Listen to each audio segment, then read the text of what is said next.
Match found.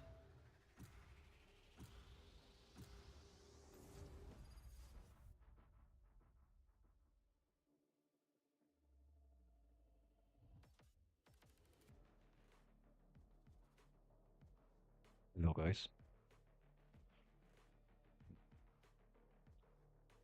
Don't insta pick, please. Let's see what we need Nice, in nice, this map. nice.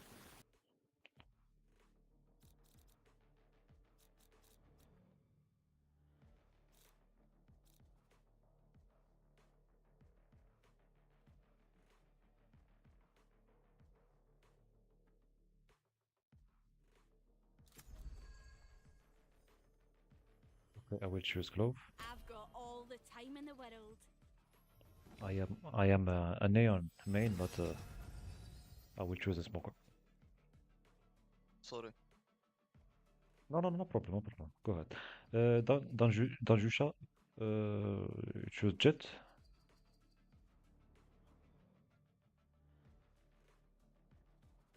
Okay, go ahead.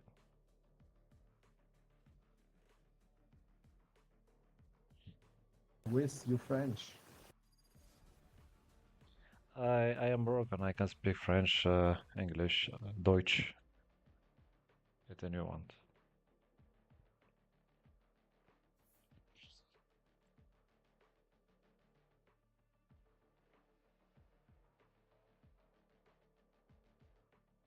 Humans allied with Radiants.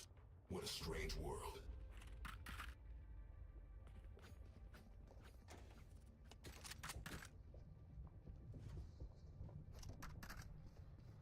No, I'm not French, but I can speak French and English, Deutsch, all you want. That's the Deutsch.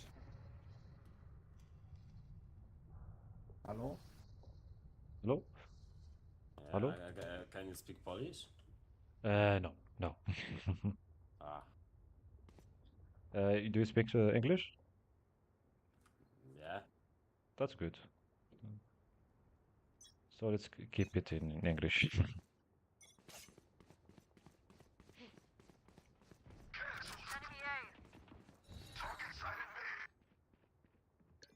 No peek. Not ready yet. Many enemies, Hey. Hawk out. Blinded.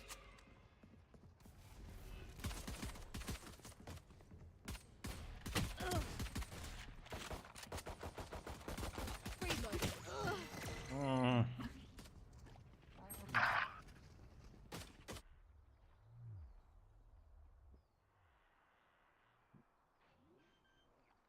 Last player standing.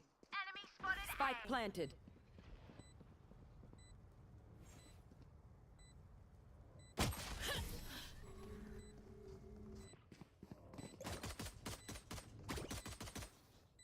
Wind. Show me where to go.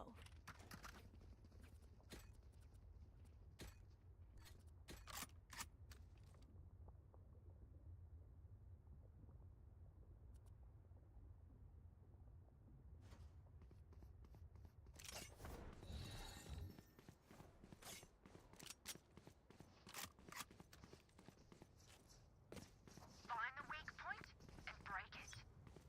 I'm out of here.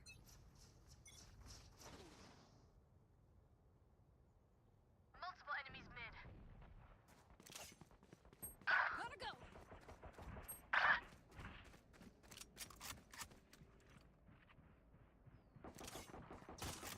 Reloading.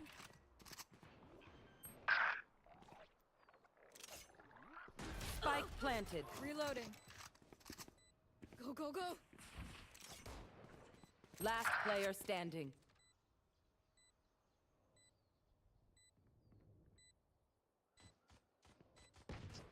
Through left.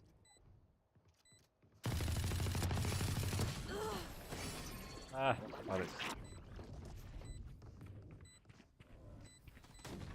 Yous don't get a reset button. So stay alive, please. Gotta go.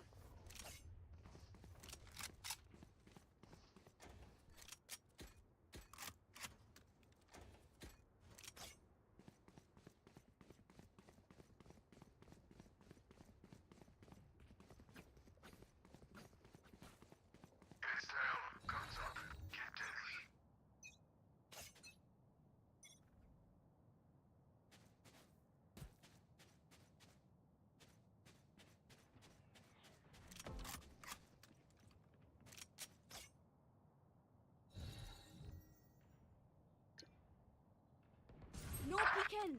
Spike down A. Move.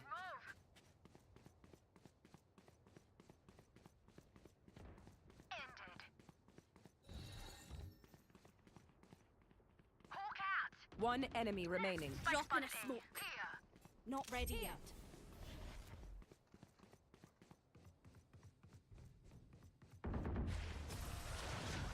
Outrun me. Okay. Kata! Keep this momentum. I'm out of here.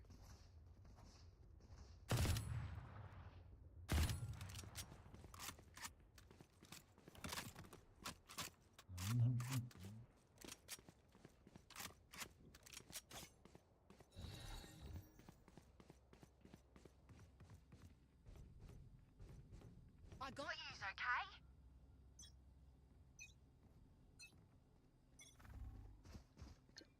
Drop in a smoke.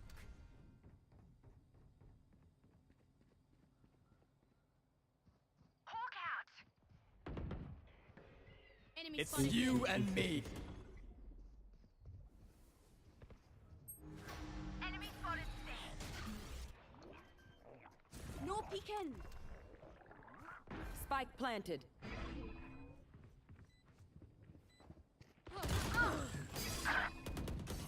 Got one. Short good.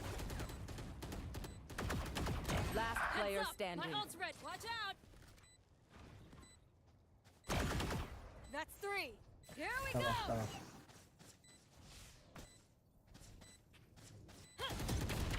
One enemy remaining. 4 down. Behind you, bro.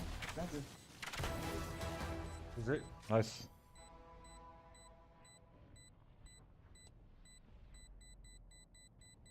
A. Nice ace. Made me care. Big mistake. Go, go, go. 펌 미쳤는데? Neon, leave some for me. Gotta go.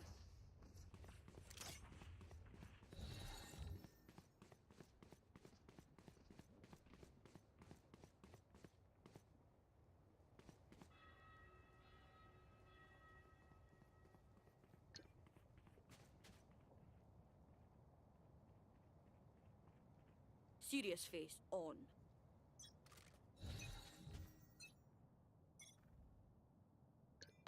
Drop in a smoke. Multiple enemies mid. Nailed them. Reloading. No peeking. Not ready yet. What was that? Spike down mid. Spike spotted mid. Let him ace.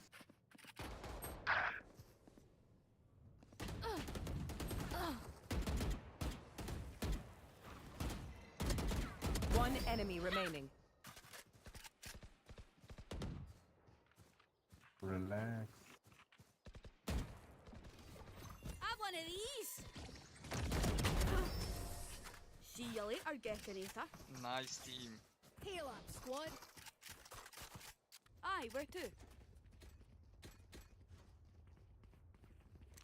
Gotta go.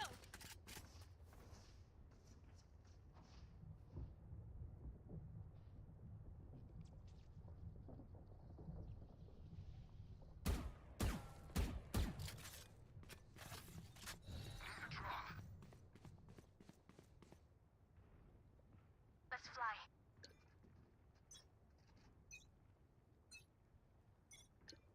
Dropping smokes. Enemy spotted mid.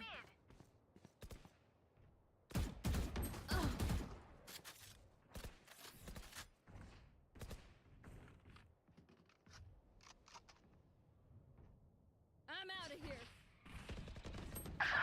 Mid.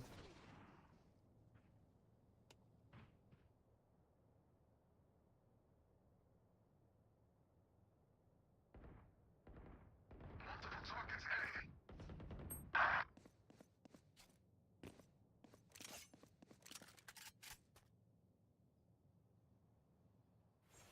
Okay, fuck.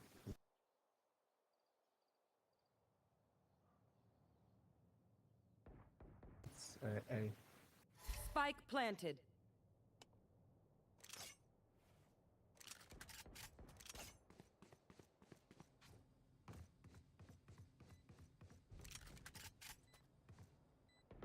Go away. Go, go, Wiz, go, Wiz, go.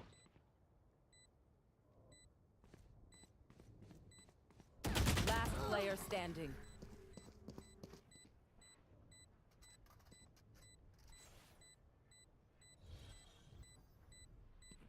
I didn't come One here to enemy die. remaining.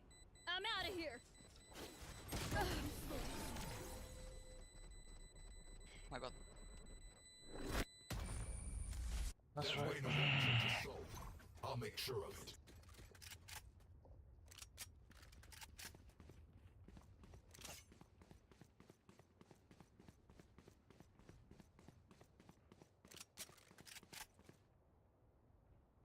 Go, go, go.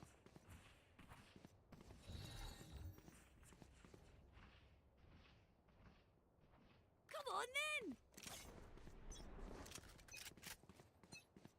Here. Somewhere. Hey. It's A. Target sighted. Scatter. Drop in a smoke.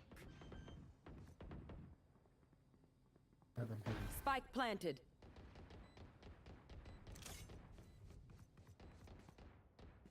It's you and me. Enemy A. Enemy A. Bye. Reloading. Watch this. No peeking. Reloading. Last player standing. Ah, yeah, yeah. My bad, sorry.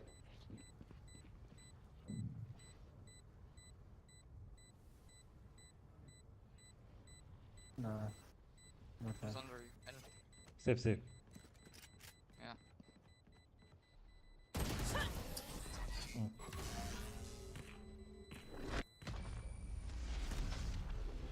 You know what we should do?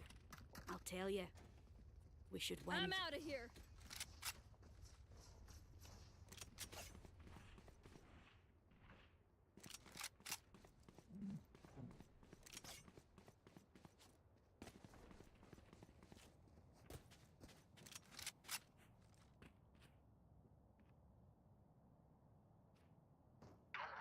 I'll keep them quiet.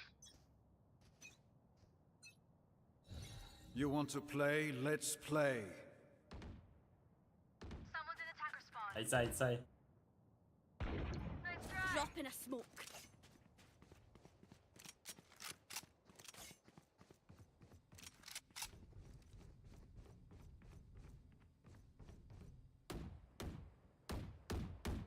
Just hold it. Just hold it. Hold sides. It's A. They planted, they planted. Monster on the loose. Spike planted. Blinded. Hawk out. No peek. Not ready yet. Shoot, shoot. Enemy A. Last player I can do standing. this all day.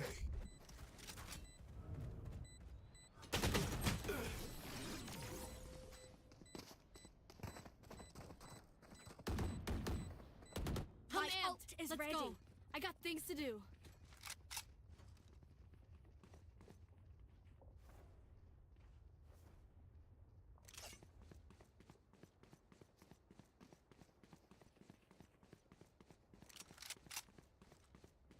Just stay on side and then we win. Just hold sides.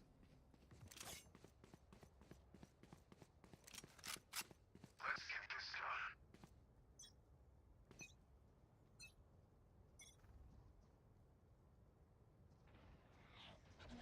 Three It's A. suppressed.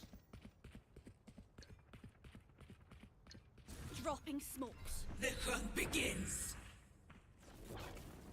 Here. Fragment. Maybe they're rotating. To see maybe. No one walks away. Tango down. Seek them out. Requesting manual reset. Back like I never left. I need a reset.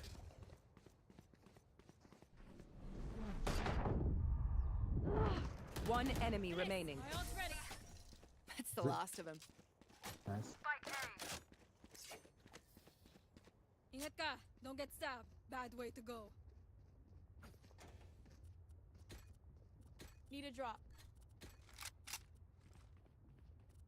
Thanks. Could I have a drop?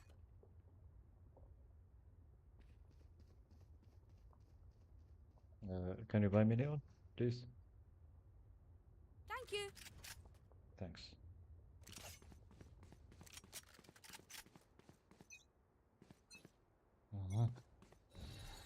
See.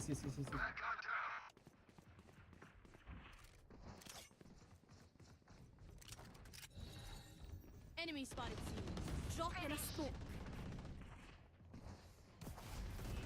Coming through. Reloading. Pew pew.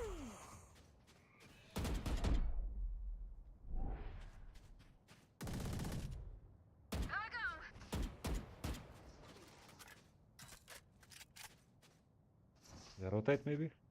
They rotate A. I hear them. Probably. Yeah, I hear steps. Here we go. Spike planted.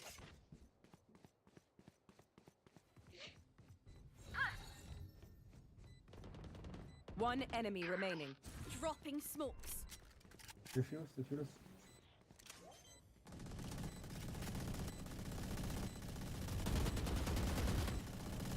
Reloading. Spike's dead. Nice. You're Good job. welcome.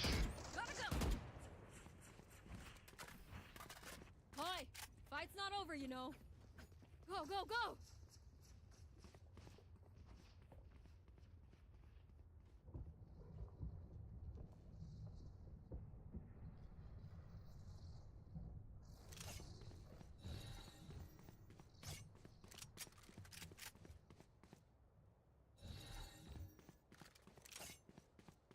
This is gonna be fun.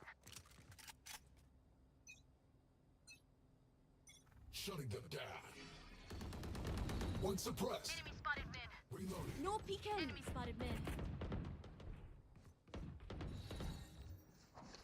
Drop in a smoke. Why is nobody see? I am, bro.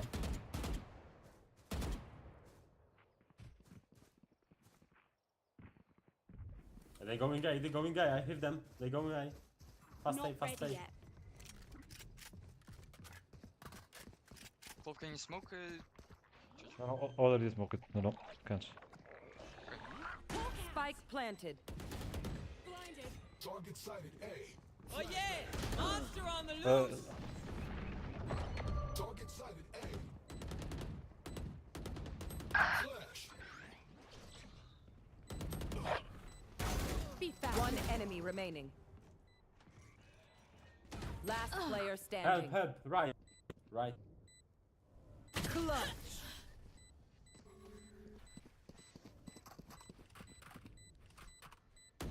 Last round before the switch. I didn't care how you do it. Just spend all your money. Maybe buy a shorty or two.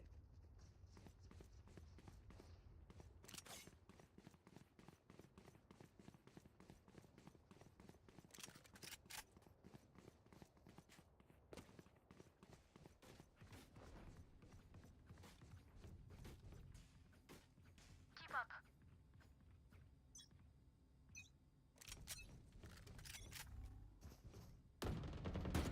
Go see. Reloading.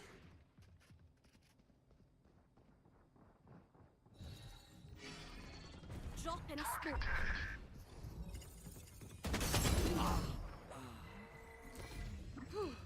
Hawk out.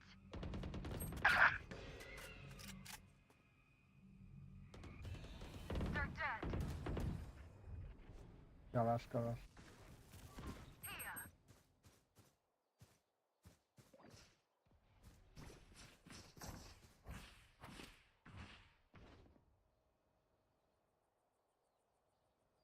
One enemy remaining. Enemy spotted C. Oh, Not shot. GG.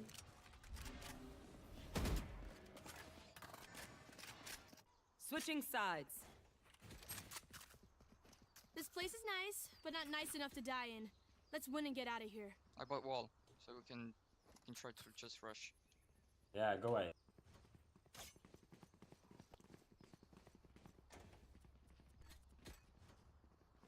Okay, I will buy all smokes. Do you Alright. want this? Do you want the smoke in the top of A and No, the don't the go second? mid, bro. Don't go mid. Come on. Yeah, yeah, top. Yeah, your And then top and the I'll second just, one. Second one, where do you yeah, want? sure. Yeah, yeah. And I'll just wall in the middle. Okay, let's go A. Right here. But fast. Quick feet, quick trigger. Go. Gotta go. Enemy A. I'm out Yes, of here. one here. Shortcut.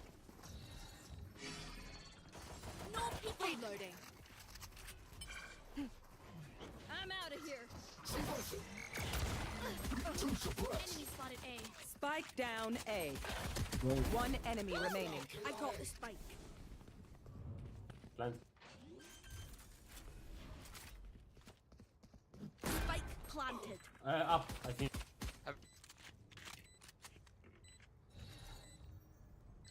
Drop in a smoke. Good job.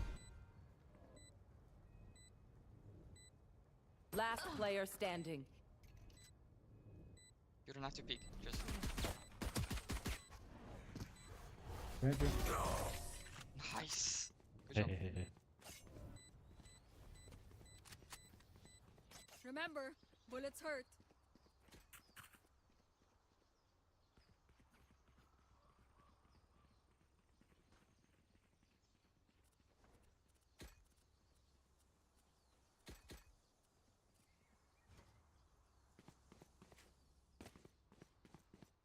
Spike. Go spike, Wiz, go spike. Go, go, I go. got whipped. Hawk out. Here. Enemy spotted C. No peeking. Reloading. No peeking. Back up. Flashbang. Healing over here. Knife deployed. Flash. Flash. Flash. Right here. Outside is down. Sorry. Spike down C.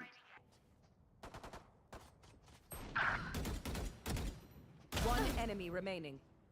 Rush. No charges left. Why no plan? Oh, help him. I don't know.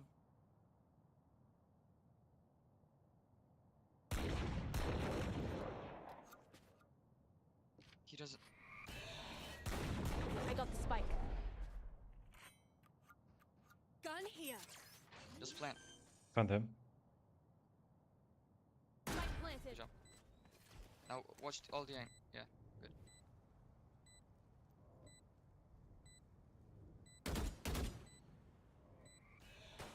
Help him. Help him. No, stay there. Or you can Reloading. watch the garage. Bro, I played. The garage. Yes, he have no flash, so Good. she can't do anything. That's good.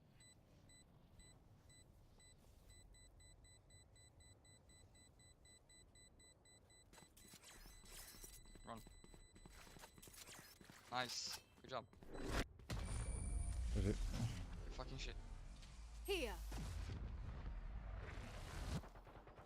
Listen up, you muckers. If I don't get back up, just give me a nudge. I might not be dead, just taking a wee kip.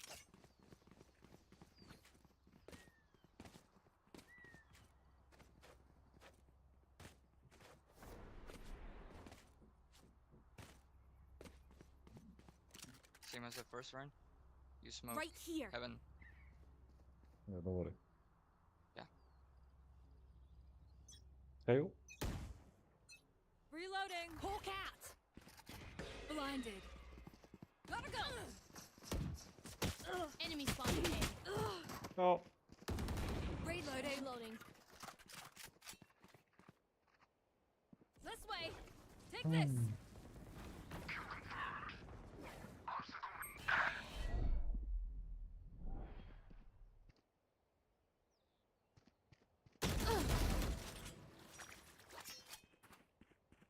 To the left, I think. Go, go, go!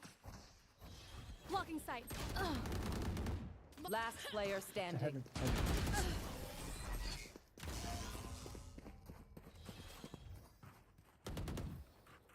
Just let them try to catch me.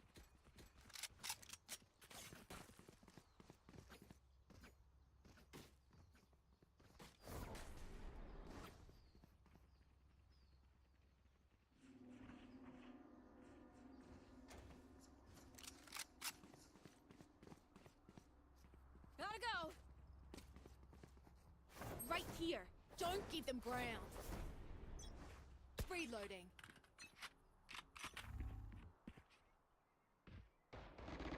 Right here. Target sighted B. I'm out of here. Suppress it. Suppress. Suppress. Go, go, go! Healing over here.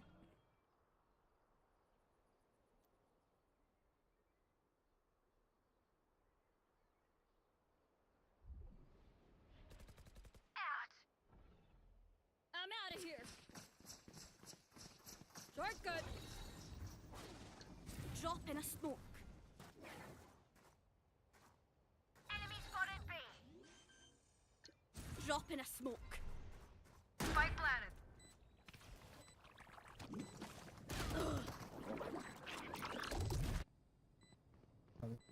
Not ready yet. Taken out. Last player standing. It's you and me.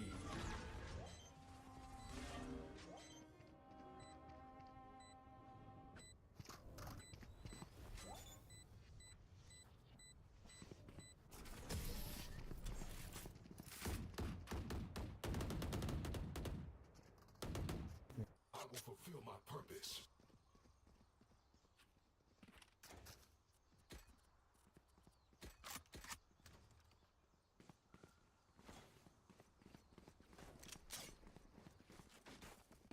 We can try Maybe see maybe through C. mid. C.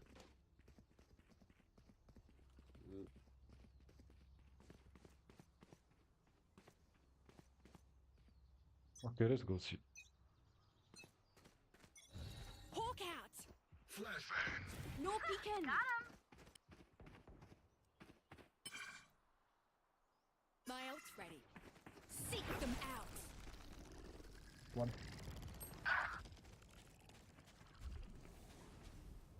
No one walks away. Right here. Go, go, go! 3 for 3. Spike planted. Emergency reset required. Requesting manual reset. Hawk out. Woo! My ult is ready. Gotta go! Right here.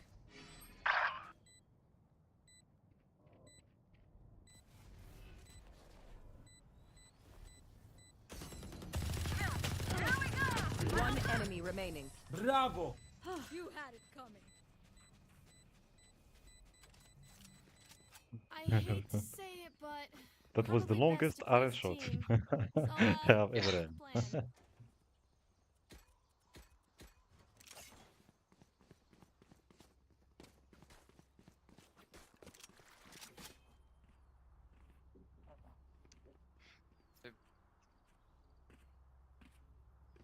We can try play slow a bit. I'll show them. Lintik kayo. I don't know.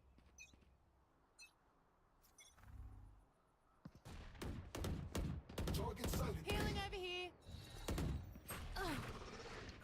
No peeking. Reloading. Bye-bye. Reload. I'm out of here. Heal up, squad. Reloading. Rain is mid. Go, go, go! Shortcut! Shocking! Help me. Drop in a smoke.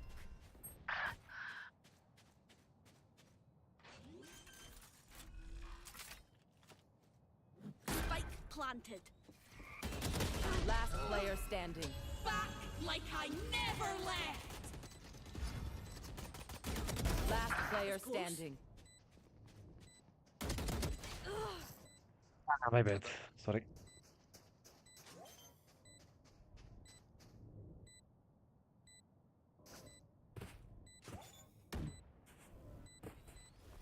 Ace.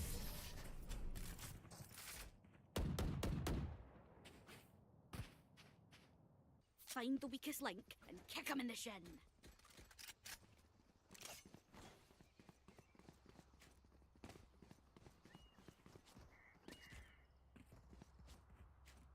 So. It's a fucking hell match. Mm, what's the plan? We go A? We can try. Go, Rasai. Clear to engage. Weapons hot. I'm out of here. Enemy A. Healing over here. No peeking.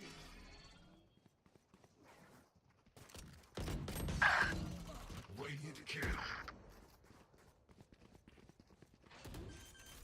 Knife deployed. Oh yeah! Monster on the Spike loose! planted.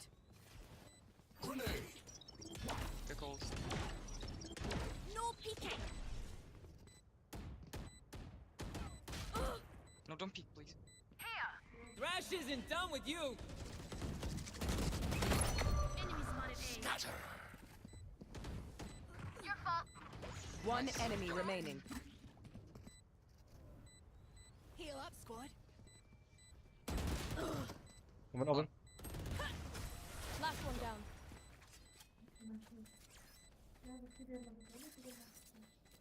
Attack when they're suppressed. I cut their options. They make mistakes.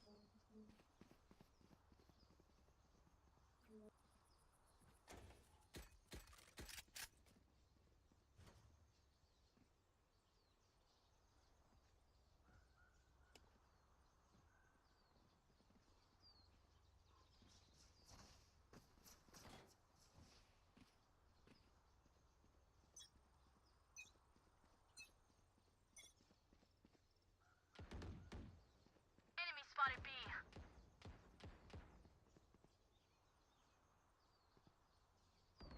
Kill confirmed. Target dead. Enemy B. Spike planted. Too slow. It's you and me. Fast, One Luis, enemy fast. remaining.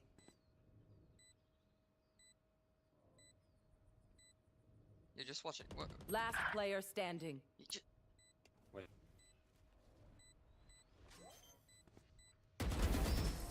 Good job. Nice. I'll shut them down. Until then, survive.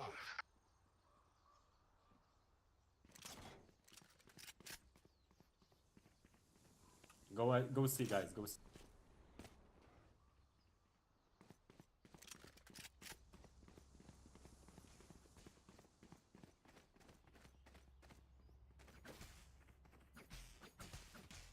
Time to mobilize my pack.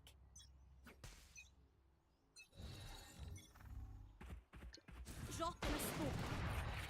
Enemy spotted C. The hunt begins. You can rotate. Target sighted A. Enemy spotted C. Healing Let's go. over here. Right here.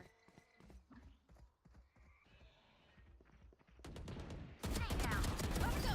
Guys ready. Reloading. Shortcut. Drop Heal in up, a smoke. squad. Spike planted. Watch out. Here we go.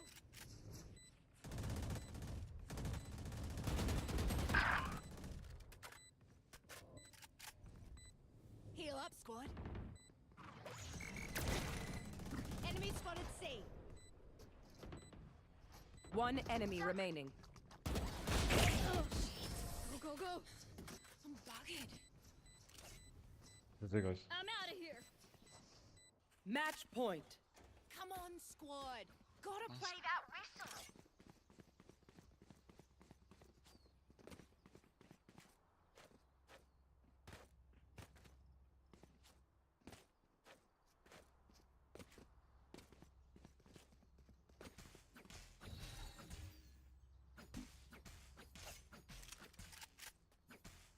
winning stuff, aye.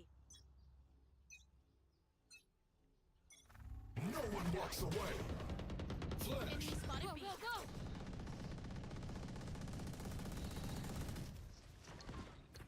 Dropping smokes. Hawk out. Lucky sight. Gotta go.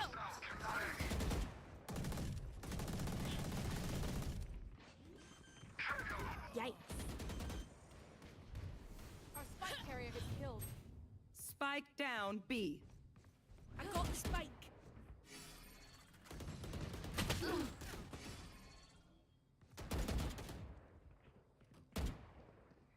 One enemy remaining. You made a mess. Is that guys? Nice, nice. Attackers win. No rest required. Ready for redeployment.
No. I'm coming back very fast. So fast. Like 2 minutes. Stay tuned, bro.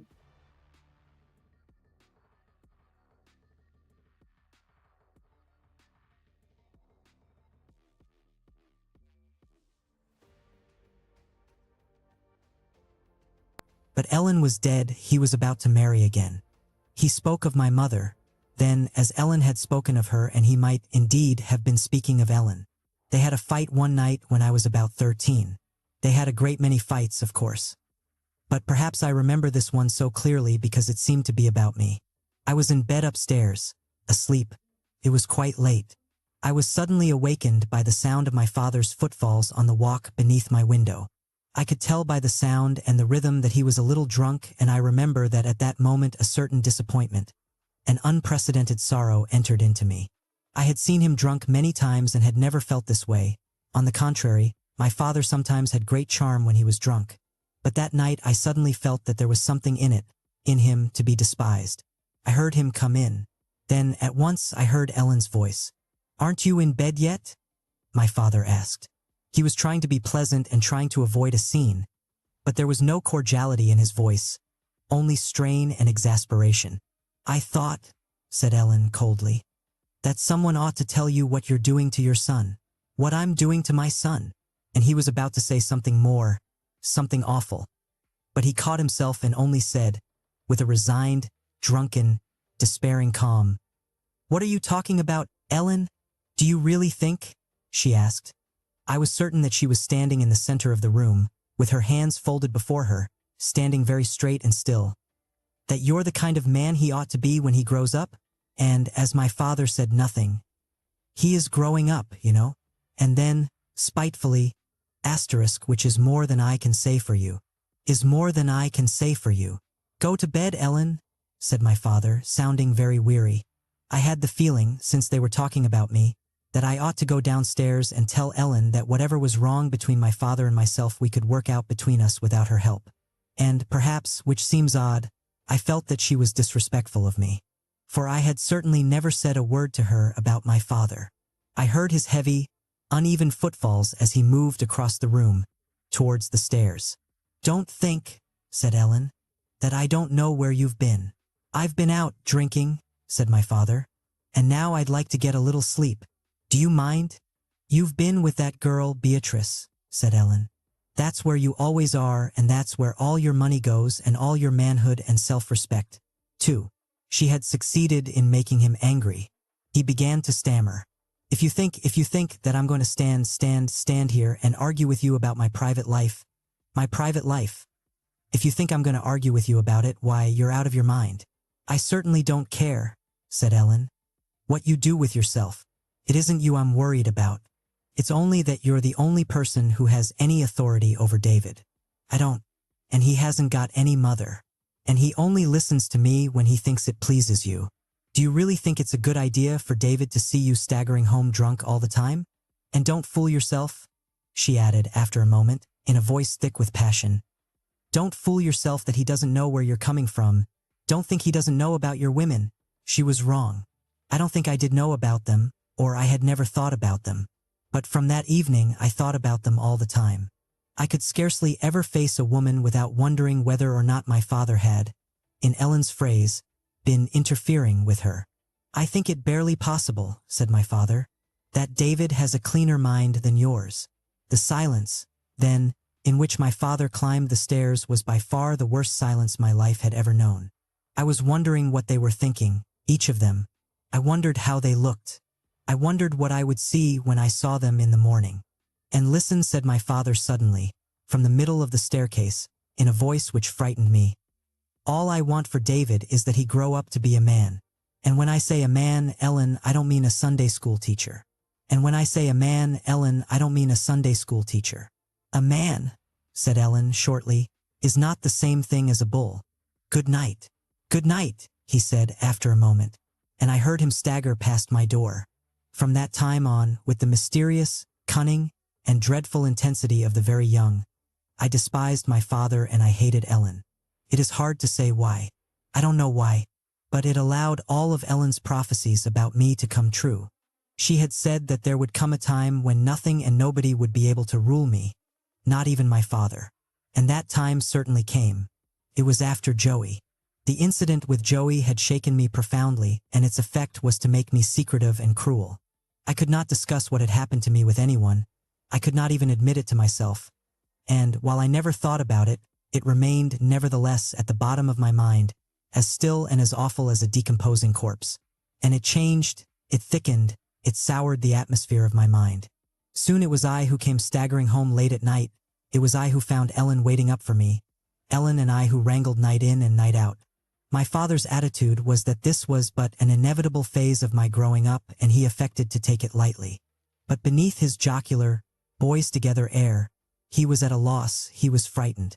Perhaps he had supposed that my growing up would bring us closer together, whereas, now that he was trying to find out something about me, I was in full flight from him. I did not want him to know me. I did not want anyone to know me. And then, again, I was undergoing with my father what the very young inevitably undergo with their elders. I was beginning to judge him, and the very harshness of this judgment, which broke my heart, revealed, though I could not have said it then, how much I had loved him, how that love, along with my innocence, was dying. My poor father was baffled and afraid. He was unable to believe that there could be anything seriously wrong between us. And this was not only because he would not then have known what to do about it. It was mainly because he would then have had to face the knowledge that he had left something, somewhere undone, something of the utmost importance. And since neither of us had any idea of what this so significant omission could have been, and since we were forced to remain in tacit league against Ellen, we took refuge in being hardy with each other. We were not like father and son. My father sometimes proudly said we were like buddies. I think my father sometimes actually believed this. I never did. I did not want to be his buddy. I wanted to be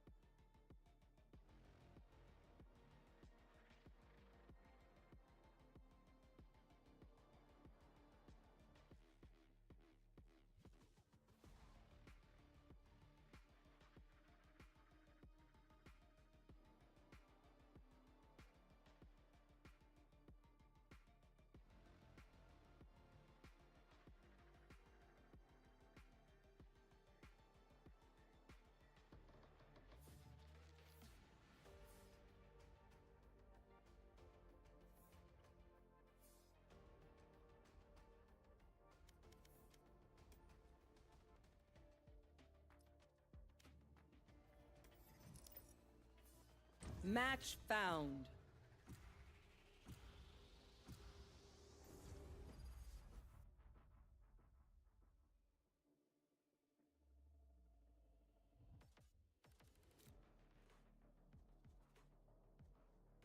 Guys.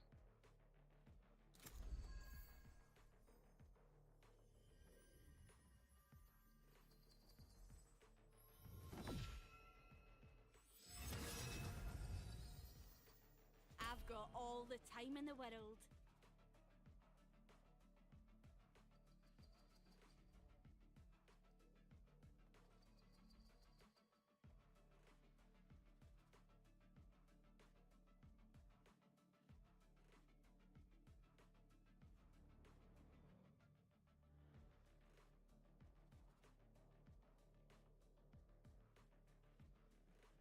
We play Cypher.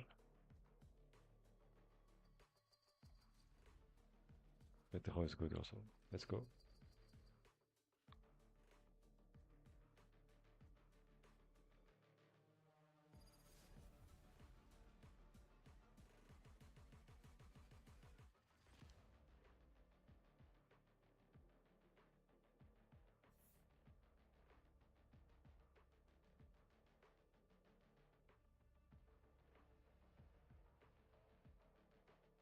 A multiverse nexus.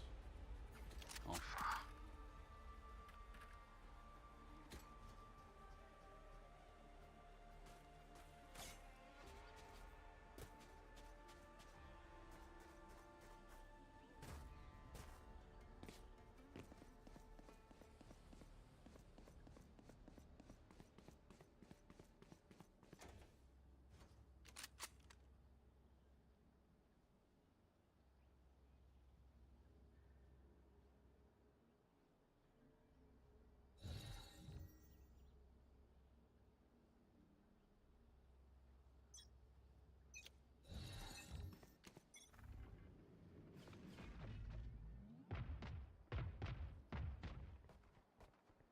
Enemy spotted. A. Hawk out. Full A, full A. Knocked him. Bunch of guys A. Whoosh.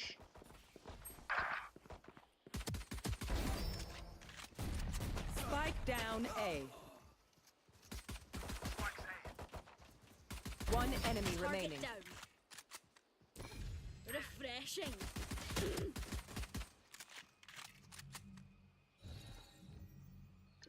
No peeking. Don't peek. Just Don't a worry. flesh wound. I'll walk it off.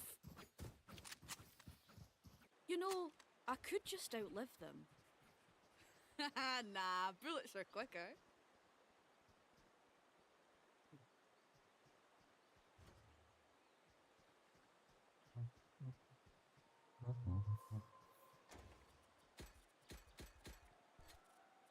I'm gonna save. Bonne chance, mes amis.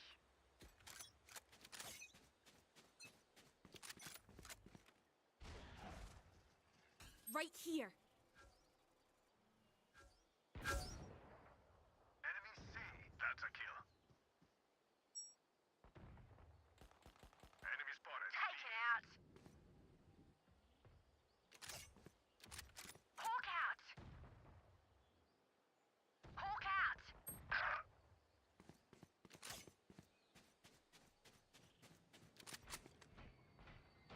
Someone's in attacker spawn. No, you don't.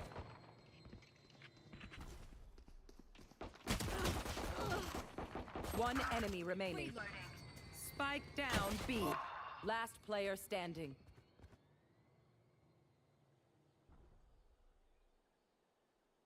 Take your time, don't pick.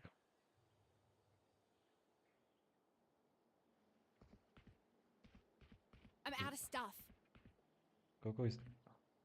He took the spike.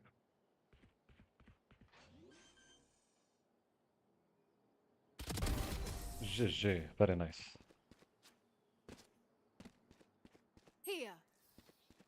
Buy stuff, ka-ching, little skrrr, then we're done. Yeah? Lo siento.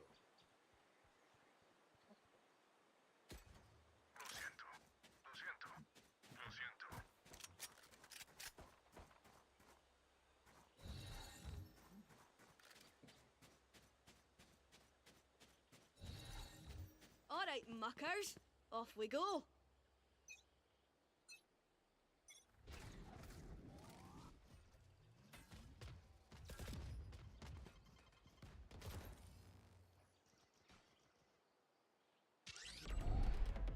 Suppressed. Hawk out!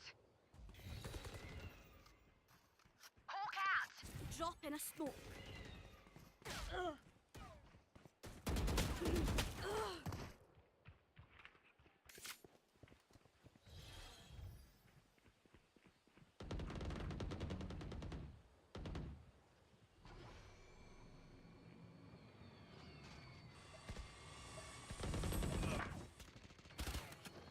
Smoke sight. Watch your eyes! No peeking. That's done. Flash! Careful now. I'm out of Going up stuff. in the A. Last player standing. Spike planted.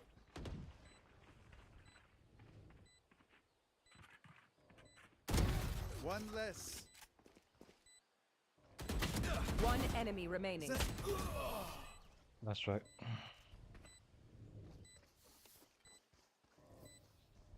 One downside to being immortal.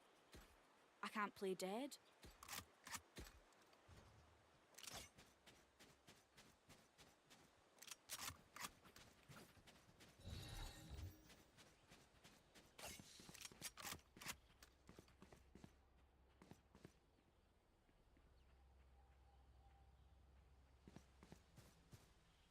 Who will I spot first?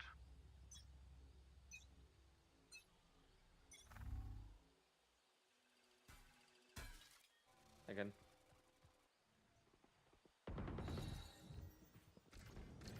Drop in a smoke.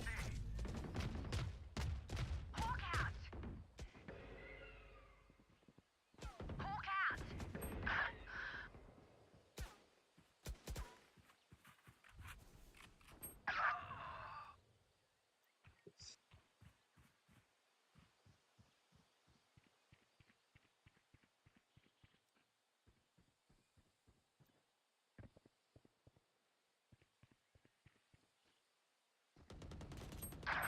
Bunch of guys see.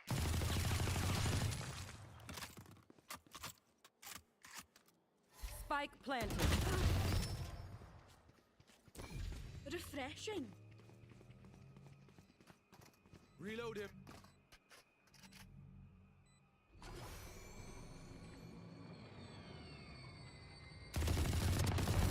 Hi. Reloaded. Bye.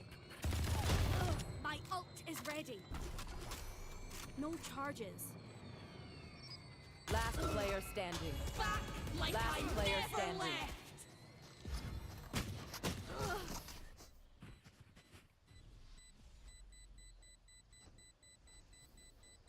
Their MVP is mine. Let's do this.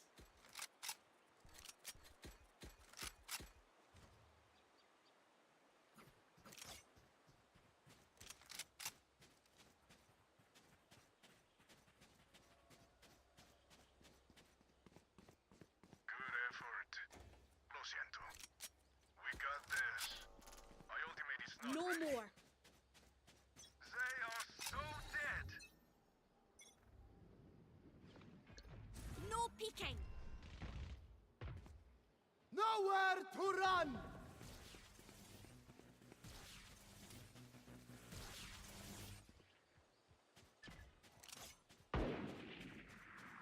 Hawk out. Blinded.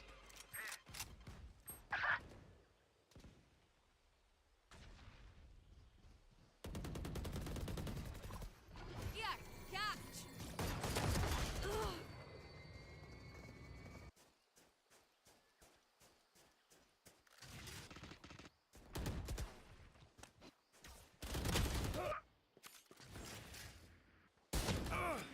Last player standing. Spike planted.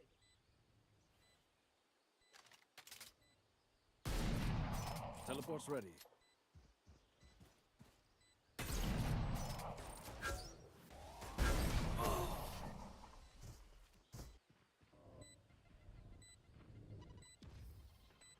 Take aim, then fire. Let's not complicate it.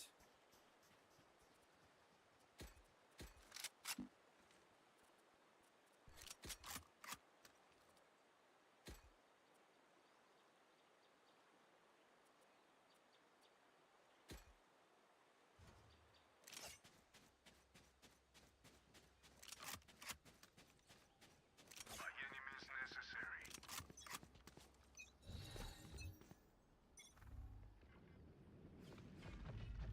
The hunt begins. Hawk out! Dropping smokes. Scout pistol. Hawk out! Blind. Reloading. So close. Come on, let's One go! down. Reloading. Someone's A. Right here. Not ready yet. One enemy remaining. him. Spike down A.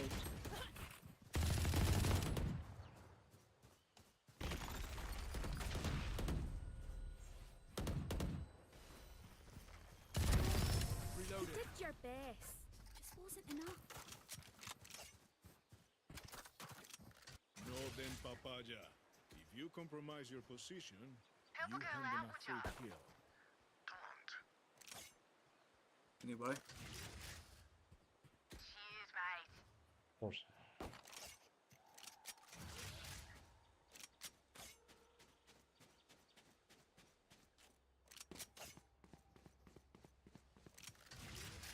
Let me show you how the boss does it.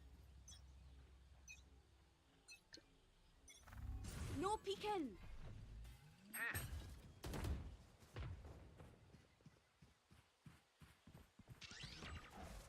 One suppressed. Destroy. Seek them out. Hawk out.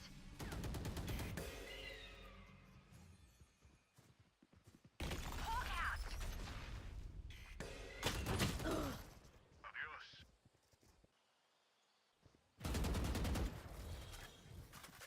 You will not kill my allies.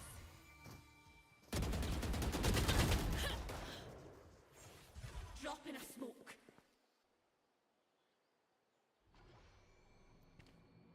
I'll go A. Careful now. Enemy spotted. Off your feet! My ultimate is ready.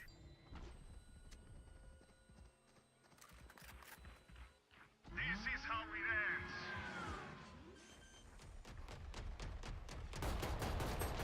Spike planted. One Heads enemy up. remaining. Low last.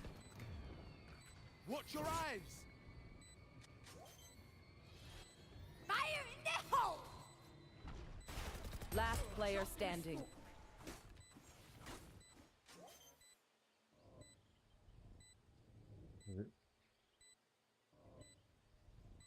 We good.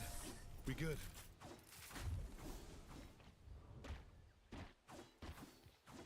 If they think it is more honorable to resist death, they're welcome to try. Could I have a drop? Felix, very baby, please. Thank you. Thank you.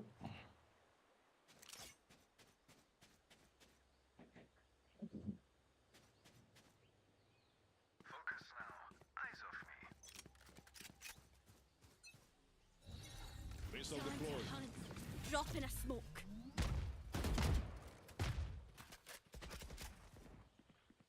Enemy C. Hawk out. Someone Have one of these. Blinded.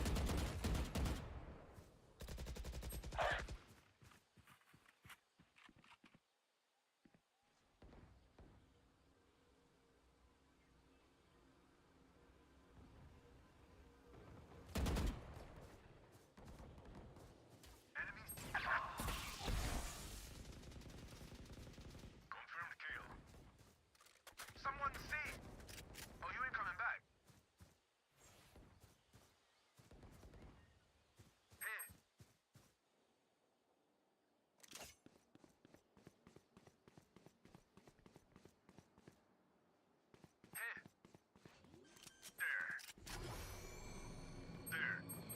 Spike planted.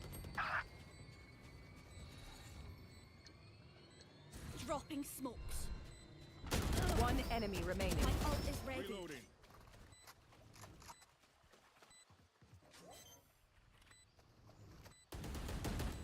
Reloading. No radiant for you, wee man.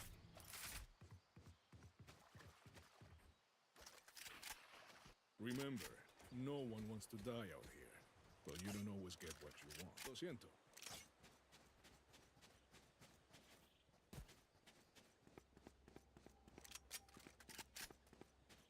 Let's go B. I will go B.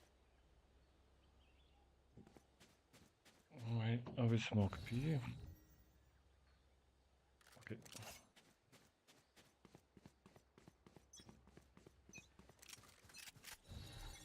Time to hunt. Drop in a smoke.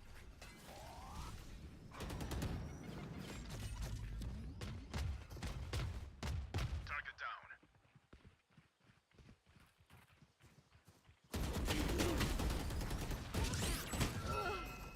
Back like I never left.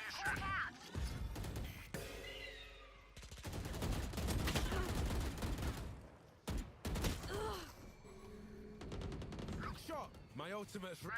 Spike down A. One enemy remaining. Triple, baby. Enemy A. Here. That's it. Nice. Playtime. GG. Spike is A. Nice team. They are no match, so I cannot say. Nice, cool. Lo siento. A girl out. Would you? Cheers, mate.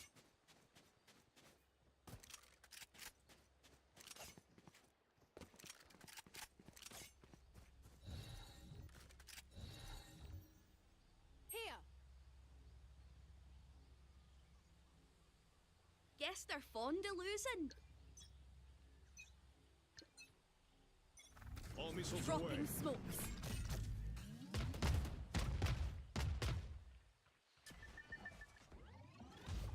Here, catch. Scout destroyed. Enemy spotted. Locating targets. I don't think so. My ult is ready. Spike down B. Spike is B. Hawk out. Blinded. Spike's here.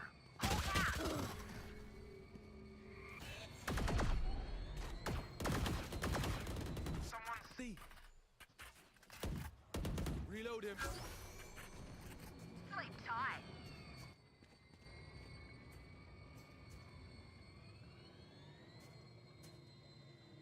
Go in A maybe.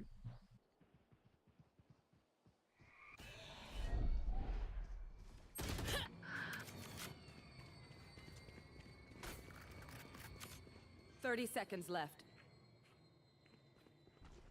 Spike planted.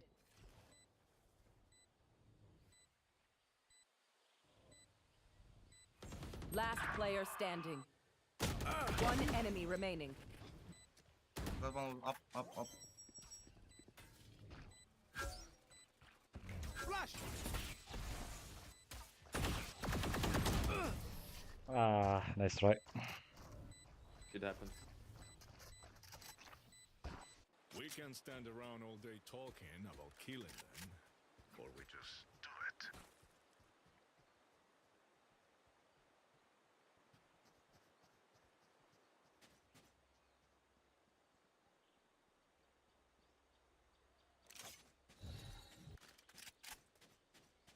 Help a girl out, would ya? In we go.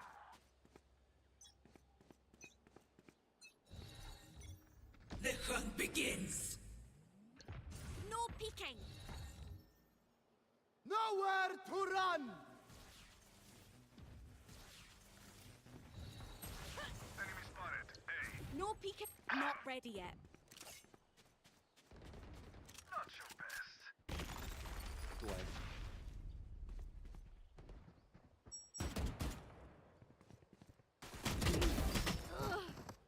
Spike down A.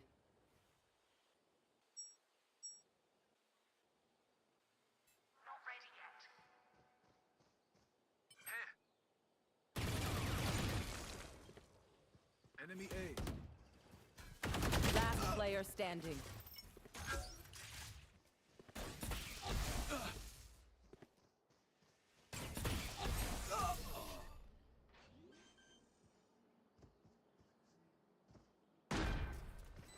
Last round in the half.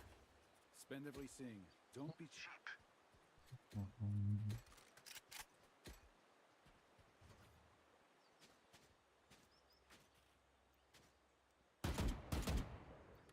need they are so dead.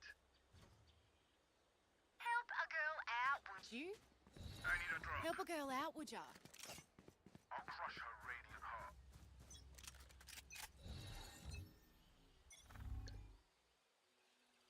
Drop in a smoke. Watch out.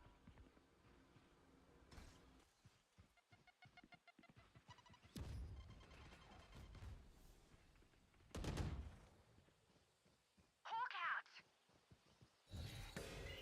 Enemy Hawk out. No peeking. I love this gun. Light munition.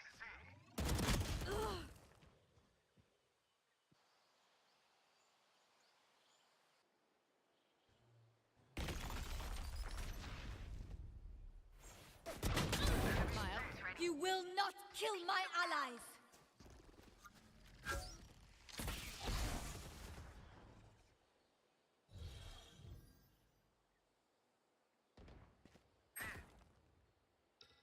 No peeking. Go, go, I smoke it. Sky, I smoke it there. Fire in the hole! 30 seconds left. Ah, sorry.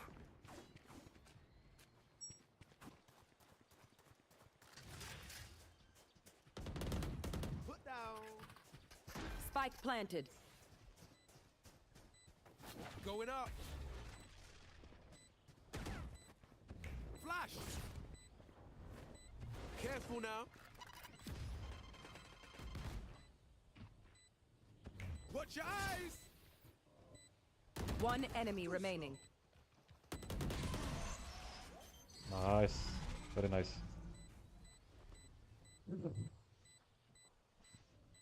We good. We good.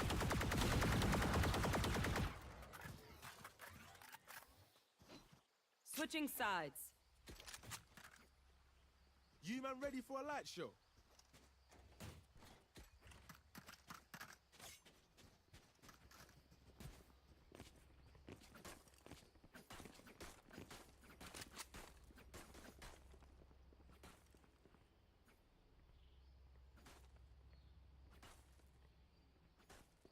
Don't rush, wait for Raze to use his powers.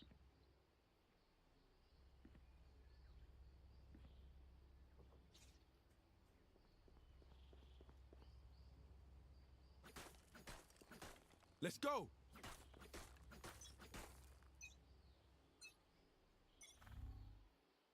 Pay attention. Healing over here. Multiple enemies A. All missiles away. Healing over here. Reloading. A spike carrier's down. Spike down A. Last player standing. Behind.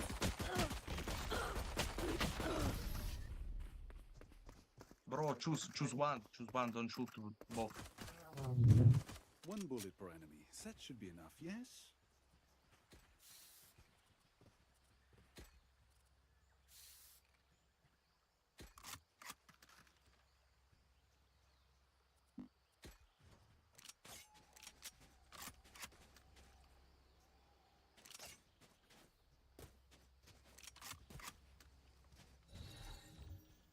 I'm here to stay. Oh, it's smoke on C. Inside side. Here. Go, go C, go C.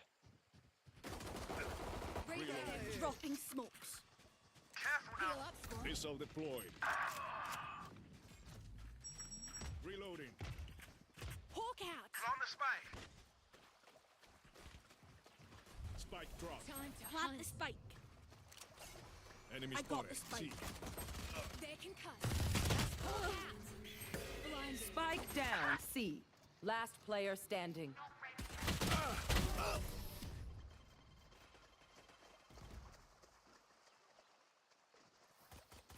I reckon I'll take a kip after this. I've earned it.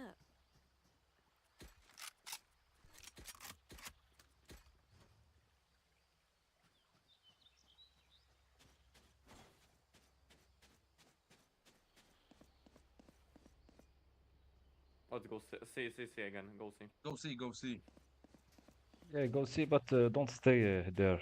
We push. I got yous, okay?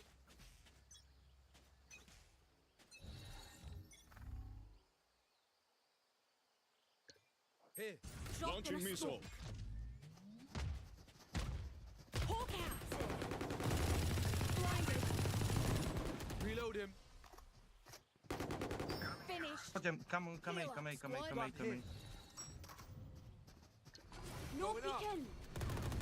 One enemy remaining. There is phantom here. Time to hunt.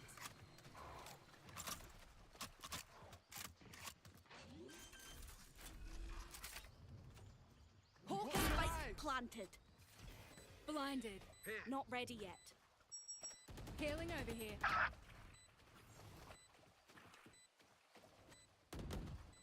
Right here. I would apologize, Giselle. But alas, they are dead. Weapon choice, it is so personal, no? You pick a gun and it tells me Who you are.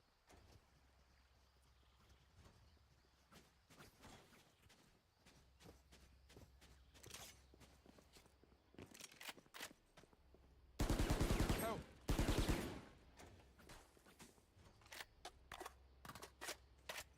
We go A. Right here. Go away. Come Sky, come. Let's go. Here.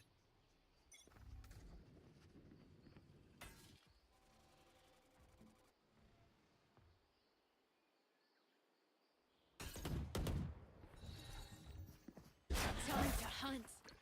No peeking. You lose. That was clean. Right here. Hawk out. Reload him. Hawk out. Flash. here. Drop in a smoke. One step. Enemy A. Here. My ult is ready. Watch your eyes. Here. One enemy remaining. That's 3. Plant the spike. Spike planted. Right here. Flawless. Reloading. Gun here. Not bad. Outside of this gig, immortality doesn't have as many day-to-day benefits as you'd think.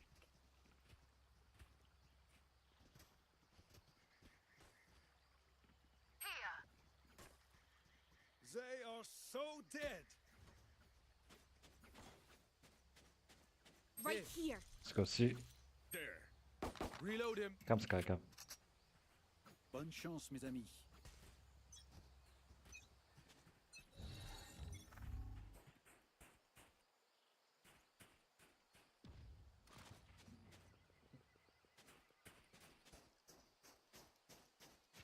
Right here. One suppressed. Hawk out. Dropping smokes. Going up. Found. Plant the spike. Hawk out.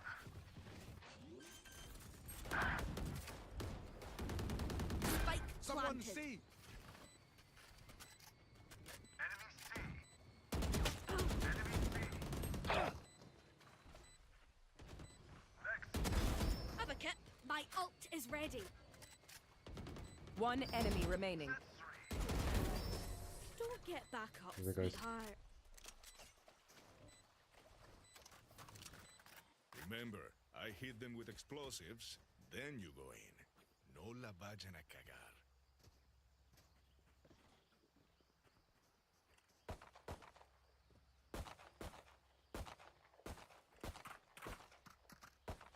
Reloaded.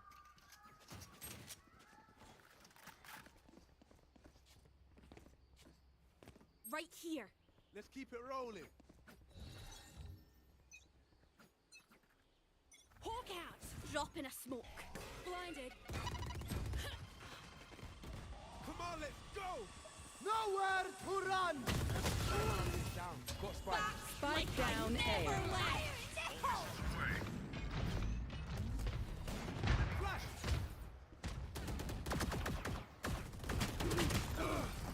Grenade is live. Spike is down.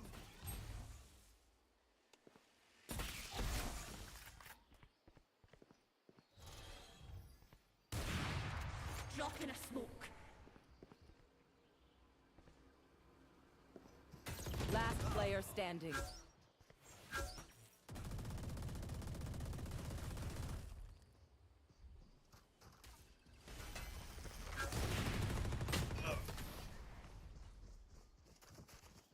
That's right. Guys, why you fight when Don't all go away. of them They are do on this A? always. What did you say, guys? Talk one by one. Don't go A again.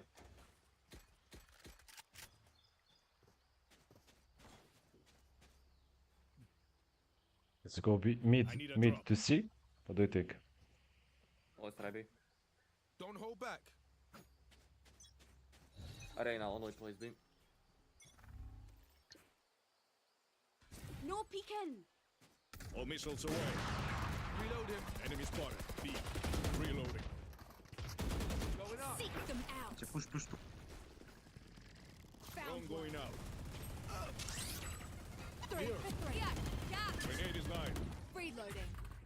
Off your Plant, feet. plant, plant, plant, plant. Hawk out. Blinded.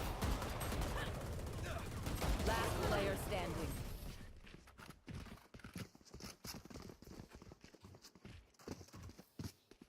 Please do not mistake my smile. I take this all very seriously. I'm saving.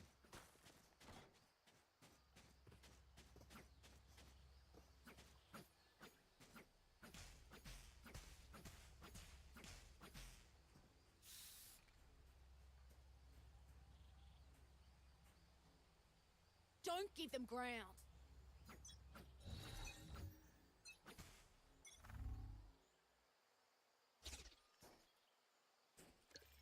No peeking.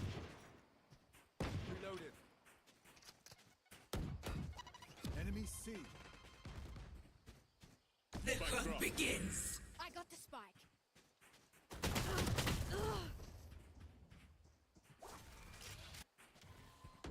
I win again. Got Launching him. missile. Watch your eyes. Oh, bro, why Time flash? to hunt.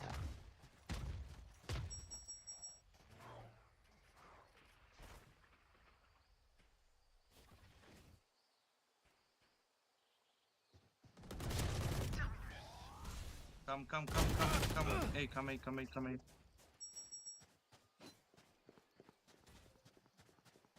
You will not kill my allies.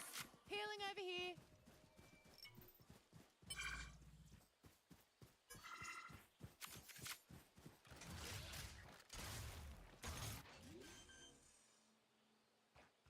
Plant, plant. 30 seconds left. They have high ping. Spike planted. Here. Last player standing. Hawk out. Blinded. Headshot.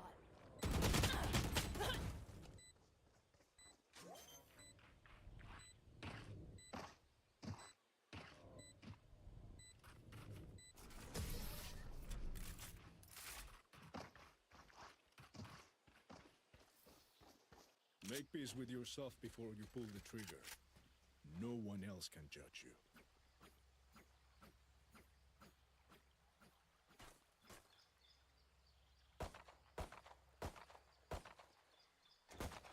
Reload him. Come on, guys, let's focus. We don't want to lose this. I got you, bruv. We go C. Go C. We'll stay behind and defend. Take spike. Drone going out. Go C. I got the spike. One suppressed. Scout destroyed. I shot Reloading. somebody. Hawk out.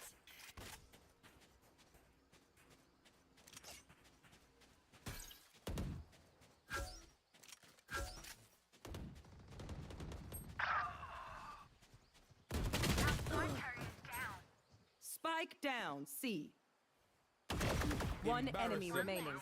Last player standing. Got spike. Last me.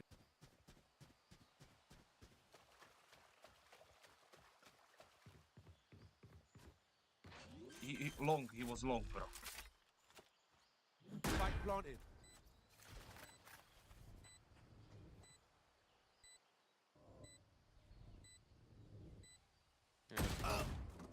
Ult. Oh. Man, You could use ult. you You had, could have hide you it. had ult, you had flash, you had everything. Ah. So sad.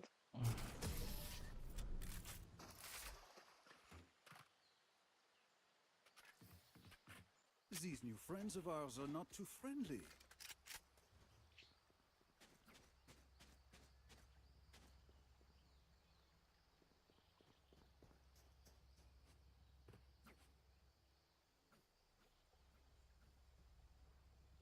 They are so dead.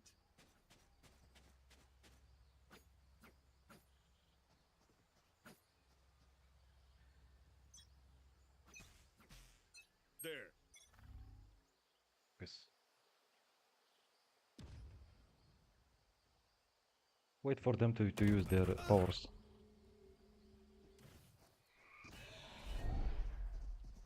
All missiles away. The hunt begins. Nowhere to run. Got him.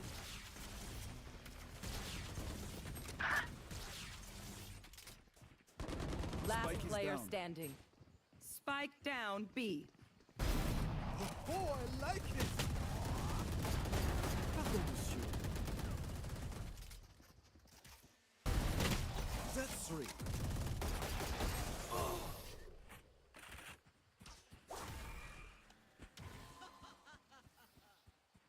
Match point. I'll outshine all their radiance.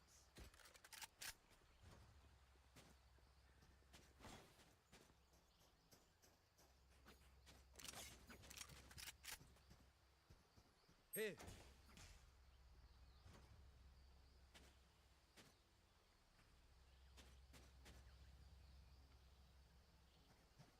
Get on with it.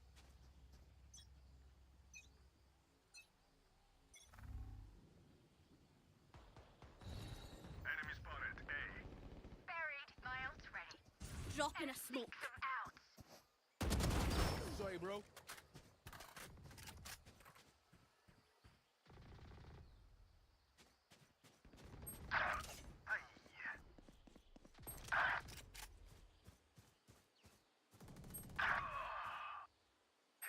Don't go A there, Right both here. A, both A, both A. One enemy remaining.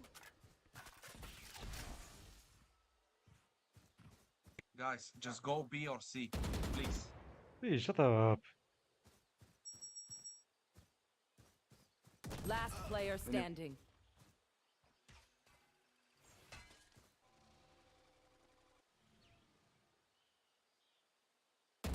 Clutch. Okay, fuck. Bro. Defenders win. Zabij sa ty kokos kurvený. Bodaj by ťa You vysral na could go mater. fucking A or B.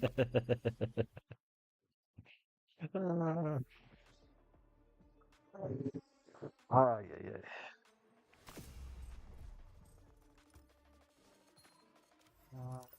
We need a team. Yuri.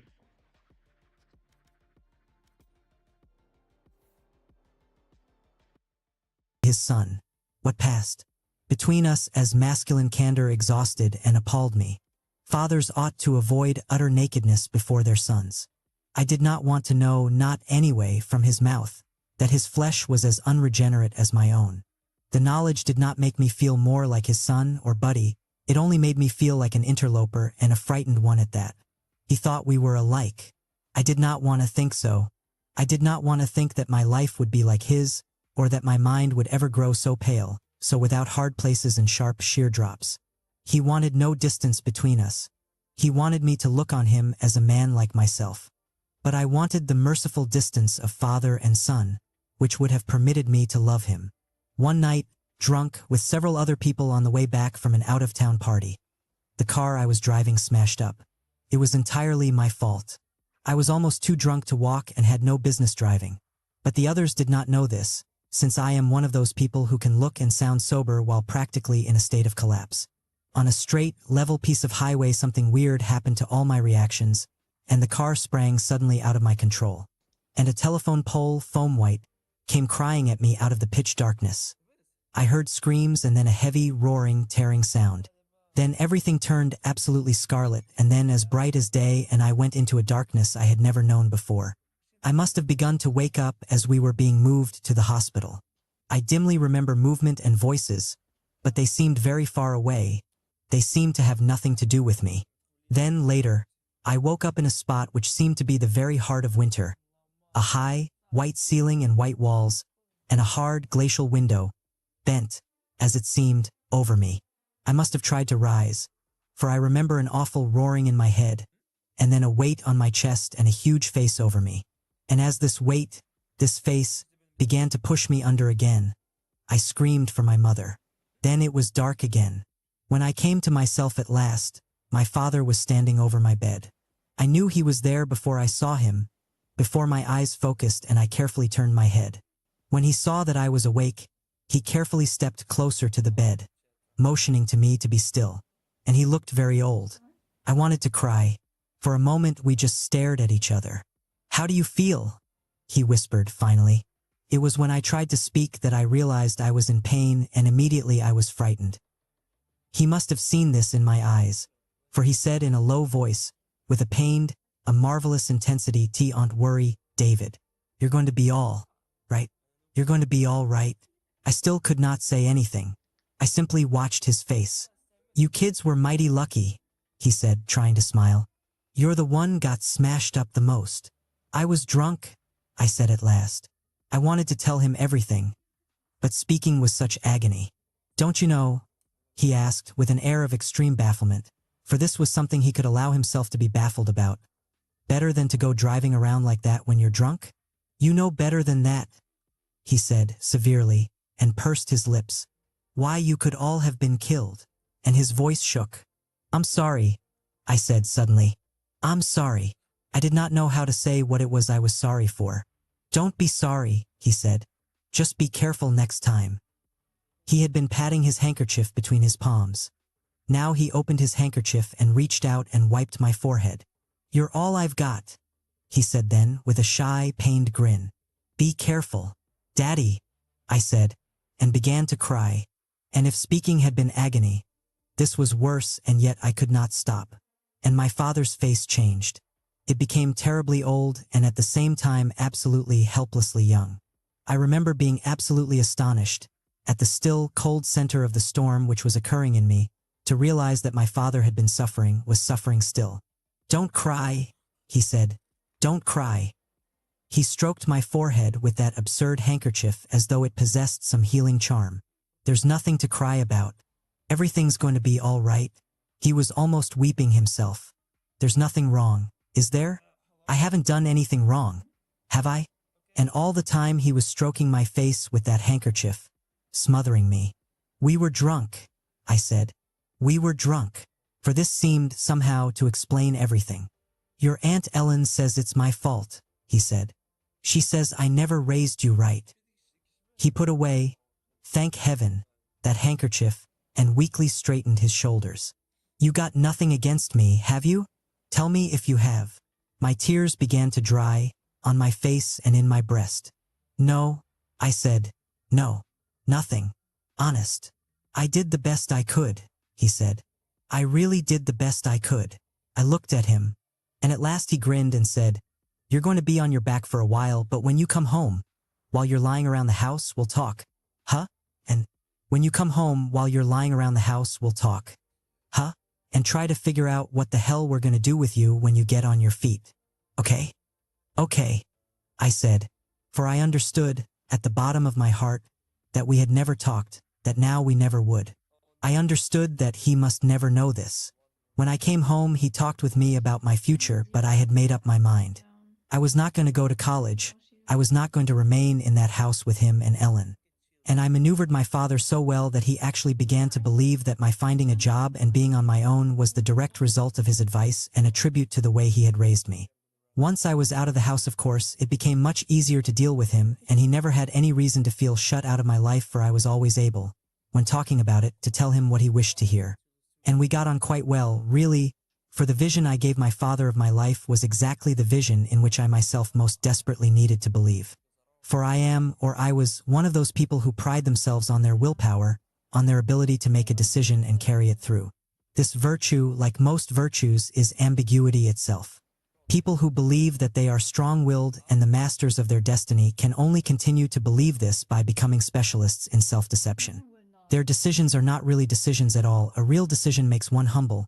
One knows that it is at the mercy of more things than can be named, but elaborate systems of evasion, of illusion, designed to make themselves and the world appear to be what they and the world are not. This is certainly what my decision, made so long ago in Joey's bed, came to. I had decided to allow no room in the universe for something which shamed and frightened me. I succeeded very well by not looking at the universe, by not looking at myself, by remaining, in effect, in constant motion.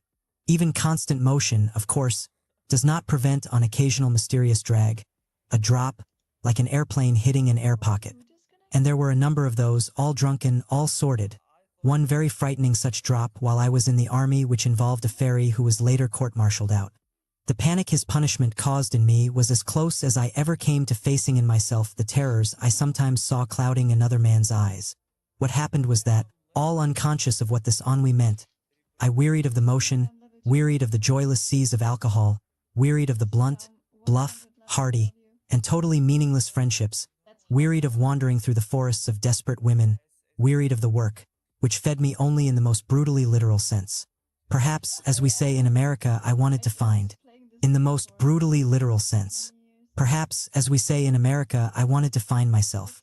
This is an interesting phase, not current as far as I know in the language of any other people, which certainly does not mean what it says but betrays a nagging suspicion that something has been misplaced. I think now that if I had had any intimation that the self I was going to find would turn out to be only the same self from which I had spent so much time in flight, I would have stayed at home. But, again, I think I knew, at the very bottom of my heart, exactly what I was doing when I took the boat for France. Chapter 2. I met Giovanni during my second year in Paris, when I had no money. On the morning of the evening that we met, I had been turned out of my room. I did not owe an awful lot of money, only around 6,000 francs, but Parisian hotel keepers have a way of smelling poverty, and then they do what anybody does who is aware of a bad smell. They throw whatever stinks outside. My father had money in his account which belonged to me, but he was very reluctant to send it because he wanted me to come home, as he said, and settle down, and whenever he said that I thought of the sediment at the bottom of a stagnant pond. I did not, then, know many people in Paris, and Hella was in Spain. Most of the people I knew in Paris were, as Parisians sometimes put it, of le milieu, and, while this milieu was certainly anxious enough to claim me, I was intent on proving, to them and to myself, that I was not of their company. I did this by being in their company a great deal and manifesting toward all of them a tolerance which placed me, I believed, above suspicion. I had written to friends for money, of course, but the Atlantic Ocean is deep and wide and money doesn't hurry from the other side. So I went through my address book, sitting over a tepid coffee in a boulevard cafe, and decided to call up an old acquaintance who was always asking me to call. An aging, Belgian-born, American businessman named Jacques. He had a big, comfortable apartment and lots of things to drink and lots of money. He was, as I knew he would be, surprised to hear from me, and before the surprise and the charm wore off, giving him time to become wary, he had invited me for supper. He may have been cursing as he hung up and reaching for his wallet, but it was too late. Jacques is not too bad. Perhaps he is a fool and a coward, but almost everybody is one or the other, and most people are both. In some ways I liked him. He was silly, but he was so lonely. Anyway, I understand now that the contempt I felt for him involved my self-contempt. He could be unbelievably generous. He could be unspeakably stingy. Though he wanted to trust everybody, he was incapable of trusting a living soul. To make up for this, he threw his money away on people. Inevitably, then, he was abused. Then he buttoned his wallet, locked his door, and retired into that strong self-pity which was, perhaps, the only thing he had which really belonged to him. I thought for a long while that he, with his big apartment, his well-meant promises, his whiskey, his marijuana, his orgies, had helped to kill Giovanni. As indeed perhaps he had. But Jacques' hands are certainly no bloodier than mine. I saw Jacques, as a matter of fact, just after Giovanni was sentenced. He was sitting bundled up in his greatcoat on the terrace of a cafe, drinking a vin chaud. He was alone on the terrace. He called me as I passed. He did not look well. His face was mottled. His eyes, behind his glasses, were like the eyes of a dying man who looks everywhere for healing. "You've heard," he whispered, as I joined him. "About Giovanni?" I nodded yes. I remember the winter sun was shining and I felt as cold and distant as the sun. "It's terrible, terrible, terrible," Jacques moaned. "Terrible." "Yes," I said. I could not say anything more. "I wonder why he did it," Jacques pursued. "Why he didn't ask his friends to help him." He looked at me. We both knew that the last time Giovanni had asked Jacques for money, Jacques had refused. I said nothing. "They say he had started taking opium," Jacques said. "That he needed the money for opium. Did you hear that?" I had heard it. It was a newspaper speculation which, however, I had reasons of my own for believing, remembering the extent of Giovanni's desperation, knowing how far this terror, which was so vast that it had simply become a void, had driven him. "Me, I want to escape," he had told me. "Je veux m'évader. This dirty world, this dirty body. I never wished to make love again with anything more than the body." Jacques waited for me to answer. I stared out into the street. I was beginning to think of Giovanni dying. Where Giovanni had been there would be nothing, nothing forever. "I hope it's not my fault," Jacques said at last. "One didn't give him the money. If I'd known, I would have given him everything I had." But we both knew this was not true. "You two together," Jacques suggested. "You weren't happy together?" "No," I said. I stood up. "It might have been better," I said, "if he'd stayed down there in that village of his in Italy and planted his olive trees and had a lot of children and beaten his wife. He used to love to sing." I remembered suddenly. Maybe he could have stayed down there and sung his life away and died in bed. Then Jacques said something that surprised me. "People are full of surprises, even for themselves, if they have been stirred enough. Nobody can stay in the Garden of Eden," Jacques said. And then, "I wonder why." I said nothing. I said goodbye and left him. Hella had long since returned from Spain, and we were already arranging to rent this house, and I had a date to meet her. I have thought about Jacques' question since. The question is banal, but one of the real troubles with living is that living is so banal. Everyone, after all, goes the same dark road, and the road has a trick of being most dark, most treacherous, when it seems most bright, and it's true that nobody stays in the Garden of Eden. Jacques' garden was not the same as Giovanni's, of course. Jacques' garden was involved with football players and Giovanni's was involved with maidens, but that seems to have made so little difference. Perhaps everybody has a Garden of Eden, I don't know. But they have scarcely seen their garden before they see the flaming sword. Then, perhaps, life only offers the choice of remembering the garden or forgetting it. Either or, it takes strength to remember, it takes another kind of strength to forget, it takes a hero to do both. People who remember court madness through pain, the pain of the perpetually recurring death of their innocence. People who forget court another kind of madness, the madness of the denial of pain and the hatred of innocence. And the world is mostly divided between madmen who remember and madmen who forget. Heroes are rare. Jacques had not wanted to have supper in his apartment because his cook had run away. His cooks were always running away. He was always getting young boys from the provinces, God knows how, to come up and be cooks. And they, of course, as soon as they were able to find their way around the capital, decided that cooking was the last thing they wanted to do. They usually ended up going back to the provinces, those, that is, who did not end up on the streets or in jail or in Indochina. I met him at a rather nice restaurant on the Rue de Grenelle and arranged to borrow 10,000 francs from him before we had finished our aperitifs. He was in a good mood and I, of course, was in a good mood too, and this meant that we would end up drinking in Jacques' favorite bar, a noisy, crowded, ill-fit sort of tunnel of dubious or perhaps not dubious at all of rather too emphatic reputation. Every once in a while it was raided by the police, apparently with the connivance of Guillaume, the patron, who always managed, on the particular evening, to warn his favorite customers that if they were not armed with identification papers they might be better off elsewhere. I remember that the bar, that night, was more than ordinarily crowded and noisy. All of the habitués were there and many strangers, some looking, some just staring. There were 3 or 4 very chic Parisian ladies sitting at a table with their gigolos or their lovers or perhaps simply their country cousins. God knows. The ladies seemed extremely animated. Their males seemed rather stiff. The ladies seemed to be doing most of the drinking.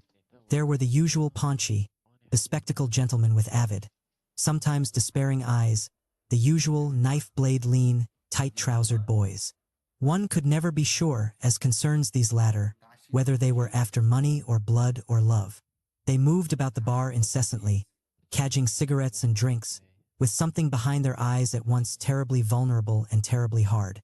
There were, of course, les Falls, always dressed in the most improbable combinations, screaming like parrots the details of their latest love affairs. Their love affairs always seemed to be hilarious. Occasionally one would swoop in, quite late in the evening, to convey the news that he, but they always called each other she, had just spent time with a celebrated movie star or boxer. Then all of the others closed in on this newcomer and they looked like a peacock garden and sounded like a barnyard. I always found it difficult to believe that they ever went to bed with anybody, for a man who wanted a woman would certainly have rather had a real one, and a man who wanted a man would certainly not want one of them. Perhaps, indeed, that was why they screamed so loud. There was the boy who worked all day, it was said, in the post office, who came out at night wearing makeup and earrings and with his heavy blonde hair piled high. Sometimes he actually wore a skirt and high heels. He usually stood alone unless Guillaume walked over to tease him. People said that he was very nice, but I confess that his utter grotesqueness made me uneasy. Perhaps in the same way that the sight of monkeys eating their own excrement turns some people's stomachs. They might not mind so much if monkeys did not, so grotesquely, resemble human beings. This bar was practically in my quartier, and I had many times had breakfast in the nearby workingman's cafe to which all the nightbirds of the neighborhood retired when the bars closed. Sometimes I was with Hella. Sometimes I was alone. And I had been in this bar two or three times. Once very drunk, I had been accused of causing a minor sensation by flirting with a soldier. My memory of that night was happily very dim, and I took the attitude that no matter how drunk I may have been, I could not possibly have done such a thing. But my face was known and I had the feeling that people were taking bets about me. Or, it was as though they were the elders of some strange and austere holy order and were watching me in order to discover, by means of signs I made but which only they could read, whether or not I had a true vocation. Jacques was aware, I was aware, as we pushed our way to the bar. It was like moving into the field of a magnet or like approaching a small circle of heat, of the presence of a new barman. He stood, insolent and dark and leonine, his elbow leaning on the cash register, his fingers playing with his chin, looking out at the crowd. It was as though his station were a promontory and we were the sea. Jacques was immediately attracted. I felt him, so to speak, preparing himself for conquest. I felt the necessity for tolerance. "I'm sure," I said, "that you'll want to get to know the barman, so I'll vanish any time you like." There was, in this tolerance of mind, a fund, by no means meager, of malicious knowledge. I had drawn on it when I called him up to borrow money. I knew that Jacques could only hope to conquer the boy before us if the boy was, in effect, for sale. And if he stood with such arrogance on an auction block, he could certainly find bidders richer and more attractive than Jacques. I knew that Jacques knew this. I knew something else. That Jacques' vaunted affection for me was involved with desire, the desire, in fact, to be rid of me, to be able soon to despise me as he now despised that army of boys who had come, without love, to his bed. I held my own against this desire by pretending that Jacques and I were friends, by forcing Jacques, on pain of humiliation, to pretend this. I pretended not to see, although I exploited it, the lust not quite sleeping in his bright, bitter eyes, and, by means of the rough, male candor with which I conveyed to him his case was hopeless, I compelled him endlessly to hope. And I knew, finally, that in bars such as these I was Jacques' protection. As long as I was there the world could see and he could believe that he was out with me, his friend. He was not there out of desperation. He was not at the mercy of whatever adventure chance, cruelty, or the laws of actual and emotional poverty might throw his way. "You stay right here," said Jacques. "I'll look at him from time to time and talk to you, and that way I'll save money. And stay happy, too." "I wonder where Guillaume found him," I said. For he was so exactly the kind of boy that Guillaume always dreamed of that it scarcely seemed possible that Guillaume could have found him. What will you have? He now asked us. His tone conveyed that, though he spoke no English, he knew that we had been speaking about him and hoped we were through. Un fine allo, I said, and un cognac, said Jacques, both speaking too quickly, so that I blushed and realized by a faint merriment on Giovanni's face as he served us that he had seen it. Jacques, willfully misinterpreting Giovanni's nuance of a smile, made of it an opportunity. You're new here? He asked in English. Giovanni almost certainly understood the question, but it suited him better to look blankly from Jacques to me and then back again at Jacques. Jacques translated his question. Giovanni shrugged. I have been here a month, he said. I knew where the conversation was going, and I kept my eyes down and sipped my drink. It must, Jacques suggested, with a sort of bludgeoning insistence on the light touch, seem very strange to you. Strange? Asked Giovanni. Why? And Jacques giggled. I was suddenly ashamed that I was with him. These men. And I knew that voice, breathless, insinuating, high as no girl's had ever been, and hot, suggesting, somehow, the absolutely motionless, deadly heat which hangs over swamp ground in July. All these men, he gasped, and so few women. Doesn't that seem strange to you? Ah, said Giovanni, and turned away to serve another customer. Ho doubt the women are waiting at home. I'm sure one's waiting for you, insisted Jacques, to which Giovanni did not respond. Well, that didn't take long, said Jacques, half to me, half to the space which had just held Giovanni. Aren't you glad you stayed? You've got me all to yourself. Oh, you're handling it all wrong, I said. He's mad for you. He just doesn't want to seem too anxious. Order him a drink. Find out where he likes to buy his clothes. Tell him about that cunning little Alfa Romeo you're just dying to give away to some deserving bartender. Very funny, said Jacques. Well, I said, faint heart never won fair athlete, that's for sure. Anyway, I'm sure he sleeps with girls. They always do, you know. I've heard about boys who do that. Nasty little beasts. We stood in silence for a while. Why don't you invite him to have a drink with us? Jacques suggested. I looked at him. Why don't I? Well, you may find this hard to believe, but actually, I'm sort of queer for girls myself. If that was his sister looking so good, I'd invite her to have a drink with us. I don't spend money on men. I could see Jacques struggling not to say that I didn't have any objection to allowing men to spend money on me. I watched his brief struggle with a slight smile, for I knew he couldn't say it. Then he said, with that cheery, brave smile of his, I was not suggesting that you jeopardize, even for a moment, that, he paused, that immaculate manhood which is your pride and joy. I only suggested that you invite him because he will almost certainly refuse if I invite him. But man, I said, grinning, think of the confusion. He'll think that I'm the one who's lusting for his body. How do we get out of that? If there should be any confusion, said Jacques with dignity, I will be happy to clear it up. We measured each other for a moment. Then I laughed. Wait till he comes back this way. I hope he orders a magnum of the most expensive champagne in France. I turned, leaning on the bar. I felt somehow elated.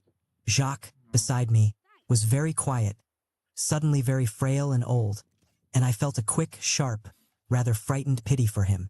Giovanni had been out on the floor, serving the people at tables, and he now returned with a rather grim smile on his face, carrying a loaded tray. Maybe, I said, it would look better if our glasses were empty. We finished our drinks. I set down my glass. Barman, I called. The same. Yes. He started to turn away. Barman, I said quickly, we would like to offer you a drink if we may. Bien, said a voice behind us. C'est fort ca. Not only have you finally, thank heaven, corrupted this great American football player, you use him now to corrupt my barman. Vraiment, Jacques, at your age. It was Guillaume standing behind us, grinning like a movie star, and waving that long white handkerchief which he was never, in the bar at any rate, to be seen without. Jacques turned, hugely delighted to be accused of such rare seductiveness, and he and Guillaume fell into each other's arms like old theatrical sisters. Eh bien, ma chérie, comment vas-tu? I have not seen you for a long time, but I have been awfully busy, said Jacques. I don't doubt it. Aren't you ashamed? Vieille folle? Et toy? You certainly don't seem to have been wasting your time. And Jacques threw a delighted look in the direction of Giovanni, rather as though Giovanni were a valuable racehorse or a rare bit of china. Guillaume followed the look and his voice dropped. Ah, c'est, mon cher, c'est strictement du business, comprends tu? They moved a little away. This left me surrounded, abruptly, with an awful silence. At last I raised my eyes and looked at Giovanni, who was watching me. I think you offered me a drink, he said. Yes, I said. I offered you a drink. I drink no alcohol while I work, but I will take a Coca-Cola. He picked up my glass. And for you, it is the same? The same. I realized that I was quite happy to be talking with him, and this realization made me shy. And I felt menaced since Jacques was no longer at my side. Then I realized that I would have to pay, for this round anyway. It was impossible to tug Jacques' sleeve for the money as though I were his ward. I coughed and put my 10,000 franc note on the bar. You are rich, said Giovanni, and set my drink before me. But no, I simply have no change. He grinned. I could not tell whether he grinned because he thought I was lying or because he knew I was telling the truth.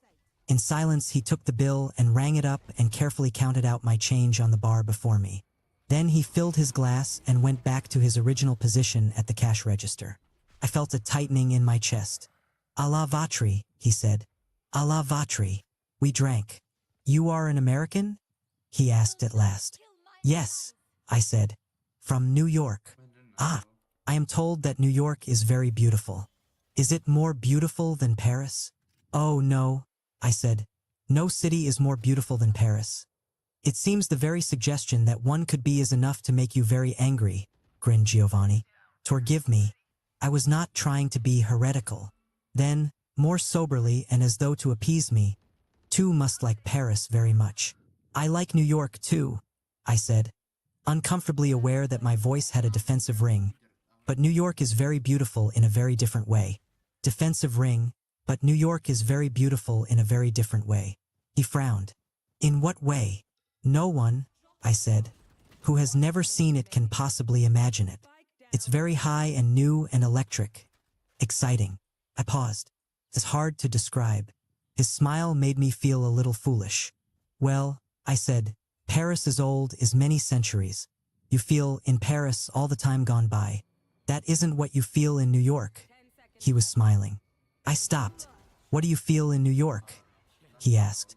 "Perhaps you feel," I told him, "all the time to come. There's such power there. Everything is in such movement. You can't help wondering. I can't help wondering what it will all be like many years from now. Many years from now? When we are dead and New York is old." "Yes," I said, "when everyone is tired, when the world, for Americans, is not so new." "I don't see why the world is so new for Americans," said Giovanni. "After all, you are all merely emigrants. And you did not leave Europe so very long ago. The ocean is very wide," I said. "We have led different lives than you. Things have happened to us there which have never happened here. Surely you can understand that this would make us a different people." "Ah, if it had only made you a different people 1 foot," he laughed. "But it seems to have turned you into another species. You are not, are you, on another planet? For I suppose that would explain everything." "I admit," I said with some heat, for I do not like to be laughed at, "that we may sometimes give the impression that we think we are. But we are not on another planet, no. And neither, my friend, are you." He grinned again. "I will not," he said, "argue that most unlucky fact." We were silent for a moment. Giovanni moved to serve several people at either end of the bar. Guillaume and Jacques were still talking. Guillaume seemed to be recounting one of his interminable anecdotes which invariably pivoted on the hazards of business or the hazards of love, and Jacques' mouth was stretched in a rather painful grin. I knew that he was dying to get back to the bar. Giovanni placed himself before me again and began wiping the bar with a damp cloth. "The Americans are funny. You have a funny sense of time, or perhaps you have no sense of time at all, I can't tell. Time always sounds like a parade chez vous, a triumphant parade, like armies with banners entering a town. As though, with enough time, and that would not need to be so very much for Americans, and a see pas." And he smiled, giving me a mocking look, but I said nothing. "Well then," he continued, As though with enough time and all that fearful energy and virtue you people have, everything will be settled, solved, put in its place. And when I say everything, he added grimly, I mean all the serious, dreadful things, like pain and death and love, in which you Americans do not believe. What makes you think we don't? And what do you believe?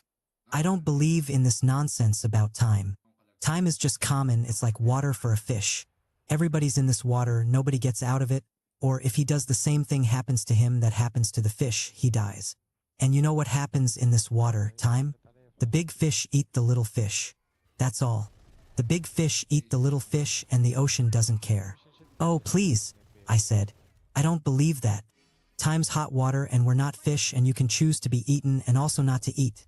Not to eat, I added quickly, turning a little red before his delighted and sardonic smile. The little fish, of course. To choose, cried Giovanni, turning his face away from me and speaking, it appeared, to an invisible ally who had been eavesdropping on this conversation all along. To choose. He turned to me again. Ah, you are really an American. J'adore votre enthusiasm. I adore yours, I said politely, though it seems to be a blacker brand than mine. Anyway, he said mildly, I don't see what you can do with little fish except eat them. What else are they good for? In my country, I said, feeling a subtle war within me as I said it. The little fish seem to have gotten together and are nibbling at the body of the whale. That will not make them whales, said Giovanni. The only result of all that nibbling will be that there will no longer be any grandeur anywhere, not even at the bottom of the sea. Is that what you have against us? That we're not grand? He smiled like someone who, faced with the total inadequacy of the opposition, is prepared to drop the argument. Put etri. You people are impossible, I said. You're the ones who killed grandeur off, right here in the city with paving stones. Talk about little fish. He was grinning. I stopped. Don't stop, he said, still grinning. I am listening. Don't stop, he said, still grinning. I am listening. I finished my drink. You people dumped all this murd on us, I said sullenly. And now you say we're barbaric because we stink. My sullenness delighted him. You're charming, he said. Do you always speak like this? No, I said and looked down. Almost never. There was something in him of the coquette. I am flattered then, he said, with a sudden, disconcerting gravity, which contained, nevertheless, the very faintest hint of mockery. And you, I said finally, have you been here long? Do you like Paris? He hesitated a moment and then grinned, suddenly looking rather boyish and shy. It's cold in the winter, he said. I don't like that. And Parisians? I do not find them so very friendly, do you? He did not wait for my answer. They are not like the people I knew when I was younger. In Italy we are friendly, we dance and sing and make love. But these people, and he looked out over the bar, and then at me and finished his Coca-Cola. These people, they are cold, I do not understand them. But the French say, I teased, that the Italians are too fluid, too volatile, have no sense of measure. Measure, cried Giovanni. Ah, these people and their measure.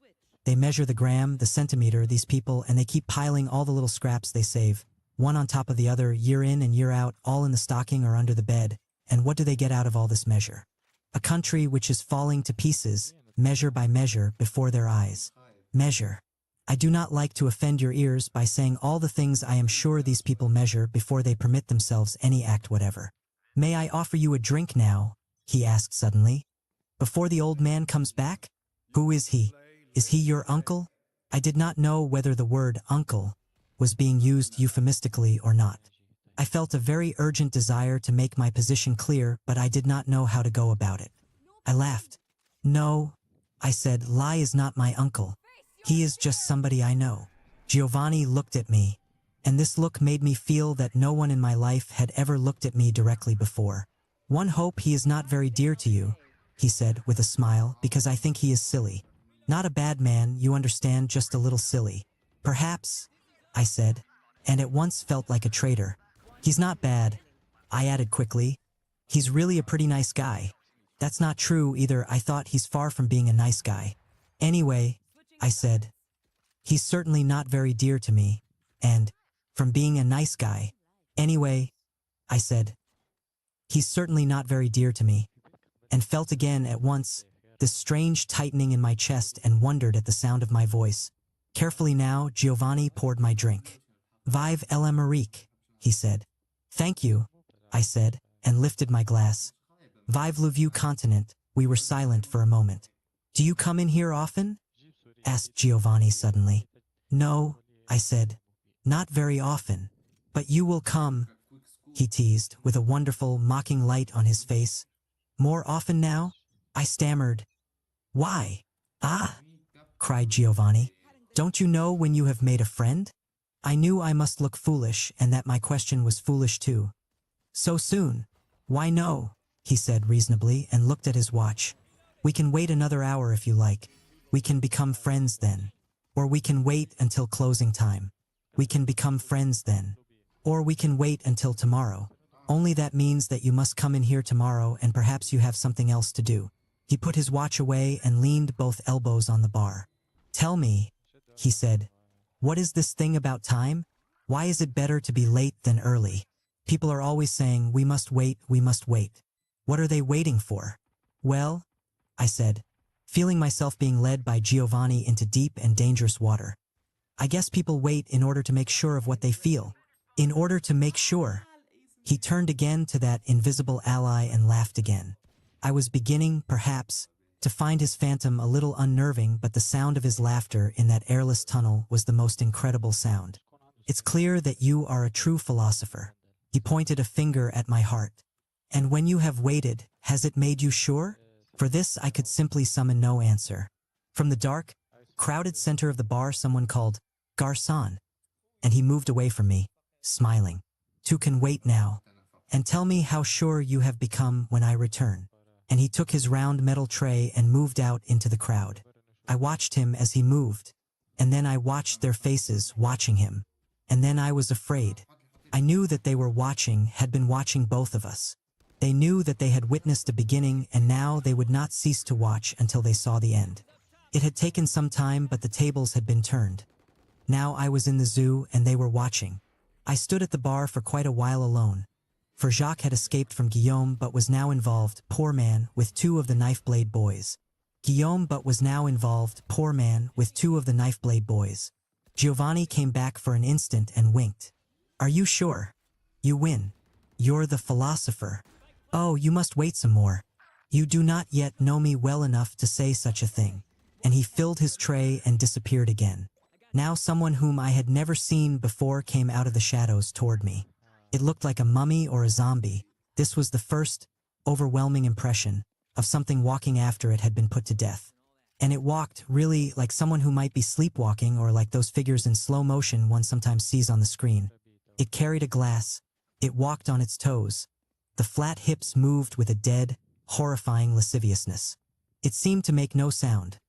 This was due to the roar of the bar, which was like the roaring of the sea, heard at night from far away. It glittered in the dim fight. The thin, black hair was violent with oil, combed forward, hanging in bangs. The eyelids gleamed with mascara, the mouth raged with lipstick. The face was white and thoroughly bloodless with some kind of foundation cream. It stank of powder and a gardenia-like perfume. The shirt, open coquettishly to the navel, revealed a hairless chest and a silver crucifix. The shirt was covered with round, paper-thin wafers, red and green and orange and yellow and blue, which stormed in the light and made one feel that the mummy might, at any moment, disappear in flame. A red sash was around the waist. The clinging pants were a surprisingly somber gray. He wore buckles on his shoes. I was not sure that he was coming towards me, but I could not take my eyes away. He stopped before me, one hand on his hip, looked me up and down and smiled. He had been eating garlic and his teeth were very bad. His hands, I noticed with an unbelieving shock, were very large and strong. Eh bien, he said. ILT plate? Comment, I said. I really was not sure I had heard him right, though the bright, bright eyes, looking, it seemed, at something amusing within the recess of my skull, did not leave much room for doubt. You like him, the barman? I did not know what to do or say. It seemed impossible to hit him. It seemed impossible to get angry. It did not seem real, he did not seem real. Besides, no matter what I said, those eyes would mock me with it. I said, as drilly as I could, How does that concern you? But it concerns me not at all, darling. J Menfo. Then please get the hell away from me. He did not move at once, but smiled at me again. ILS Dangeriux, tu sayas. And for a boy like you, he is very dangerous. I looked at him. I almost asked him what he meant. Go to hell, I said, and turned my back. Oh no, he said, and I looked at him again. He was laughing, showing all his teeth. There were not many. Oh no, he said, I go not to hell. And he clutched his crucifix with one large hand. But you, my dear friend, I fear that you shall burn in a very hot fire. He laughed again. Oh, such fire. He touched his head. Here, and he writhed, as though in torment. Everywhere, and he touched his heart. And here, and he looked at me with malice and mockery and something else. He looked at me as though I were very far away. Oh, my poor friend, so young, so strong, so handsome. Will you not buy me a drink? VAT fair fautre. His face crumpled in the sorrow of infants and of very old men. The sorrow, also, of certain aging actresses who were renowned in their youth for their fragile, childlike beauty. The dark eyes narrowed in spite and fury, and the scarlet mouth turned down like the mask of tragedy. Tora du chagrin, he said. You will be very unhappy. Remember that I told you so. And he straightened, as though he were a princess, and moved, flaming, away through the crowd. Then Jacques spoke at my elbow. Everyone in the bar, he said, is talking about how beautifully you and the barman have hit it off. He gave me a radiant and vindictive smile. I trust there has been no confusion? I looked down at him. I wanted to do something to his cheerful, hideous, worldly face which would make it impossible for him ever again to smile at anyone the way he was smiling at me. Then I wanted to get out of this bar, out into the air, perhaps to find Hella, my suddenly so sorely menaced girl. There's been no confusion, I snapped. Don't you go getting confused, either. I think I can safely say, said Jacques, that I have scarcely ever been less confused than I am at this moment. He had stopped smiling. He gave me a look which was dry, bitter, and impersonal. And, at the risk of losing forever your so remarkably candid friendship, let me tell you something. Confusion is a luxury which only the very, very young can possibly afford, and you are not that young anymore. I don't know what you're talking about, I said. Let's have another drink. I don't know what you're talking about, I said. Let's have another drink. I felt that I had better get drunk. Now Giovanni went behind the bar again and winked at me. Jacques' eyes never left my face. I turned rudely from him and faced the bar again. He followed me. The same, said Jacques. Certainly, said Giovanni. That's the way to do it. He fixed our drinks. Jacques paid. I suppose I did not look too well, for Giovanni shouted at me playfully. Eh? Are you drunk already? I looked up and smiled. To know how Americans drink, I said. One haven't even started yet. David is far from drunk, said Jacques. He is only reflecting bitterly that he must get a new pair of suspenders. I could have killed Jacques. Yet it was only with difficulty that I kept myself from laughing. I made a face to signify to Giovanni that the old man was making a private joke, and he disappeared again. That time of evening had come when great batches of people were leaving and great batches were coming in. They would all encounter each other later anyway, in the last bar, all those, that is, unlucky enough to be searching still at such an advanced hour. I could not look at Jacques, which he knew. He stood beside me, surniling at nothing, humming a tune. There was nothing I could say. I did not dare to mention Hella. I could not even pretend to myself that I was sorry she was in Spain. I was glad. I was utterly, hopelessly, horribly glad. I knew I could do nothing whatever to stop the ferocious excitement which had burst in me like a storm. I could only drink, in the faint hope that the storm might thus spend itself without doing any more damage to my land. But I was glad. I was only sorry that Jacques had been a witness. He made me ashamed. I hated him because he had now seen all that he had waited, often scarcely hoping, so many months to see. We had, in effect, been playing a deadly game, and he was the winner. He was the winner in spite of the fact that I had cheated to win. I wished, nevertheless, standing there at the bar, that I had been able to find in myself the force to turn and walk out, to have gone over to Montparnasse perhaps and picked up a girl. Any girl. I could not do it. I told myself all sorts of lies, standing there at the bar, but I could not move. And this was partly because I knew that it did not really matter anymore. It did not even matter if I never spoke to Giovanni again, for they had become visible as the wafers on the shirt of the flaming princess. They stormed all over me, my awakening, my insistent possibilities. That was how I met Giovanni. I think we connected the instant that we met, and remain connected still, in spite of our later separation to core, despite the fact that Giovanni will be rotting soon in unhallowed ground near Paris. Until I die, there will be those moments seeming to rise up out of the ground like Macbeth's witches, when his face will come before me, that face in all its changes, when the exact timbre of his voice and tricks of his speech will nearly burst my ears, when his smell will overpower my nostrils. Sometimes, in the days which are coming, God grant me the grace to live them. In the glare of the gray morning, sour-mouthed, eyelids raw and red, hair tangled and damp from my stormy sleep, facing, over coffee and cigarette smoke, last night's impenetrable, meaningless boy who will shortly rise and vanish like the smoke. I will see Giovanni again, as he was that night, so vivid, so winning, all of the light of that gloomy tunnel trapped around his head. Chapter 3. At 5 o'clock in the morning, Guillaume locked the door of the bar behind us. The streets were empty and gray. On a corner near the bar, a butcher had already opened his shop, and one could see him within, already bloody, hacking at the meat. One of the great, green Paris buses lumbered past, nearly empty, its bright electric flag waving fiercely to indicate a turn. A garçon de café spilled water on the sidewalk before his establishment and swept it into the gutter. At the end of the long, curving street which faced us were the trees of the boulevard and straw chairs piled high before cafés and the great stone spire of Saint-Germain-des-Prés, the most magnificent spire, as Hella and I believed, in Paris. The street beyond the place stretched before us to the river and, hidden beside and behind us, meandered to Montparnasse. It was named for an adventurer who sowed a crop in Europe which is being harvested until today. I had often walked the street, sometimes with Hella, towards the river, often, without her, towards the girls of Montparnasse. Not very long ago either, though it seemed that morning to have occurred in another life. We were going to Les Halles for breakfast. We piled into a taxi, the four of us unpleasantly crowded together, a circumstance which elicited from Jacques and Guillaume a series of lewd speculations. This lewdness was particularly revolting in that it not only failed of wit, it was so clearly an expression of contempt and self-contempt. It bubbled upward out of them like a fountain of black water. It was clear that they were tantalizing themselves with Giovanni and me, and this set my teeth on edge.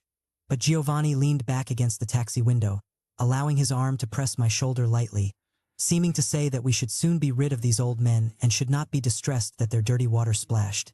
We would have no trouble washing it away. "Look," said Giovanni as we crossed the river, "this old whore, Paris, as she turns in bed, is very moving."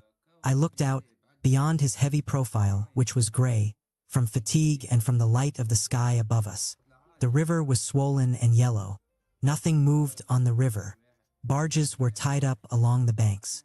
The island of the city widened away from us, bearing the weight of the cathedral. Beyond this, dimly, through speed and mist, one made out the individual roofs of Paris, their myriad, squat chimney stacks very beautiful and varicolored under the pearly sky.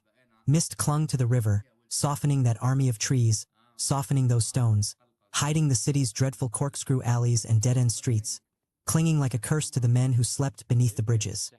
One of whom flashed by beneath us, very black and lone, walking along the river. "Some rats have gone in," said Giovanni, "and now other rats come out." He smiled bleakly and looked at me. To my surprise, he took my hand and held it. "Have you ever slept under a bridge?" he asked. "Or perhaps they have soft beds with warm blankets under the bridges in your country?" I did not know what to do about my hand. It seemed better to do nothing. "Not yet," I said. "But I may. My hotel wants to throw me out." I had said it lightly, with a smile, out of a desire to put myself, in terms of an acquaintance with wintry things, on an equal footing with him. But the fact that I had said it as he held my hand made it sound to me unutterably helpless and soft and coy. But I could not say anything to counteract this impression. To say anything more would confirm it. I pulled my hand away, pretending that I had done so in order to search for a cigarette.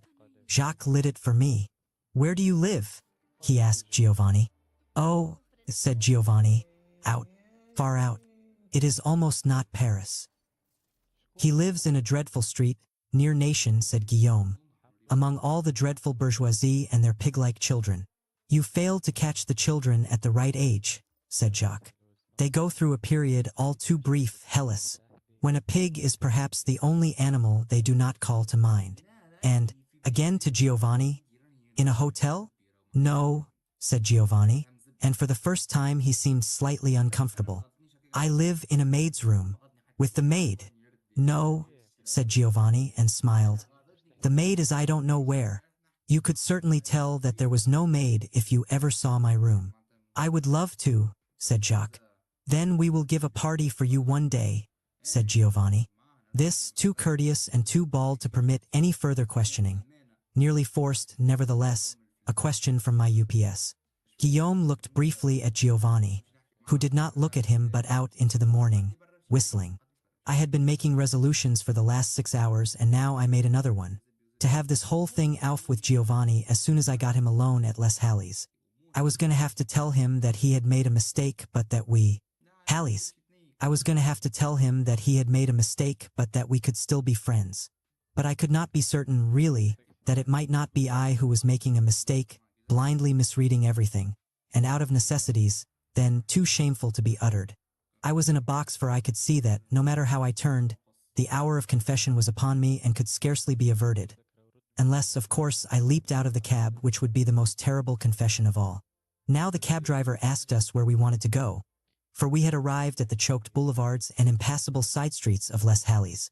Leeks, onions, cabbages, oranges, apples, potatoes, cauliflowers, stood gleaming in mounds all over, on the sidewalks, in the streets, before great metal sheds. The sheds were blocks long, and within the sheds were piled more fruit, more vegetables, in some sheds fish, in some sheds cheese, in some whole animals lately slaughtered. It scarcely seemed possible that all of this could ever be eaten. But in a few hours it would all be gone, and trucks would be arriving from all corners of France, and making their way, to the great profit of a beehive of middlemen, across the city of Paris, to feed the roaring multitude, who were roaring now, at once wounding and charming the ear, before and behind, and on either side of our taxi driver and Giovanni too roared back.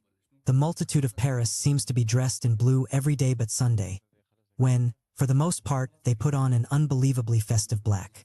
Here they were now, in blue, disputing every inch our passage with their wagons, hand trucks, camions, their bursting baskets carried at an angle, steeply self-confident on the back. A red-faced woman, burdened with fruit, shouted to Giovanni, the driver, to the world. A particularly vivid coquetry, to which the driver and Giovanni, at once, at the top of their lungs, responded, though the fruit lady had already passed beyond our sight and perhaps no longer even remembered her precisely obscene conjectures. We crawled along, for no one had yet told the driver where to stop, and Giovanni and the driver, who had, it appeared, immediately upon entering Les Halles, been transformed into brothers, exchanged speculations, unflattering in the extreme, concerning the hygiene, language, private parts, and habits of the citizens of Paris. Jacques and Guillaume were exchanging speculations, unspeakably less good-natured, concerning every passing male. The pavements were slick with leavings, mainly cast off, rotten leaves, flowers, fruit, and vegetables which had met with disaster, natural and slow, or abrupt. And the walls and corners were combed with pissoirs, dull-burning, makeshift braziers, cafes, restaurants, and smoky yellow bistros. Of these last, some so small that they were little more than diamond-shaped, enclosed corners holding bottles, and a zinc-covered counter. Nothing here reminded me of home, though Giovanni reveled in it all. I know a place, he told the driver, Trace Bon Marché, and told the driver where it was. It developed that it was one of the driver's favorite rendezvous. Where is this place? Asked Jacques petulantly. I thought we were going to. And he named another place. You are joking, said Giovanni with contempt. That place is very bad and very expensive. It is only for tourists.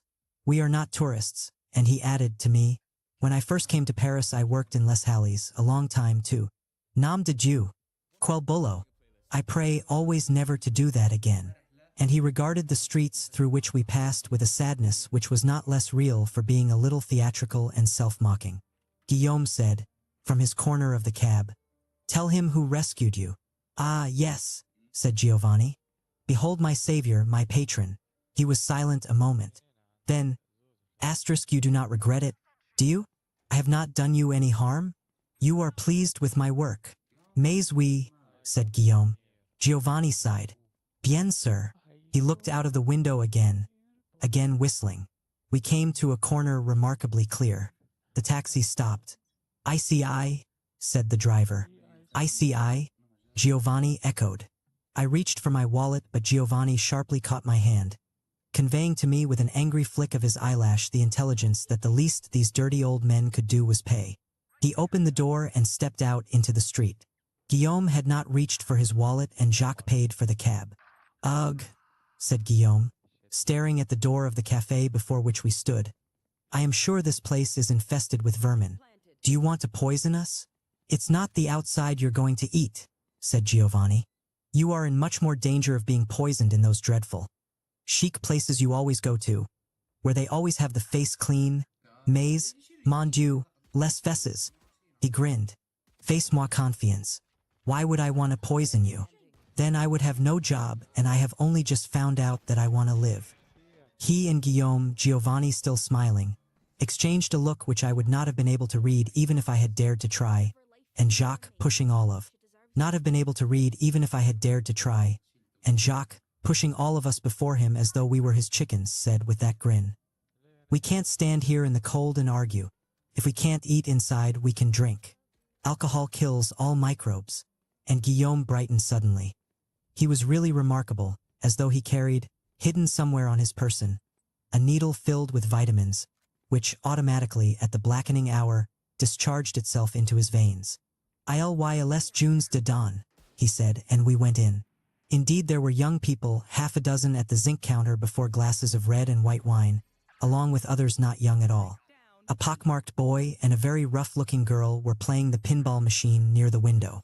There were a few people sitting at the tables in the back, served by an astonishingly clean-looking waiter. In the gloom, the dirty walls, the sawdust-covered floor, his white jacket gleamed like snow. Behind these tables, one caught a glimpse of the kitchen and the surly, obese cook. He lumbered about like one of those overloaded trucks outside, wearing one of those high, white hats, and with a dead cigar stuck between his lips. Behind the counter sat one of those absolutely inimitable and indomitable ladies, produced only in the city of Paris, but produced there in great numbers, who would be as outrageous and unsettling in any other city as a mermaid on a mountaintop. All over Paris they sit behind their counters like a mother bird in a nest and brood over the cash register as though it were an egg. Nothing occurring under the circle of heaven where they sit escapes their eye. If they have ever been surprised by anything, it was only in a dream they long ago ceased having. They are neither ill nor good-natured, though they have their days and styles, and they know, in the way, apparently, that other people know when they have to go to the bathroom, everything about everyone who enters their domain. Though some are white-haired and some not, some fat, some thin, some grandmothers and some but lately virgins, they all have exactly the same shrewd, vacant, all-registering eye. It is difficult to believe that they ever cried for milk or looked at the sun. It seems they must have come into the world hungry for banknotes, and squinting helplessly, unable to focus their eyes until they came to rest on a cash register. This one's hair is black and gray, and she has a face which comes from Brittany. And she, like almost everyone else standing at the bar, knows Giovanni and, after her fashion, likes him. She has a big, deep bosom and she clasps Giovanni to it, and a big, deep voice. "Ah, mon pote," she cries. "Tu es revenu. You have come back at last. Salad. Now that you are rich and have found rich friends, you never come to see us anymore. Canale." And she beams at us, the rich friends, with a friendliness deliciously, deliberately vague. She would have no trouble reconstructing every instant of our biographies from the moment we were born until this morning. She knows exactly who is rich, and she knows it isn't me. For this reason, perhaps, there was a click of speculation infinitesimally double behind her eyes when she looked at me. In a moment, however, she knows that she will understand it all. "You know how it is," says Giovanni, extricating himself and throwing back his hair. Asterisk, when you work, when you become serious, you have no time to play. "Tiens," says she with mockery. "Sans blog." "But I assure you," says Giovanni, Even when you are a young man like me, you get very tired. She laughs. And you go to sleep early. She laughs again. And alone, says Giovanni, as though this proved everything. And she clicks her teeth in sympathy and laughs again. And now, she says, are you coming or going? Have you come for breakfast or have you come for a nightcap? Nom de Dieu, you do not look very serious. I believe you need a drink. Bien, sir, says someone at the bar. After such hard work, he needs a bottle of white wine, and perhaps a few dozen oysters. Everybody laughs. Everybody, without seeming to, is looking at us, and I am beginning to feel like part of a traveling circus. Everybody also seems very proud of Giovanni. Giovanni turns to the voice at the bar. An excellent idea, friend, he says. And exactly what I had in mind. Now he turns to us. Two have not met my friends, he says, looking at me, then at the woman. This is Monsieur Guillaume, he tells her, and with the most subtle flattening of his voice, my patron. He can tell you if I am serious. Ah, she dares to say. But I cannot tell if he is, and covers this daring with a laugh. Guillaume, raising his eyes with difficulty from the young men at the bar, stretches out his hand and smiles. But you are right, madam, he says. He is so much more serious than I am that I fear he will own my bar one day. He will when lions fly, she is thinking, but professes herself enchanted by him and shakes his hand with energy. And Monsieur Jacques, says Giovanni, one of our finest customers.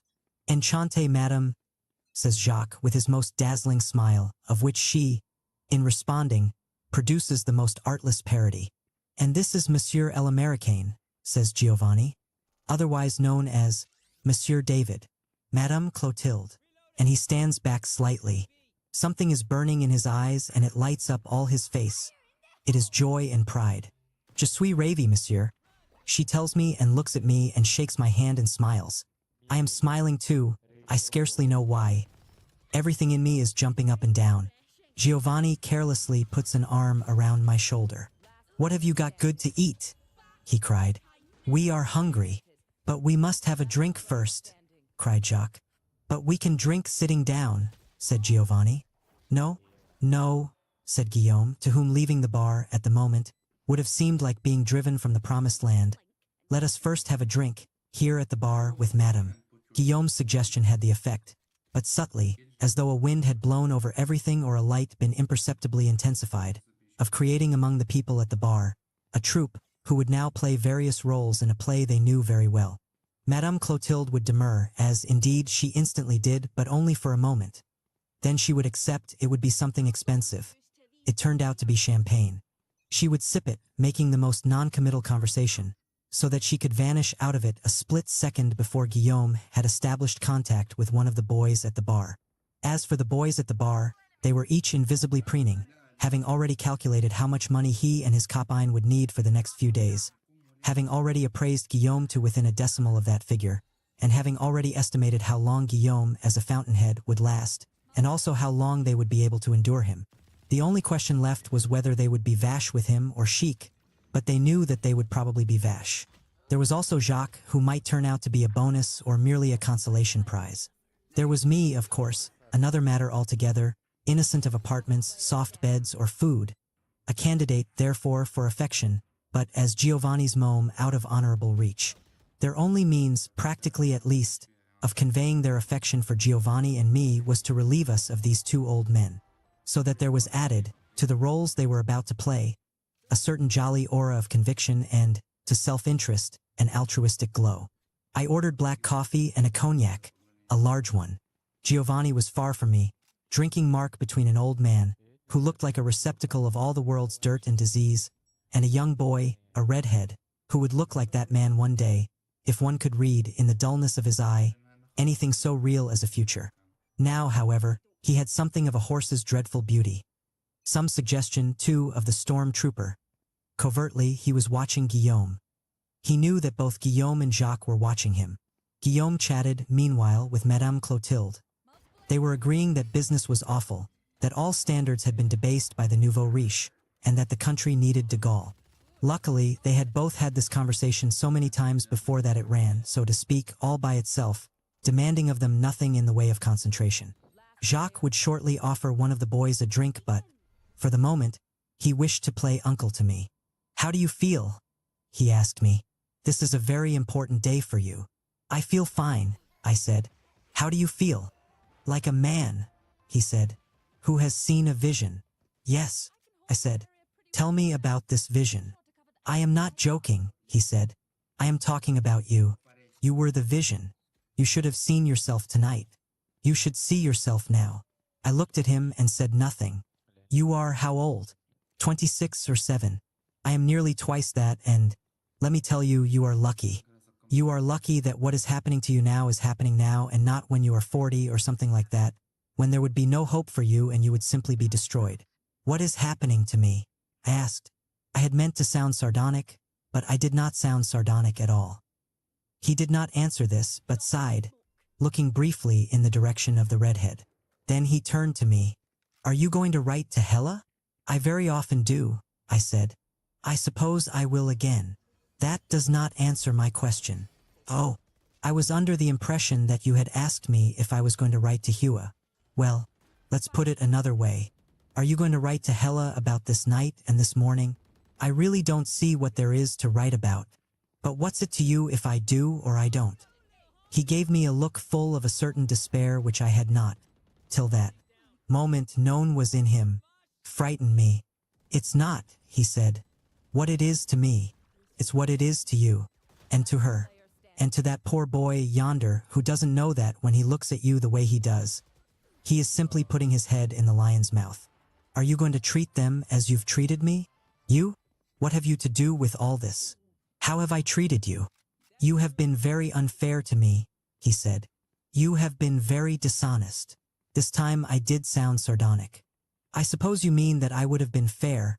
I would have been honest if I had. You could have been fair to me by despising me a little less. I'm sorry, but I think, since you bring it up, that a lot of your life is despicable." "I could say the same about yours," said Jacques. "There are so many ways of being despicable it quite makes one's head spin. But the way to be really despicable is to be contemptuous of other people's pain. You ought to have some apprehension that the man you see before you was once even younger than you are now and arrived at his present wretchedness by imperceptible degrees." There was silence for a moment, threatened, from a distance, by that laugh of Giovanni's. "Tell me," I said at last, "is there really no other way for you but this? To kneel down forever before an army of boys for just 5 dirty minutes in the dark?"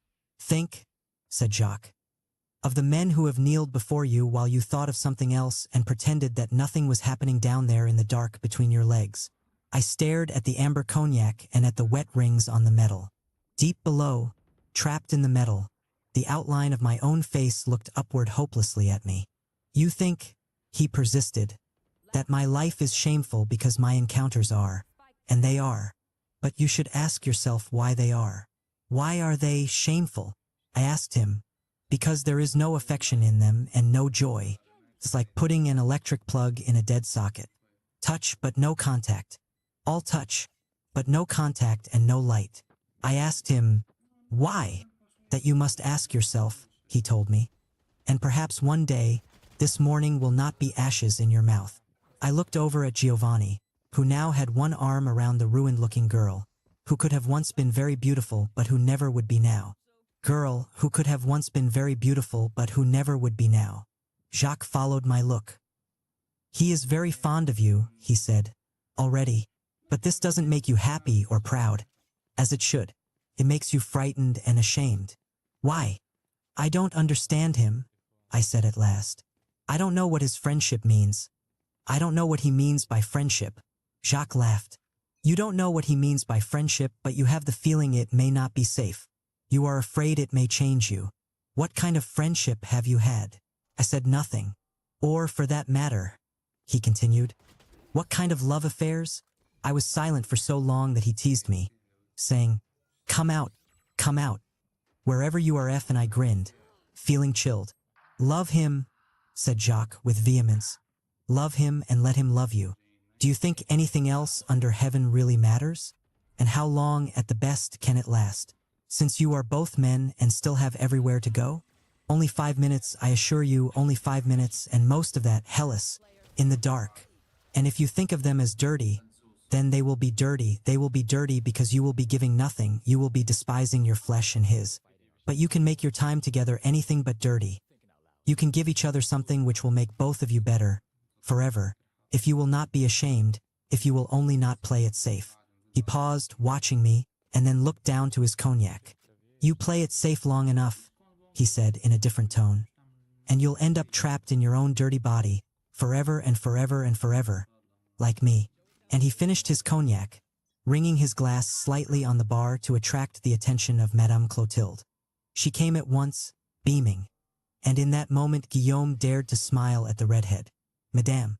Clotilde poured Jacques a fresh cognac and looked questioningly at me, the bottle poised over my half-full glass. I hesitated. "Iti pourquoi pas?" she asked with a smile. So I finished my glass and she filled it.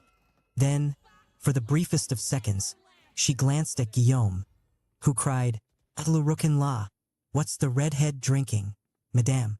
Clotilde turned with the air of an actress about to deliver the severely restrained last lines of an exhausting and mighty part. "On t'offre, Pierre," she said, majestically. "What will you have?" Holding slightly aloft meanwhile the bottle containing the most expensive cognac in the house. "Je prendrai un petit cognac." Pierre mumbled after a moment and, oddly enough, he blushed, which made him, in the light of the pale, just rising sun, resemble a freshly fallen angel. "Madame." Clotilde filled Pierre's glass and, amid a beautifully resolving tension, as of slowly dimming lights, replaced the bottle on the shelf and walked back to the cash register. Offstage, in effect, into the wings, where she began to recover herself by finishing the last of the champagne. She sighed and sipped and looked outward contentedly into the slowly rising morning. Guillaume had murmured a "Je m'excuse un instant, madame," and now passed behind us on his way to the redhead. I smiled. "Things my father never told me." "Somebody," said Jacques, "your father or mine, should have told us that not many people have ever died of love, but multitudes have perished, and are perishing every hour, and in the oddest places for the lack of it. And then, here comes your baby. Sois sage. Sois chic." He moved slightly away and began talking to the boy next to him. And here my baby came indeed, through all that sunlight, his face flushed and his hair flying, his eyes, unbelievably, like morning stars. "It was not very nice of me to go off for so long," he said. "I hope you have not been too bored." "You certainly haven't been," I told him. "You look like a kid about 5 years old waking up on Christmas morning." This delighted, even flattered him, as I could see from the way he now humorously pursed his lips. "I am sure I cannot look like that," he said. "I was always disappointed on Christmas morning. Well, I mean very early on Christmas morning, before you saw what was under the tree." But his eyes have somehow made of my last statement a double entendre, and we are both laughing. "Are you hungry?" he asked. "Perhaps I would be if I were alive and sober. I don't know. Are you?" "I think we should eat," he said with no conviction whatever, and we began to laugh again. "Well," I said, "what shall we eat?" "I scarcely dare suggest white wine and oysters," said Giovanni. But that is really the best thing after such a night. "Well, let's do that," I said, "while we can still walk to the dining room." I looked beyond him to Guillaume and the redhead. They had apparently found something to talk about. I could not imagine what it was. And Jacques was deep in conversation with the tall, very young, pockmarked boy, whose turtleneck black sweater made him seem even paler and thinner than he actually was. He had been playing the pinball machine when we came in. His name appeared to be Eve. "Are they going to eat now?" I asked Giovanni. "Perhaps not now," said Giovanni. "Trot, they are certainly going to eat. Everyone is very hungry." I took this to refer more to the boys than to our friends, and we passed into the dining room, which was now empty, the waiter nowhere in sight. "Madame." "Clotilde," I shouted Giovanni. "On mange ici non?" This shout produced an answering shout from Madame Clotilde and also produced the waiter, whose jacket was less spotless, seen in close-up, than it had seemed from a distance. It also officially announced our presence in the dining room to Jacques and Guillaume and must have definitely increased, in the eyes of the boys they were talking to, a certain tigerish intensity of affection. Well, eat quickly and go, said Giovanni. After all, I have to work tonight. Did you meet Guillaume here? I asked him. He grimaced, looking down. No, that is a long story. He grinned. No, I did not meet him here. I met him, he laughed. In a cinema. We both laughed. C'était un film du Far West. Avec Gary Cooper. This seemed terribly funny, too. We kept laughing until the waiter came with our bottle of white wine. Well, said Giovanni, sipping the wine, his eyes damp. After the last gunshot had been fired and all the music came up to celebrate the triumph of goodness and I came up the aisle, I bumped into this man, Guillaume, and I excused myself and walked into the lobby. Then here he came, after me, with a long story about leaving his scarf in my seat because, it appeared, he had been sitting behind me, you understand, with his coat and his scarf on the seat before him, and when I sat down I pulled his scarf down with me. Well, I told him I didn't work for the cinema and I told him what he could do with his scarf. But I did not really get angry because he made me want to laugh. He said that all the people who worked for the cinema were thieves and he was sure that they would keep it if they so much as laid eyes on it, and it was very expensive and a gift from his mother and, oh, I assure you, not even Garbo ever gave such a performance. So I went back and of course there was no scarf there, and when I told him this it seemed he would fall dead right there in the lobby. And by this time, you understand, everybody thought we were together and I didn't know whether to kick him or the people who were looking at us. But he was very well dressed, of course, and I was not, and so I thought, well, we had better get out of this lobby. So we went to a cafe and sat on the terrace, and when he had got over his grief about the scarf and what his mother would say and so on, he asked me to have supper with him. Well, naturally, I said no. I had certainly had enough of him by that time, but the only way I could prevent another scene, right there on the terrace, was to promise to have supper with him a few days later. I did not intend to go, he said with a shy grin, taut when the day came. I had not eaten for a long time and I was very hungry. He looked at me and I saw in his face again something which I have fleetingly seen there during these hours. Under his beauty and his bravado, terror, and a terrible desire to please. Dreadfully, dreadfully moving, and it made me want, in anguish, to reach out and comfort him. Our oysters came and we began to eat. Giovanni sat in the sun, his black hair gathering to itself the yellow glow of the wine and the many dull colors of the oyster where the sun struck it. Well, with his mouth turned down. Dinner was awful, of course, since he can make scenes in his apartment too. But by this time I knew he owned a bar and was a French citizen. I am not, and I had no job and no carte de travail. So I saw that he could be useful if I could only find some way to make him keep his hands off me. I did not, I must say, this with that look at me, altogether succeed in remaining untouched by him. He has more hands than an octopus and no dignity whatever, buff. Grimly throwing down another oyster and refilling our glasses of wine. I do now have a carte de travail and I have a job, which pays very well, he grinned. It appears that I am good for business. For this reason, he leaves me mostly alone. He looked out into the bar.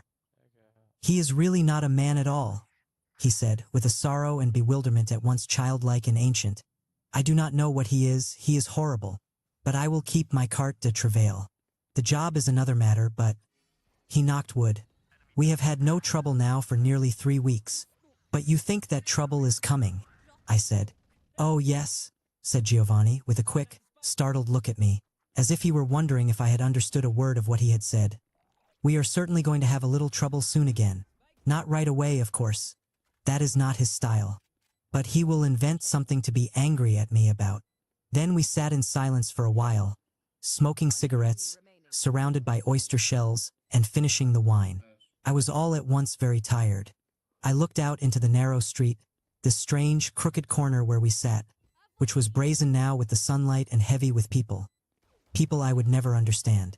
I ached abruptly, intolerably, with a longing to go home. Not to that hotel in one of the alleys of Paris, where the concierge barred the way with my unpaid bill. But home across the ocean, to things and people I knew and understood. To those things, those places, those people which I would always, helplessly, and in whatever bitterness of spirit, love above all else. I had never realized such a sentiment in myself before, and it frightened me. I saw myself, sharply, as a wanderer, an adventurer, rocking through the world, unanchored. I looked at Giovanni's face, which did not help me. He belonged to the strange city, which did not belong to me. I began to see that, while what was happening to me was not so strange as it would have comforted me to believe, yet it was strange beyond belief.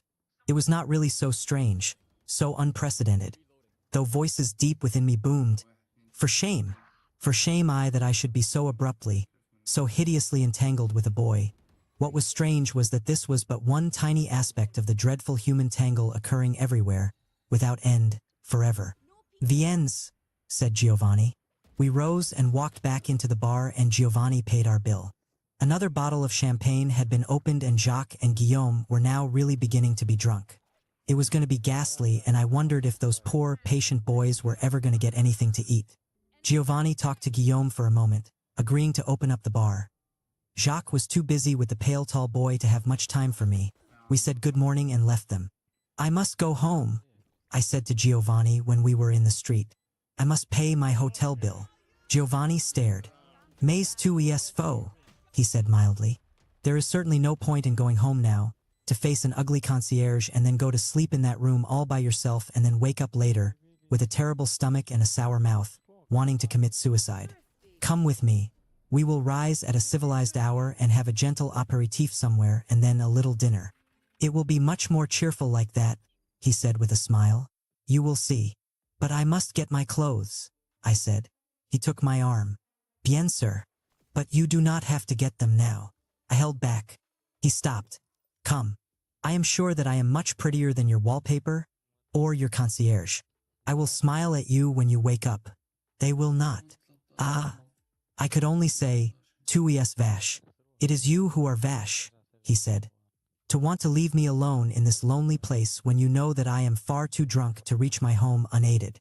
We laughed together, both caught up in a stinging, teasing sort of game. We reached the Boulevard de Sebastopol. But we will not any longer discuss the painful subject of how you desired to desert Giovanni at so dangerous an hour in the middle of a hostile city. I began to realize that he, too, was nervous. Far down the boulevard a cab meandered toward us, and he put up his hand. I will show you my room, he said.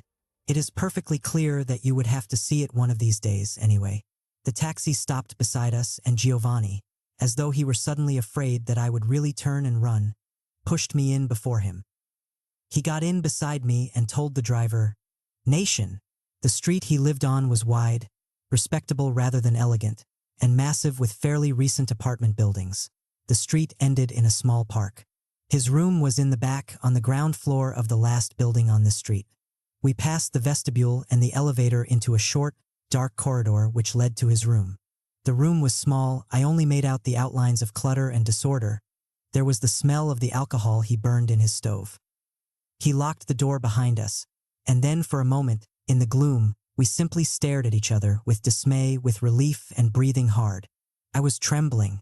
I thought, if I do not open the door at once and get out of here, I am lost. But I knew I could not open the door. I knew it was too late. Soon it was too late to do anything but moan. He pulled me against him, putting himself into my arms as though he were giving me himself to carry, and slowly pulled me down with him to that bed. With everything in me screaming no, yet the some of me sighed yes.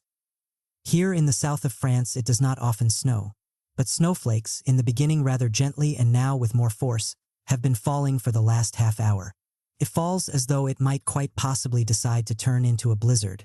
It has been cold down here this winter, though the people of the region seem to take it as a mark of ill-breeding in a foreigner if he makes any reference to this fact. They themselves, even when their faces are burning in that wind which seems to blow from everywhere at once, and which penetrates everything, are as radiantly cheerful as children at the seashore. I'll fate beau bien? Throwing their faces toward the lowering sky in which the celebrated southern sun has not made an appearance in days. I leave the window of the big room and walk through the house. While I am in the kitchen, staring into the mirror, I have decided to shave before all the water turns cold. I hear a knocking at the door. Some vague, wild hope leaps in me for a second, and then I realize that it is only the caretaker from across the road come to make certain that I have not stolen the silver or smashed the dishes, or chopped up the furniture for firewood. And indeed, she rattles the door and I hear her voice out there, cracking, M'su, M'su, El Americaine. I wonder, with annoyance, why on earth she should sound so worried. But she smiles at once when I open the door, a smile which weds the coquette and the mother.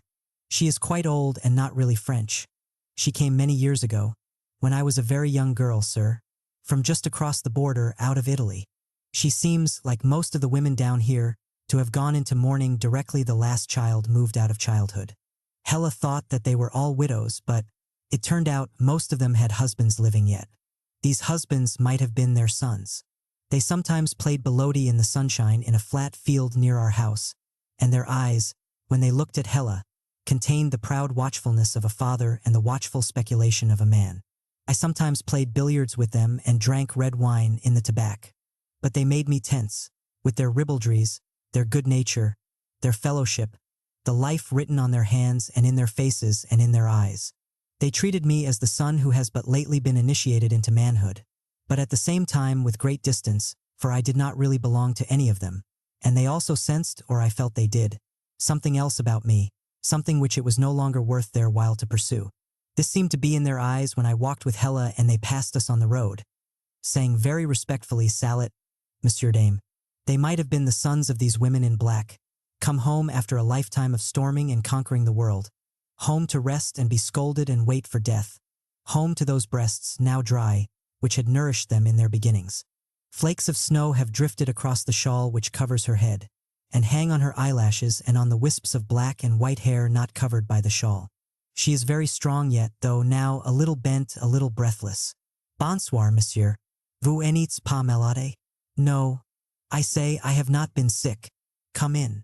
She comes in, closing the door behind her, and allowing the shawl to fall from her head. I still have my drink in my hand, and she notices this in silence. Eh bien, she says, tant mieux, but we have not seen you for several days. You have been staying in the house, and her eyes search my face. I am embarrassed and resentful.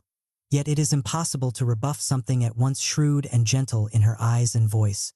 Yes, I say, the weather has been bad. It is not the middle of August, to be sure, says she. But you do not have the. It is not the middle of August, to be sure, says she. But you do not have the air of an invalid. It is not good to sit in the house alone. I am leaving in the morning, I say desperately. Did you want to take the inventory? Yes, she says, and produces from one of her pockets the list of household goods I signed upon arrival. It will not be long. Let me start from the back. We start toward the kitchen. On the way, I put my drink down on the night table in my bedroom. It doesn't matter to me if you drink, she says, not turning around. But I leave my drink behind anyway. We walk into the kitchen. The kitchen is suspiciously clean and neat. Where have you been eating? She asks sharply. They tell me at the tobacco you have not been seen for days. Have you been going to town? Yes. I say lamely, sometimes. On foot? She inquires. Because the bus driver, he has not seen you either. All this time she is not looking at me but around the kitchen, checking off the list in her hand with a short, yellow pencil. I can make no answer to her last, sardonic thrust, having forgotten that in a small village almost every move is made under the village's collective eye and ear. She looks briefly in the bathroom. I'm going to clean that tonight, I say. I should hope so, she says. Everything was clean when you moved in. We walk back through the kitchen. She has failed to notice that 2 glasses are missing, broken by me, and I have not the energy to tell her. I will leave some money in the cupboard. She turns on the light in the guest room. My dirty clothes are lying all over. Those go with me, I say, trying to smile. You could have come just across the road, she says. I would have been glad to give you something to eat. A little soup, something nourishing. I cook every day for my husband. What difference does one more make? This touches me, but I do not know how to indicate it, and I cannot say, of course, that eating with her and her husband would have stretched my nerves to the breaking point. She is examining a decorative pillow. Are you going to join your fiancé? She asks. I know I ought to lie, but somehow I cannot. I am afraid of her eyes. I wish now that I had my drink with me. No, I say flatly. She has gone to America. Tiens, she says. And you? Do you stay in France? She looks directly at me. For a while, I say. I am beginning to sweat. It has come to me that this woman, a peasant from Italy, must resemble, in so many ways, the mother of Giovanni. I keep trying not to hear her howls of anguish, I keep trying not to see in her eyes what would surely be there if she knew that her son would be dead by morning, if she knew what I had done to her son. But, of course, she is not Giovanni's mother. It is not good, she says. It is not right for a young man like you to be sitting alone in a great big house with no woman. She looks, for a moment, very sad. Starts to say something more and thinks better of it. I know she wants to say something about Hella, whom neither she nor any of the other women here had liked. But she turns out the light in the guest room and we go into the big bedroom, the master bedroom, which Hella and I had used, not the one in which I have left my drink. This too is very clean and orderly. She looks about the room and looks at me and smiles. You have not been using this room lately, she says. I feel myself blushing painfully. She laughs. But you will be happy again, she says. You must go and find yourself another woman, a good woman, and get married and have babies. Yes, that is what you ought to do, she says, as though I had contradicted her. And before I can say anything, where is your maman? She is dead. Ah! She clicks her teeth in sympathy. That is sad. And your papa? Is he dead too? No. He is in America. Povera bambino. She looks at my face. I am really helpless in front of her, and if she does not leave soon, she will reduce me to tears or curses. But you do not have the intention of just wandering through the world like a sailor? I am sure that would make your mother very unhappy. You will make a home someday? Yes, surely. Someday. She puts her strong hand on my arm. Even if your maman, she is dead, that is very sad. Your papa will be very happy to see bambinos from you. She pauses, her black eyes soften. She is looking at me, but she is looking beyond me, too. We had 3 sons. 2 of them were killed in the war.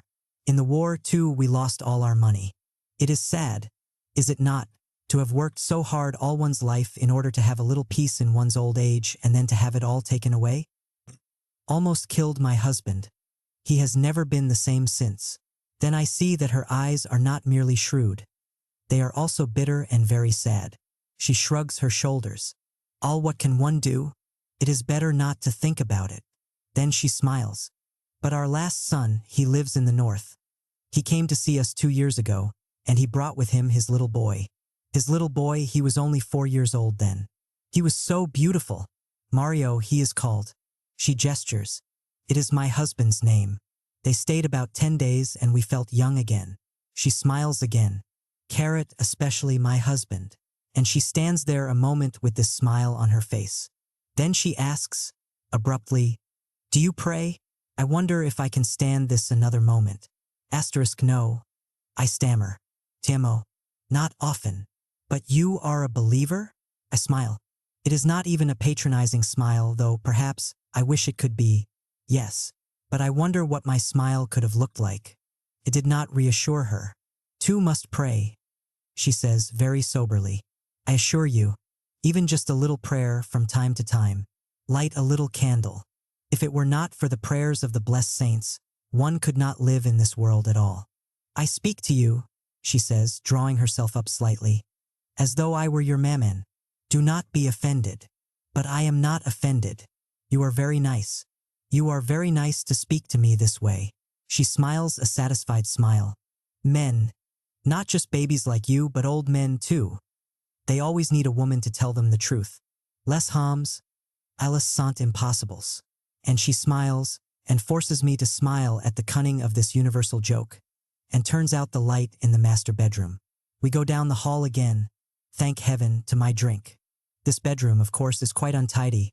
The light burning, my bathrobe, books, dirty socks, and a couple of dirty glasses, and a coffee cup half full of stale coffee, lying around all over the place, and the sheets on the bed a tangled mess. I'll fix this up before morning, I say. Bien, sir, she sighs. 2 really must take my advice, monsieur, and get married. At this suddenly we both laugh. Then I finish my drink. The inventory is almost done. We go into the last room, the big room where the bottle is, before the window. She looks at the bottle, then at me. But you will be drunk by morning, she says. Oh no, I'm taking the bottle with me. It is quite clear that she knows this is not true, but she shrugs her shoulders. Again. Then she becomes, by the act of wrapping the shawl around her head, very formal, even a little shy. Now that I see she is about to leave, I wish I could think of something to make her stay.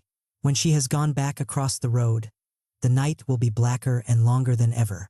I have something to say to her, but of course it will never be said. I feel that I want to be forgiven. I want her to forgive me, but I do not know how to state my crime. My crime, in some odd way, is in being a man, and she knows all about this already. It is terrible how naked she makes me feel, like a half-grown boy, naked before his mother. She puts out her hand. I take it awkwardly. Bon voyage, monsieur. I hope that you were happy while you were here and that, perhaps, one day, you will visit us again. She is smiling and her eyes are kind, but now the smile is purely social. It is the graceful termination of a business deal. Thank you, I say. Perhaps I will be back next year. She releases my hand and we walk to the door. Oh, she says at the door. Please do not wake me up in the morning. Put the keys in my mailbox. I do not anymore have any reason to get up so early. Surely, I smile and open the door. Good night, madam. Bonsoir, monsieur. Adieu. She steps out into the darkness. But there is a light coming from my house and from her house across the road. The town lights glimmer beneath us and I hear, briefly, the sea again. She walks a little away from me and turns. Souvenez-vous, she tells me. One must make a little prayer from time to time, and I close the door. She has made me realize that I have much to do before morning. I decide to clean the bathroom before I allow myself another drink. And I begin to do this, first scrubbing out the tub, then running water into the pail to mop the floor. The bathroom is tiny and square, with one frosted window. It reminds me of that claustrophobic room in Paris.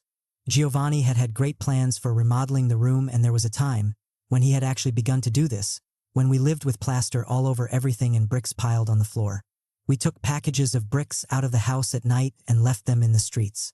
I suppose they will come for him early in the morning, perhaps just before dawn, so that the last thing Giovanni will ever see will be that gray, lightless sky over Paris, beneath which we stumbled homeward together so many desperate and drunken mornings. Chapter 1. I remember that life in that room seemed to be occurring beneath the sea. Time flowed past indifferently above us. Hours and days had no meaning. In the beginning, our life together held a joy and amazement which was newborn every day. Beneath the joy, of course, was anguish, and beneath the amazement was fear. But they did not work themselves to the beginning until our high beginning was aloes on our tongues. By then anguish and fear had become the surface on which we slipped and slid, losing balance, dignity, and pride. Giovanni's face, which I had memorized so many mornings, noons, and nights, hardened before my eyes, began to give in secret places, began to crack. The light in the eyes became a glitter. The wide and beautiful brow began to suggest the skull beneath. The sensual lips turned inward, busy with the sorrow overflowing from his heart. It became a stranger's face, or it made me so guilty to look on him that I wished it were a stranger's face. Not all my memorizing had prepared me for the metamorphosis which my memorizing had helped to bring about. Our day began before daybreak, when I drifted over to Guillaume's bar in time for a pre-closing drink. Sometimes, when Guillaume had closed the bar to the public, a few friends and Giovanni and myself stayed behind for breakfast and music. Sometimes Jacques was there. From the time of our meeting with Giovanni, he seemed to come out more and more. If we had breakfast with Guillaume, we usually left around 7 o'clock in the morning. Sometimes, when Jacques was there, he offered to drive us home in the car which he had suddenly and inexplicably bought, but we almost always walked the long way home along the river. Spring was approaching Paris. Walking up and down this house tonight, I see again the river, the cobblestoned quays, the bridges. Low boats passed beneath the bridges, and on those boats one sometimes saw women hanging washing out to dry. Sometimes we saw a young man in a canoe, energetically rowing, looking rather helpless, and also rather silly. There were yachts tied up along the banks from time to time, and houseboats and barges.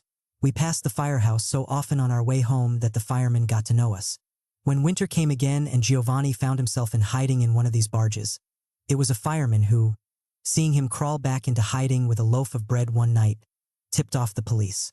The trees grew green those mornings, the river dropped, and the brown. The trees grew green those mornings, the river dropped, and the brown winter smoke dropped downward out of it, and fishermen appeared. Giovanni was right about the fishermen.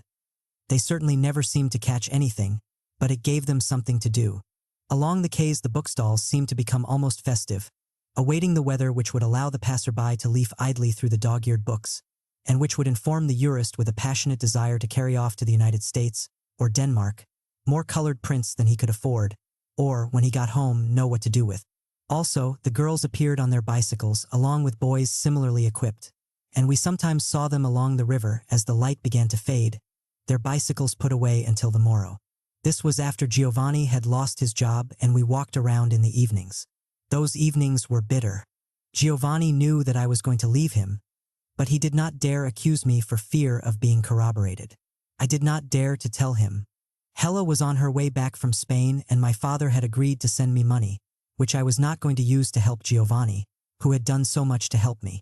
I was going to use it to escape his room. Every morning the sky and the sun seemed to be a little higher and the river stretched before us with a greater haze of promise. Every day the bookstall keepers seemed to have taken off another garment, so that the shape of their bodies appeared to be undergoing a most striking and continual metamorphosis. One began to wonder what the final shape would be. It was observable, through open windows on the quays and side streets, that hoteliers had called in painters to paint the rooms. The women in the dairies had taken off their blue sweaters and rolled up the sleeves of their dresses, so that one saw their powerful arms. The bread seemed warmer and fresher in the bakeries. The small school children had taken off their capes and their knees were no longer scarlet with the cold. There seemed to be more chatter, in that curiously measured and vehement language, which sometimes reminds me of stiffening egg white and sometimes of stringed instruments but always of the underside and aftermath of passion. But we did not often have breakfast in Guillaume's bar because Guillaume did not like me. Usually I simply waited around, as inconspicuously as possible, until Giovanni had finished cleaning up the bar and had changed his clothes. Then we said good night and left. The habitués had evolved toward us a curious attitude, composed of an unpleasant maternalism, and envy, and disguised dislike. They could not, somehow, speak to us as they spoke to one another, and they resented the strain we imposed on them of speaking in any other way. And it made them furious that the dead center of their lives was, in this instance, none of their business. It made them feel their poverty again, through the narcotics of chatter, and dreams of conquest, and mutual contempt. Wherever we ate breakfast and wherever we walked, when we got home we were always too tired to sleep right away. We made coffee and sometimes drank cognac with it. We sat on the bed and talked and smoked. We seemed to have a great deal to tell, or Giovanni did. Even at my most candid, even when I tried hardest to give myself to him as he gave himself to me, I was holding something back. I did not, for example, really tell him about Hella until I had been living in the room a month. I told him about her then because her letters had begun to sound as though she would be coming back to Paris very soon. "What is she doing, wandering around through Spain alone?" asked Giovanni. "She likes to travel," I said. "Oh," said Giovanni. "Nobody likes to travel, especially not women. There must be some other reason." He raised his eyebrows suggestively. "Perhaps she has a Spanish lover and is afraid to tell you? Perhaps she is with a torero. Perhaps she is," I thought. "But she wouldn't be afraid to tell me." Giovanni laughed. "I do not understand Americans at all," he said. "I don't see that there's anything very hard to understand. We aren't married, you know." "But she is your mistress, no?" asked Giovanni. "Yes." "And she is still your mistress?" I stared at him. "Of course," I said. "Well then," said Giovanni, "I do not understand what she is doing in Spain while you are in Paris." Another thought struck him. "How old is she?" "She's 2 years younger than I am." I watched him. "What's that got to do with it? Is she married?" "I mean to somebody else, naturally." I laughed. He laughed too. "Of course not." "Well, I thought she might be an older woman," said Giovanni. "With a husband somewhere, and perhaps she had to go away with him from time to time in order to be able to continue her affair with you. That would be a nice arrangement. Those women are sometimes very interesting and they usually have a little money. If that woman was in Spain, she would bring back a wonderful gift for you. But a young girl bouncing around in a foreign country by herself, I do not like that at all. You should find another mistress." It all seemed very funny. I could not stop laughing. "Do you have a mistress?" I asked him. "Not now," he said. "But perhaps I will again one day." He half frowned, half smiled. I don't seem to be very interested in women right now. I don't know why. I used to be. Perhaps I will be again. He shrugged. Perhaps it is because women are just a little more trouble than I can afford right now. Itipus, he stopped. I wanted to say that it seemed to me that he had taken a most peculiar road out of his trouble, but I only said, after a moment, cautiously, "You don't seem to have a very high opinion of women." "Oh, women! There is no need, thank heaven, to have an opinion about women. Women are like water. They are tempting like that, and they can be that treacherous, and they can seem to be that bottomless, you know? And they can be that shallow. And that dirty." He stopped. "I perhaps don't like women very much. That's true. That hasn't stopped me from making love to many and loving one or two. But most of the time I made love only with the body. That can make one very lonely," I said. I had not expected to say it. He had not expected to hear it. He looked at me and reached out and yooshed me on the cheek. "Yes," he said. "Then, I am not trying to be mechant when I talk about women. I respect women very much for their inside life, which is not like the life of a man. Women don't seem to like that idea," I said. "Oh, well," said Giovanni.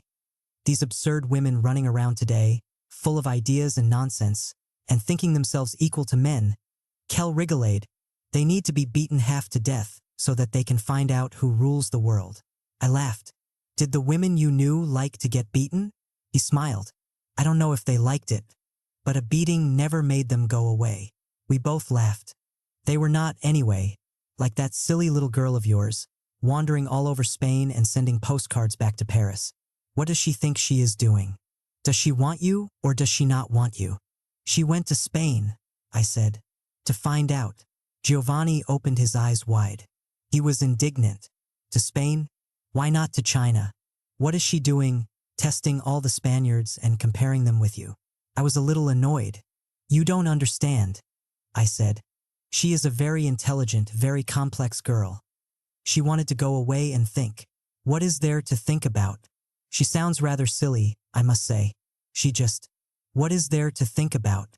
She sounds rather silly, I must say. She just can't make up her mind what bed to sleep in. She wants to eat her cake and she wants to have it all.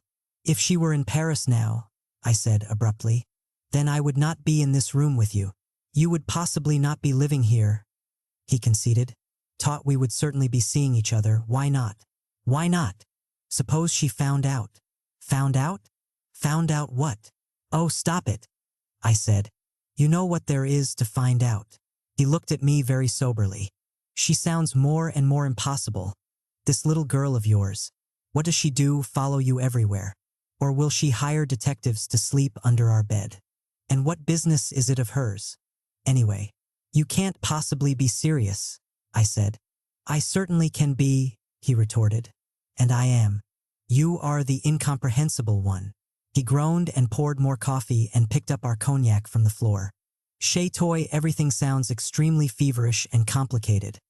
Like one of those English murder mysteries. To find out, you keep saying as though we were accomplices in a crime. We have not committed any crime." He poured the cognac. "It's just that she'll be terribly hurt if she does find out. That's all.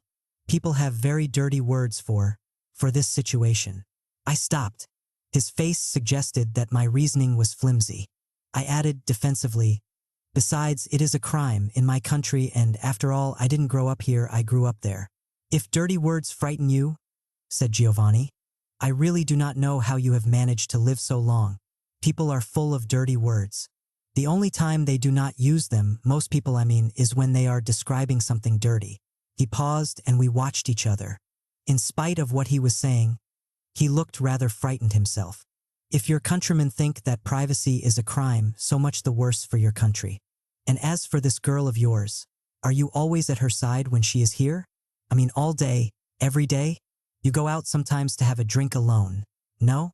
Maybe you sometimes take a walk without her, to think, as you say. The Americans seem to do a great deal of thinking. And perhaps while you are thinking and having that drink, you look at another girl who passes, no? Maybe you even look up at that sky and feel your own blood in you? Or does everything stop when Hella comes? No drinks alone, no looks at other girls, no sky? Answer me." I've told you already that we're not married. But I don't seem to be able to make you understand anything at all this morning. Make you understand anything at all this morning.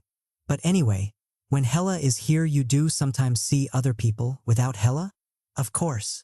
And does she make you tell her everything you have done while you were not with her? I sighed.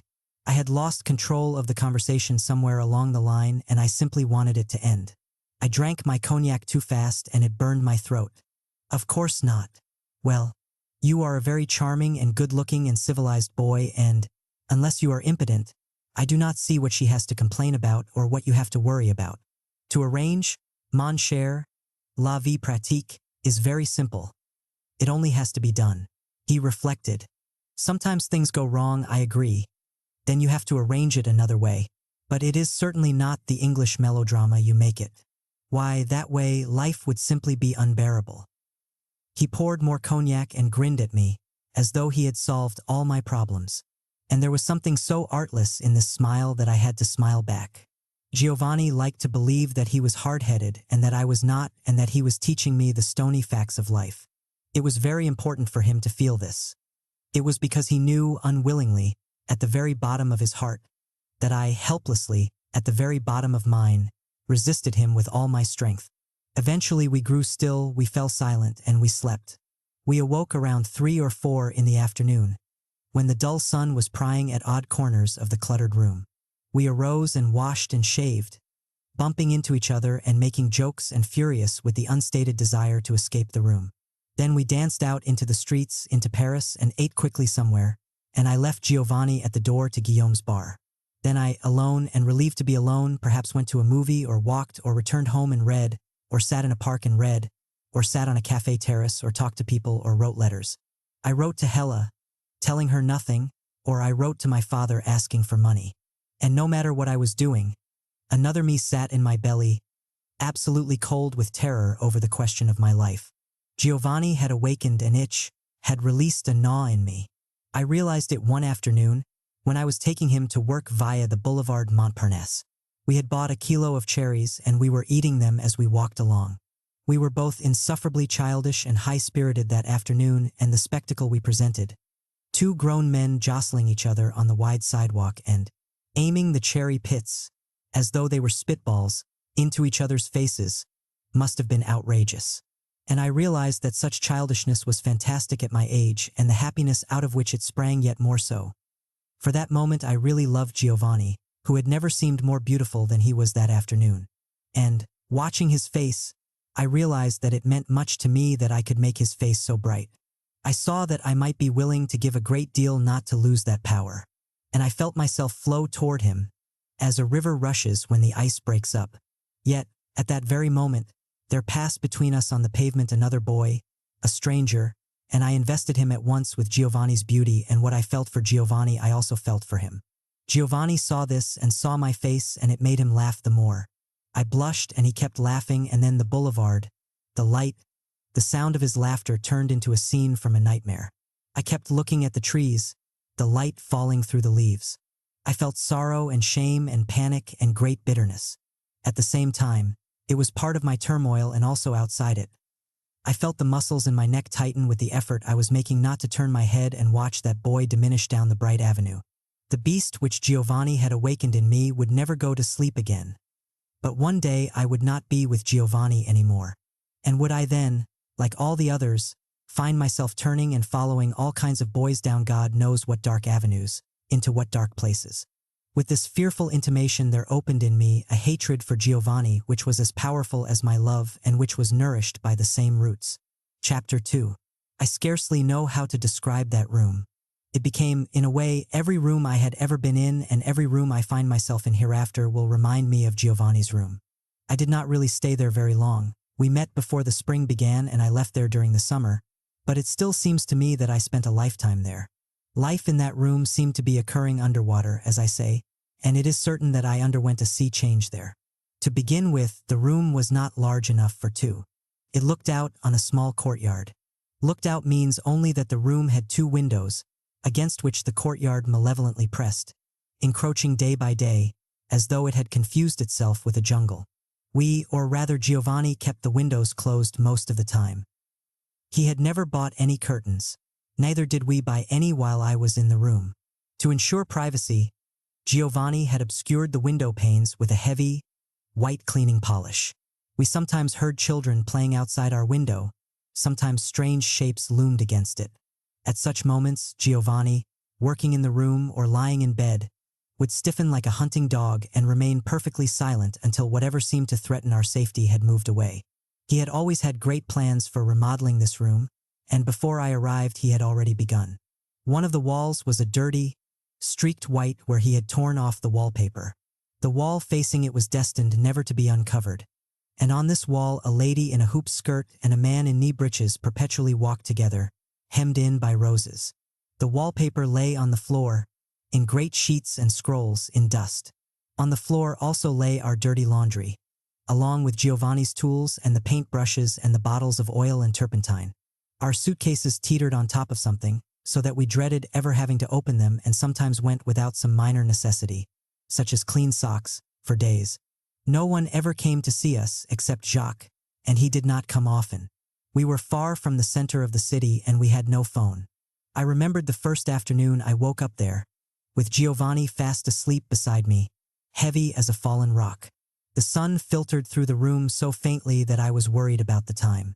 I stealthily lit a cigarette, for I did not want to wake Giovanni.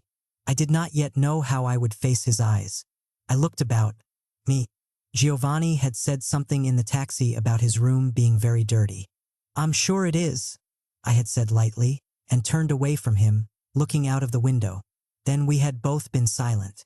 When I woke up in his room, I remembered that there had been something strained and painful in the quality of that silence, which had been broken when Giovanni said, with a shy, bitter smile, "I must find some poetic figure," and he spread his heavy fingers in the air, as though a metaphor were tangible. I watched him. "Look at the garbage of this city," he said, finally, and his fingers indicated the flying street. "All of the garbage of this city? Where do they take it? I don't know where they take it, but it might very well be my room. It's much more likely," I said, "that they dump it into the Seine." But I sensed, when I woke up and looked around the room, the bravado and the cowardice of his figure of speech. This was not the garbage of Paris, which would have been anonymous. This was Giovanni's regurgitated life. Before and beside me and all over the room, towering like a wall, were boxes of cardboard and leather, some tied with string, some locked, some bursting, and out of the topmost box before me spilled down sheets of violin music.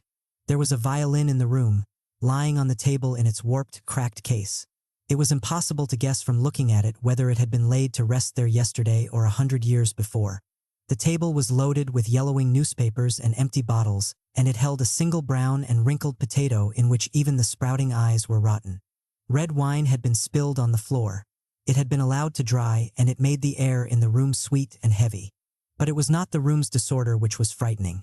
It was the fact that when one began searching for the key to this disorder, one realized that it was not to be found in any of the usual places. For this was not a matter of habit or circumstance or temperament. It was a matter of punishment and grief. I do not know how I knew this, but I knew it at once. Perhaps I knew it because I wanted to live.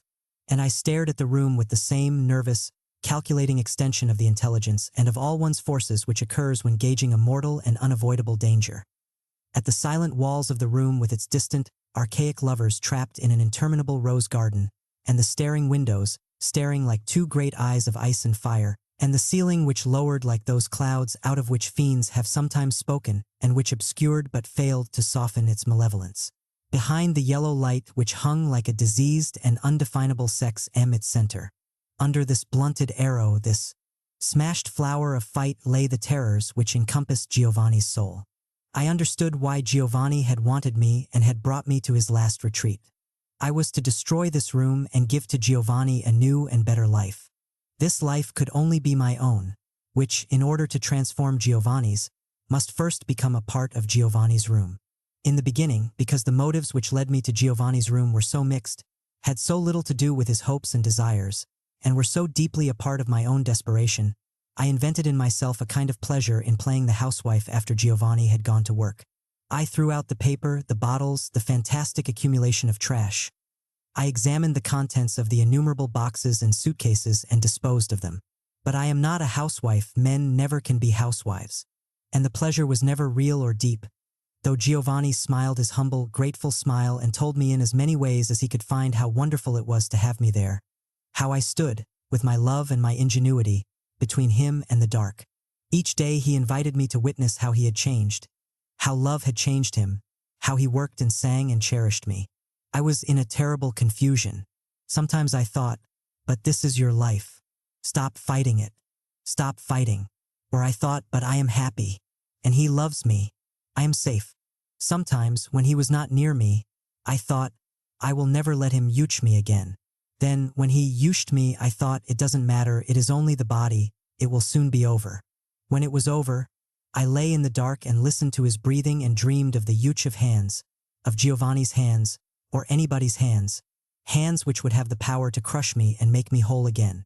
Sometimes I left Giovanni over our afternoon breakfast, blue smoke from a cigarette circling around his head, and went off to the American Express office at Opera, where my mail would be if I had any. Sometimes, but rarely, Giovanni came with me. He said that he could not endure being surrounded by so many Americans. He said they all looked alike, as I am sure they did to him. But they didn't look alike to me. I was aware that they all had in common something that made them Americans, but I could never put my finger on what it was. I knew that whatever this common quality was, I shared it. And I knew that Giovanni had been attracted to me partly because of it. When Giovanni wanted me to know that he was displeased with me, he said I was a vrai Americain. Conversely, when delighted, he said that I was not an American at all. And on both occasions he was striking, deep in me, a nerve which did not throb in him. And I resented this, resented being called an American, and resented resenting it, because it seemed to make me nothing more than that, whatever that was. And I resented being called not an American because it seemed to make me nothing. Yet, walking into the American Express office one harshly bright, midsummer afternoon, I was forced to admit that this active, so disquietingly cheerful horde struck the eye, at once, as a unit. At home, I could have distinguished patterns, habits, accents of speech with no effort whatever. Now everybody sounded, unless I listened hard, as though they had just arrived from Nebraska. At home I could have seen the clothes they were wearing. But here I only saw bags, cameras, belts, and hats, all clearly from the same department store. At home I would have had some sense of the individual womanhood of the woman I faced. Here the most ferociously accomplished seemed to be involved in some ice-cold or sun-dried travesty of sex, and even grandmothers seemed to have had no traffic with the flesh. And what distinguished the men was that they seemed incapable of age. They smelled of soap, which seemed indeed to be their preservative against the dangers and exigencies of any more intimate odor. The boy he had been shown, somehow unsoiled, unused, unchanged, through the eyes of the man of 60, booking passage with his smiling wife to Rome. His wife might have been his mother, forcing more oi meal down his throat, and Rome might have been the movie she had promised to allow him to see. Yet I also suspected that what I was seeing was but a part of the truth and perhaps not even the most important part. Beneath these faces, these clothes, accents, rudenesses, was power and sorrow, both unadmitted, unrealized, the power of inventors, the sorrow of the disconnected. I took my place in the male line behind two girls who had decided that they wanted to stay on in Europe and who were hoping to find jobs with the American government in Germany. One of them had fallen in love with a Swiss boy. So I gathered, from the low, intense, and troubled conversation she was having with her friend. The friend was urging her to put her foot down. On what principle I could not discover, and the girl in love kept nodding her head, but more in perplexity than agreement. She had the choked and halting air of someone who has something more to say but finds no way of saying it. "You mustn't be a fool about this," the friend was saying. I know," said the girl. One had the impression that, though she certainly did not wish to be a fool, she had lost one definition of the word and might never be able to find another. There were two letters for me, one from my father and one from Hella. Hella had been sending me only postcards for quite a while. I was afraid her letter might be important and I did not want to read it. I opened the letter might be important and I did not want to read it. I opened the letter from my father first. I read it, standing just beyond reach of the sunlight, beside the endlessly swinging double doors. "Dear Butch," my father said, "aren't you ever coming home? Don't think I'm only being selfish, but it's true, I'd like to see you. I think you have been away long enough. God knows I don't know what you're doing over there, and you don't write enough for me even to guess. But my guess is you're going to be sorry one of these fine days that you stayed over there, looking at your navel and let the world pass you by. There's nothing over there for you. You're as American as pork and beans, though maybe you don't want to think so anymore. And maybe you won't mind my saying that you're getting a little old for studying, after all, if that's what you're doing. You're pushing 30. I'm getting along too, and you're all I've got. I'd like to see you. You keep asking me to send you your money, and I guess you think I'm being a bastard about it. I'm not trying to starve you out, and if you really need anything, I'll be the first to help you, but I really don't think I'd be doing you a favor by letting you spend what little money you've got over there and then coming home to nothing. What the hell are you doing? Let your old man in on the secret, can't you? You may not believe this, but once I was a young man, too. And then he went on about my stepmother and how she wanted to see me, and about some of our friends and what they were doing. It was clear that my absence was beginning to frighten him. He did not know what it meant, but he was living, obviously, in a pit of suspicions which daily became blacker and vaguer. He would not have known how to put them into words, even if he had dared. The question he longed to ask was not in the letter, and neither was the offer. Is it a woman, David? Bring her on home. I don't care who she is. Bring her on home and I'll help you get set up. He could not risk this question because he could not have endured an answer in the negative. An answer in the negative would have revealed what strangers we had become. I folded the letter and put it in my back pocket and looked out for a moment at the wide, sunlit foreign avenue. There was a sailor dressed all in white, coming across the boulevard, walking with that funny roll sailors have and with that aura, hopeful and hard, of having to make a great deal happen in a hurry. I was staring at him, though I did not know it, and wishing I were he. He seemed, somehow, younger than I had ever been, and blonder and more beautiful, and he wore his masculinity as unequivocally as he wore his skin. He made me think of home. Perhaps home is not a place but simply an irrevocable condition. I knew how he drank and how he was with his friends and how pain and women baffled him. I wondered if my father had ever been like that, if I had ever been like that, though it was hard to imagine, for this boy, striding across the avenue like light itself, any antecedents, any connections at all. We came abreast and, as though he had seen some all-revealing panic in my eyes, he gave me a look contemptuously lewd and knowing. Just such a look as he might have given, but a few hours ago, to the desperately well-dressed nymphomaniac or trollop who was trying to make him believe she was a lady. And in another second, had our contact lasted, I was certain that there would erupt into speech, out of all that light and beauty, some brutal variation of look. Baby, I know you. I felt my face flame.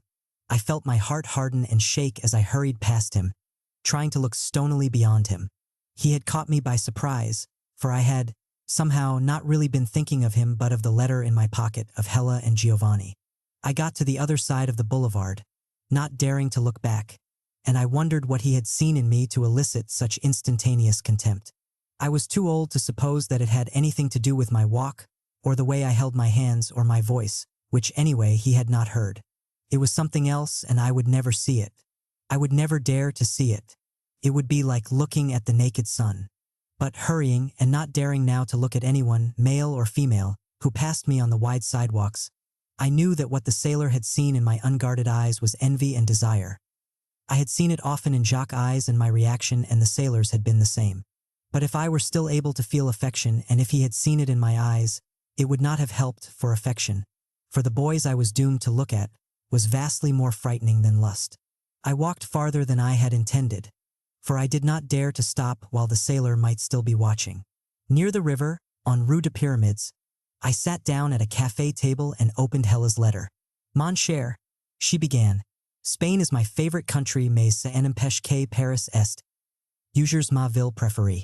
I long to be again among all those foolish people, running for metros and jumping off of buses and dodging motorcycles and having traffic jams and admiring all that crazy statuary in all those absurd parks. I weep for the fishy ladies in the Place de la Concorde. Spain is not like that at all. Whatever else Spain is, it is not frivolous. I think really that I would stay in Spain forever if I had never been to Paris. Spain is very beautiful, stony and sunny and lonely. But by and by you get tired of olive oil and fish and castanets and tambourines, or anyway, I do. I want to come home to Paris. It's funny, I've never felt any place was home before. Nothing has happened to me here. I suppose that pleases you. I confess it rather pleases me. The Spaniards are nice, but of course most of them are terribly poor. The ones who aren't are impossible. I don't like the tourists, mainly English and American dipsomaniacs, paid my dear by their families to stay away. I wish I had a family. I'm on Mallorca now, and it would be a pretty place if you could dump all the pensioned widows into the sea and make dry martini drinking illegal. I've never seen anything like it. The way these old hags guzzle and make eyes at anything in pants, especially anything about 18. Well, I said to myself, Hella, my girl, take a good look. You may be looking at your future. The trouble is that I love myself too much. And so I've decided to let two try it, this business of loving me, and see how that works out.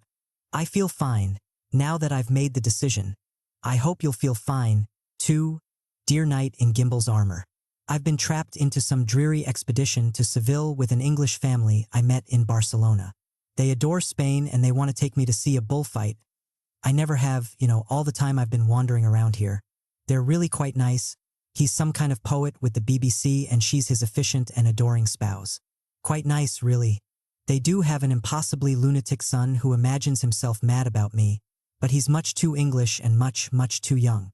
I leave tomorrow and shall be gone 10 days. Then they to England and I to you.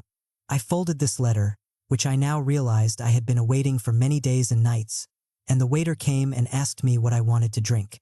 I had meant to order an aperitif, but now, in some grotesque spirit of celebration, ordered a scotch and soda. And over this drink, which had never seemed more American than it did at that moment, I stared at absurd Paris, which was as cluttered now, under the scalding sun, as the landscape of my heart. I cannot say that I was frightened. Or it would be better to say that I did not feel any fear. The way men who are shot do not, I am told, feel any pain for a while. I felt a certain relief. It seemed that the necessity for decision had been taken from my hands. I told myself that we both had always known, Giovanni and myself, that our idyll could not last forever. And it was not as though I had not been honest with him. B knew all about Hella. He knew that she would be returning to Paris one day. Now she would be coming back and my life with Giovanni would be finished. It would be something that had happened to me once. It would be something that had happened to many men once. Paid for. Once, it would be something that had happened to many men once. I paid for my drink and got up and walked across the river to Montparnasse. I felt elated. Yet, as I walked down Raspail toward the cafes of Montparnasse, I could not fail to remember that Hella and I had walked here, Giovanni and I had walked here. And with each step, the face that glowed insistently before me was not her face but his. I was beginning to wonder how he would take my news. I did not think he would fight me, but I was afraid of what I would see in his face. I was afraid of the pain I would see there. But even this was not my real fear. My real fear was buried and was driving me to Montparnasse. I wanted to find a girl, any girl at all. But the terraces seemed oddly deserted. I walked along slowly, on both sides of the street, looking at the tables. I saw no one I knew. I walked down as far as the Classerie de Lillis and I had a solitary drink there. I read my letters again. I thought of finding Giovanni at once and telling him I was leaving him, but I knew he would not yet have opened the bar, and he might be almost anywhere in Paris at this hour. I walked slowly back up the boulevard. Then I saw a couple of girls, French whores, but they were not very attractive. I told myself that I could do better than that. I got to the Select and sat down. I watched the people pass and I drank. No one I knew appeared on the boulevard for the longest while. The person who appeared, and whom I did not know very well, was a girl named Sue, blonde and rather puffy, with the quality, in spite of the fact that she was not pretty, of the girls who are selected each year to be Miss Rheingold. She wore her curly blonde haircut very short. She had small breasts and a big behind, and in order, no doubt, to indicate to the world how little she cared for appearance or sensuality, she almost always wore tight blue jeans. I think she came from Philadelphia and her family was very rich. Sometimes, when she was drunk, she reviled them, and sometimes, drunk in another way, she extolled their virtues of thrift and fidelity. I was both dismayed and relieved to see her. The moment she appeared, I began, mentally, to take off all her clothes. "Sit down," I said. "Have a drink." "I'm glad to see you," she cried, sitting down, and looking about for the waiter. "You'd rather dropped out of sight. How've you been?" Abandoning her search for the waiter and leaning forward to me with a friendly grin. "I've been fine," I told her. "And you?" "Oh, me. Nothing ever happens to me. and she turned down the corners of her rather predatory and also vulnerable mouth to indicate that she was both joking and not joking. I'm built like a brick stone wall. We both laughed. She peered at me. They tell me you're living way out at the end of Paris, near the zoo.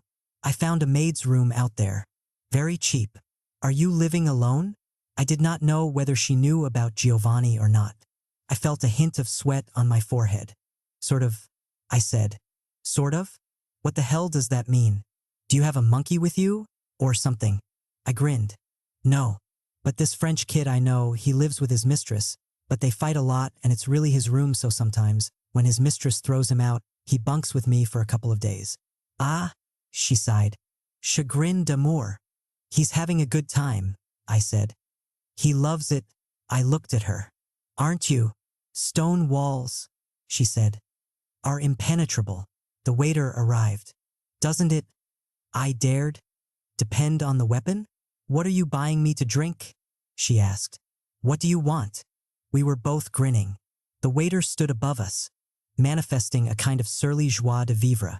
I believe I'll have. She batted the eyelashes of her tight blue eyes. Un Ricard. With a hell of a lot of ice. Do Ricards? I said to the waiter avec beaucoup de la glace. Oui, monsieur. I was sure he despised us both. I thought of Giovanni and of how many times in an evening the phrase oui, monsieur fell from his lips. With this fleeting thought there came another, equally fleeting. A new sense of Giovanni, his private life and pain, and all that moved like a flood in him when we lay together at night. To continue, I said. To continue. She made her eyes very wide and blank. Where were we? She was trying to be coquettish and she was trying to be hard-headed.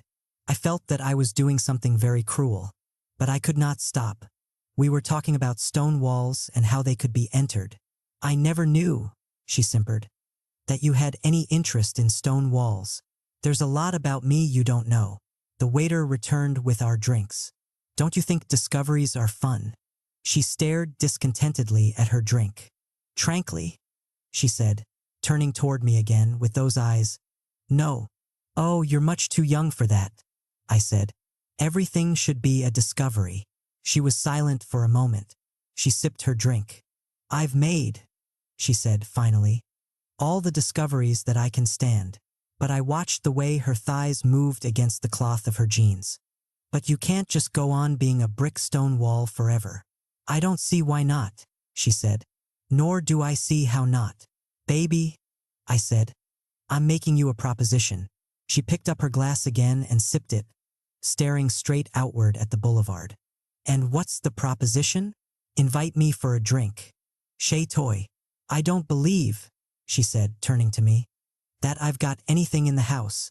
We can pick up something on the way, I said. She stared at me for a long time. I forced myself not to drop my eyes. I'm sure that I shouldn't, she said at last. Why not? She made a small, helpless movement in the wicker chair. I don't know. I don't know what you want. I laughed. If you invite me home for a drink, I said, I'll show you. I think you're being impossible, she said. And for the first time there was something genuine in her eyes and voice. Well, I said, I think you are. I looked at her with a smile which was, I hoped, both boyish and insistent. One don't know what I've said that's so impossible. I put all my cards on the table. But you're still holding yours. I don't know why you should think a man's being impossible when he declares himself attracted to you. Oh, please, she said and finished her drink. I'm sure it's just the summer sun. The summer sun, I said, lies nothing to do with it. And when she still made no answer, all you've got to do, I said desperately, is decide whether we'll have another drink here or at your place. She snapped her fingers abruptly but did not succeed in appearing jaunty. Come along, she said. I'm certain to regret it, but you really will have to buy something to drink. There isn't anything in the house. And that way, she added after a moment, I'll be sure to get something out of the deal. It was I then who felt a dreadful holding back. To avoid looking at her, I made a great show of getting the waiter. And he came as surly as ever, and I paid him, and we rose and started walking towards the Rue de Sèvres, where Sue paid him, and we rose and started walking towards the Rue de Sèvres, where Sue had a small apartment. Her apartment was dark and full of furniture. None of it is mine, she said. It all belongs to the French lady of a certain age from whom I rented it, who is now in Monte Carlo for her nerves. She was very nervous, too, and I saw that this nervousness could be, for a little while, a great help to me. I had bought a small bottle of cognac and I put it down on her marble-top table and took her in my arms. For some reason I was terribly aware that it was after 7 in the evening, that soon the sun would have disappeared from the river, that all the Paris night was about to begin, and that Giovanni was now at work. She was very big and she was disquietingly fluid without, however, being able to flow.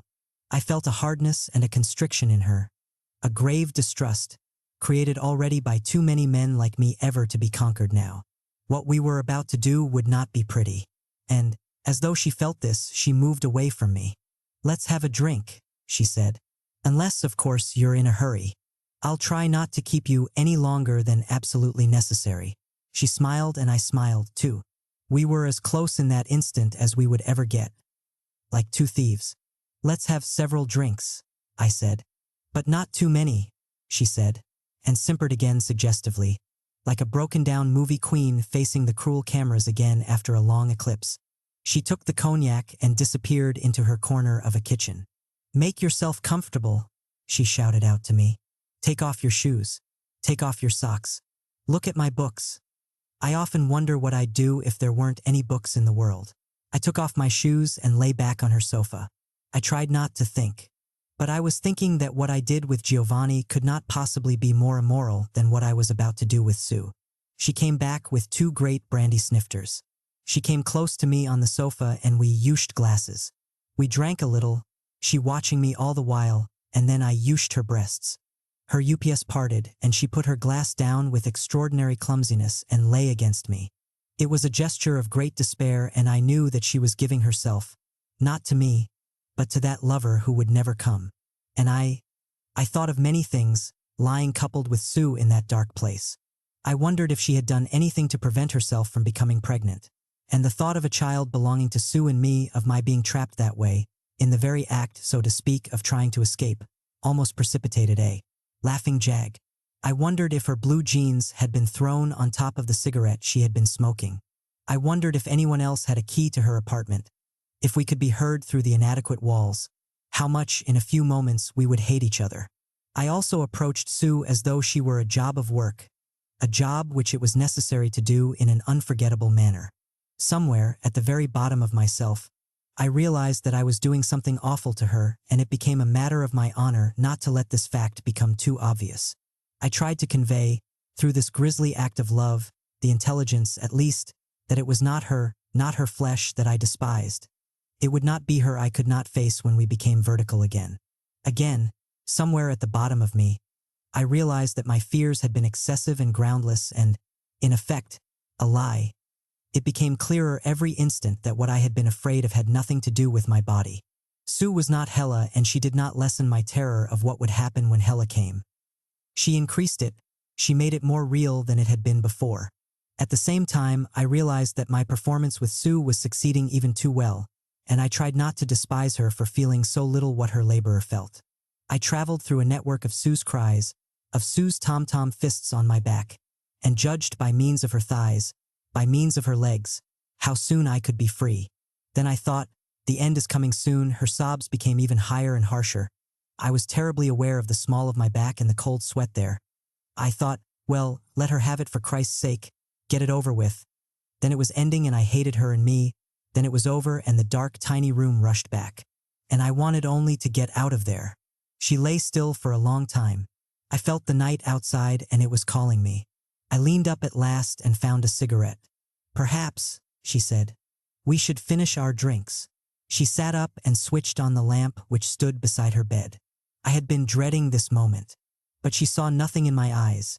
She stared at me as though I had made a long journey on a white charger all the way to her prison house. She lifted her glass. "À la vatri," I said. "À la vatri?" She giggled. "À la tienne, chérie." She leaned over and kissed me on the mouth. Then, for a moment, she felt something. She leaned back and stared at me, her eyes not quite tightening yet. And she said lightly, "Do you suppose we could do this again sometime?" "I don't see why not," I told her, trying to laugh. "We carry our own equipment." equipment. She was silent. Then, could we have supper together? Tonight?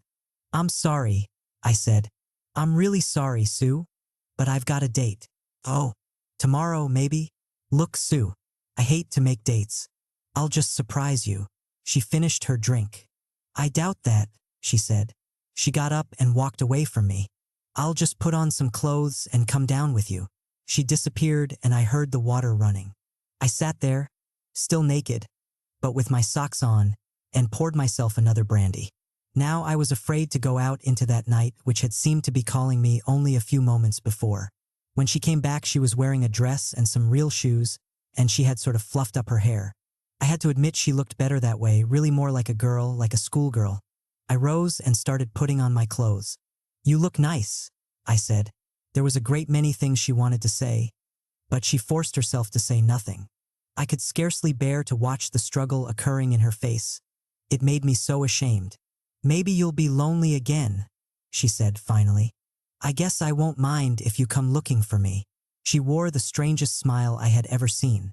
It was pained and vindictive and humiliated, but she inexpertly smeared across this grimace a bright, girlish gaiety, as rigid as the skeleton beneath her flabby body. If fate ever allowed Sue to reach me, she would kill me with just that smile. Keep a candle, I said in the window, and she opened her door and we passed out into the streets. Chapter 3.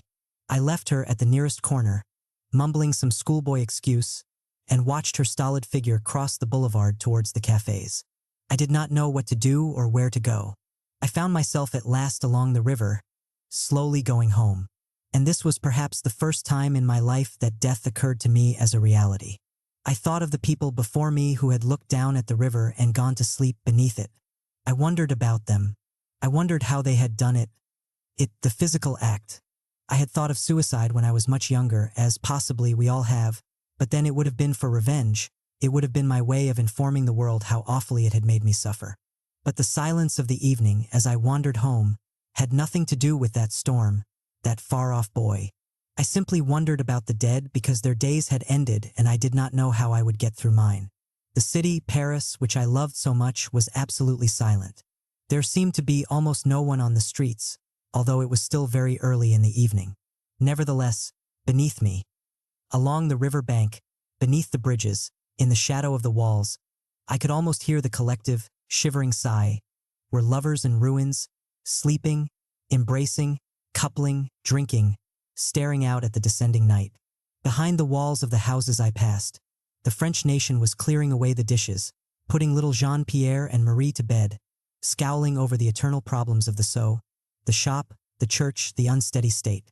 Those walls, those shuttered windows held them in and protected them against the darkness and the long moan of this long night. 10 years hence, little Jean-Pierre or Marie might find themselves out here beside the river and wonder, like me, how they had fallen out of the web of safety. What a long way, I thought, I've come to be destroyed. Yet it was true, I recalled, turning away from the river down the long street home. I wanted children.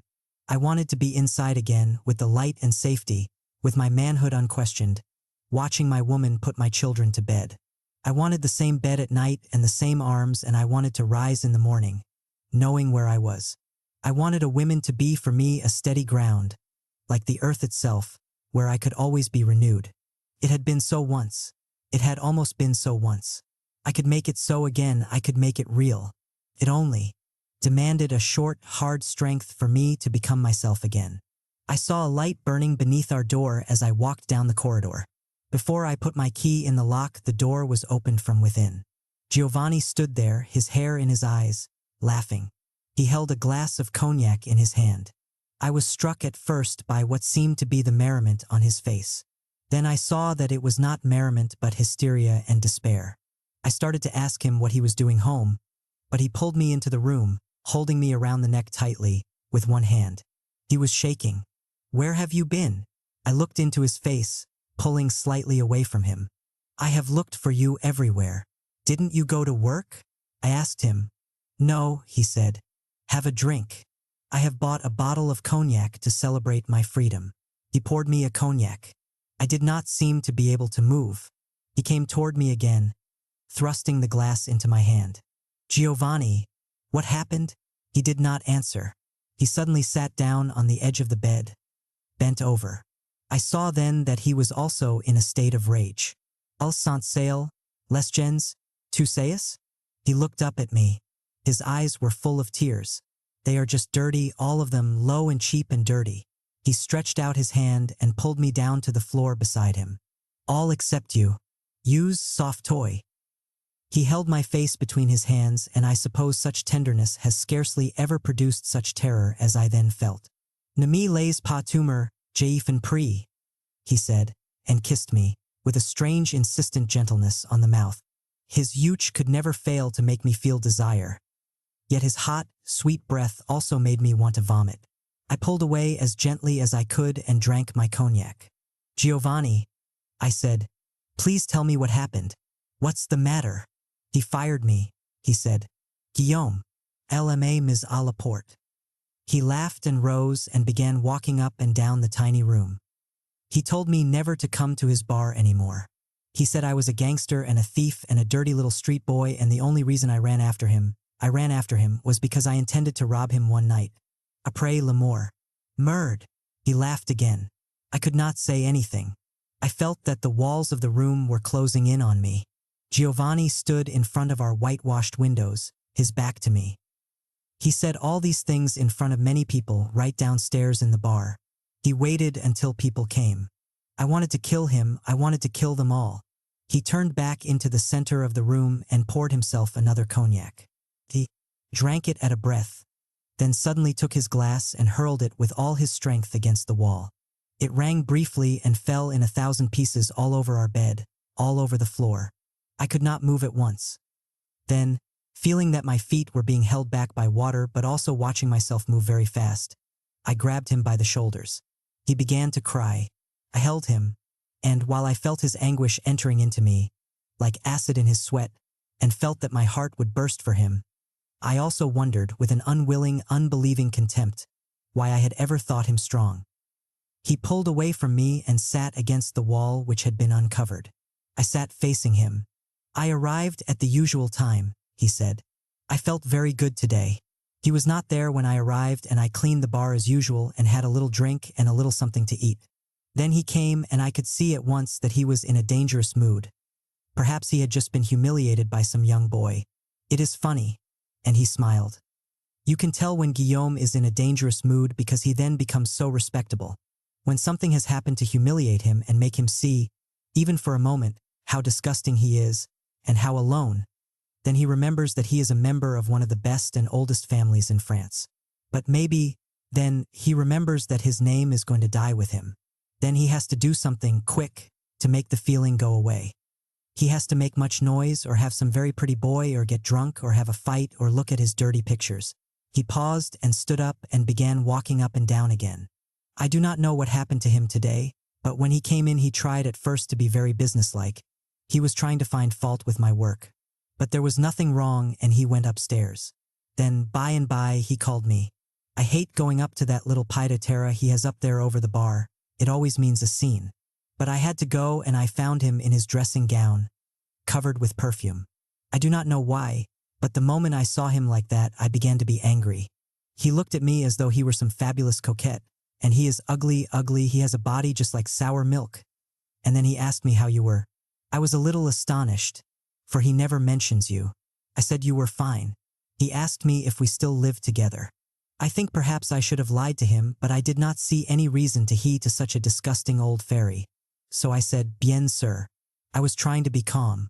Then he asked me terrible questions, and I began to get sick watching him and listening to him. I thought it was best to be very quick with him, and I said that such questions were not asked, even by a priest or a doctor, and I said he should be ashamed. Maybe he had been waiting for me to say something like that, for then he became angry and he reminded me that he had taken me out of the streets, itiel a fate cctil a fate sela. Everything for me because he thought I was adorable, pars tuellum aderate, and on, and that I had no gratitude and no decency. I maybe handled it all very badly. I know how I would have done it even a few months ago. I would have made him scream. I would have made him kiss my feet, jet jure. But I did not want to do that. I really did not want to be dirty with him. I tried to be serious. I told him that I had never told him any lies, and I had always said that I did not want to be lovers with him. And he had given me the job all the same. I said I worked very hard and was very honest with him and that it was not my fault if I did not feel for him as he felt for me. Then he reminded me that one time, and I did not want to say yes, but I was weak from hunger and had trouble not to vomit. I was still trying to be calm and trying to handle it right. So I said, Mais asi moment la j'enavise pas en cap ein. I am not alone anymore. Je suis avec un gars maintenant. I thought he would understand that he is very fond of romance and the dream of fidelity. But not this time. He laughed and said a few more awful things about you, and he said that you were just an American boy after all, doing things in France which you would not dare to do at home, and that you would leave me very soon. Then, at last, I got angry and I said that he did not pay me a salary for listening to slander, and then I heard someone come into the bar downstairs, so I turned around without saying anything more and walked out. He stopped in front of me. Can I have some more cognac? He asked with a smile. I won't break the glass this time. I gave him my glass. He emptied it and handed it back. He watched my face. Don't be afraid, he said. We will be all right. I am not afraid. Then his eyes darkened. He looked again toward the windows. Well, he said, I hoped that that would be the end of it. I worked in the bar and tried not to think of Guillaume or of what he was thinking or doing upstairs. It was apéritif time, you know? And I was very busy. Then, suddenly, I heard the door slam upstairs, and the moment I heard that I knew that it had happened. The awful thing had happened. He came into the bar, all dressed now like a French businessman, and came straight to me. He did not speak to anyone as he came in, and he looked white and angry, and naturally, this attracted attention. Everyone was waiting to see what he would do. And, I must say, I thought he was going to strike me, or he had maybe gone mad and had a pistol in his pocket. So I am sure I looked frightened, and this did not help matters either. He came behind the bar and began saying that I was a tapette and a thief and told me to leave at once or he would call the police and have me put behind bars. I was so astonished I could not say anything, and all the time his voice was rising and people were beginning to listen, and suddenly, mon cher, I felt that I was falling from a great high place. For a long while I could not get angry, and I could feel the tears, like fire, coming up. I could not get my breath. I could not believe that he was really doing this to me. I kept saying, what have I done? What have I done? You know very well. And nobody knew what he meant, but it was just as though we were back in that theater lobby again, where we met, you remember? Everybody knew that Guillaume was right and I was wrong, that I had done something awful. And he went to the cash register and took out some money. But I knew that he knew that there was not much money in the cash register at such an hour, and pushed it at me and said, take it, take it. Better to give it to you than have you steal it from me at night. Now go. And oh, the faces in that bar, you should have seen them. They were so wise and tragic, and they knew that now they knew everything, that they had always known it, and they were so glad that they had never had anything to do with me. Ah, les encules, the dirty sons of bitches, les gonzesses. He was weeping again, with rage this time.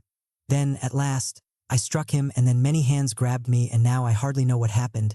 But by and by I was in the street, with all these torn bills in my hand and everybody staring at me. I did not know what to do. I hated to walk away, but I knew if anything more happened, the police would come and Guillaume would have me put in jail. But I will see him again. I swear it. And on that day, he stopped and sat down, staring at the wall. Then he turned to me. He watched me for a long time in silence.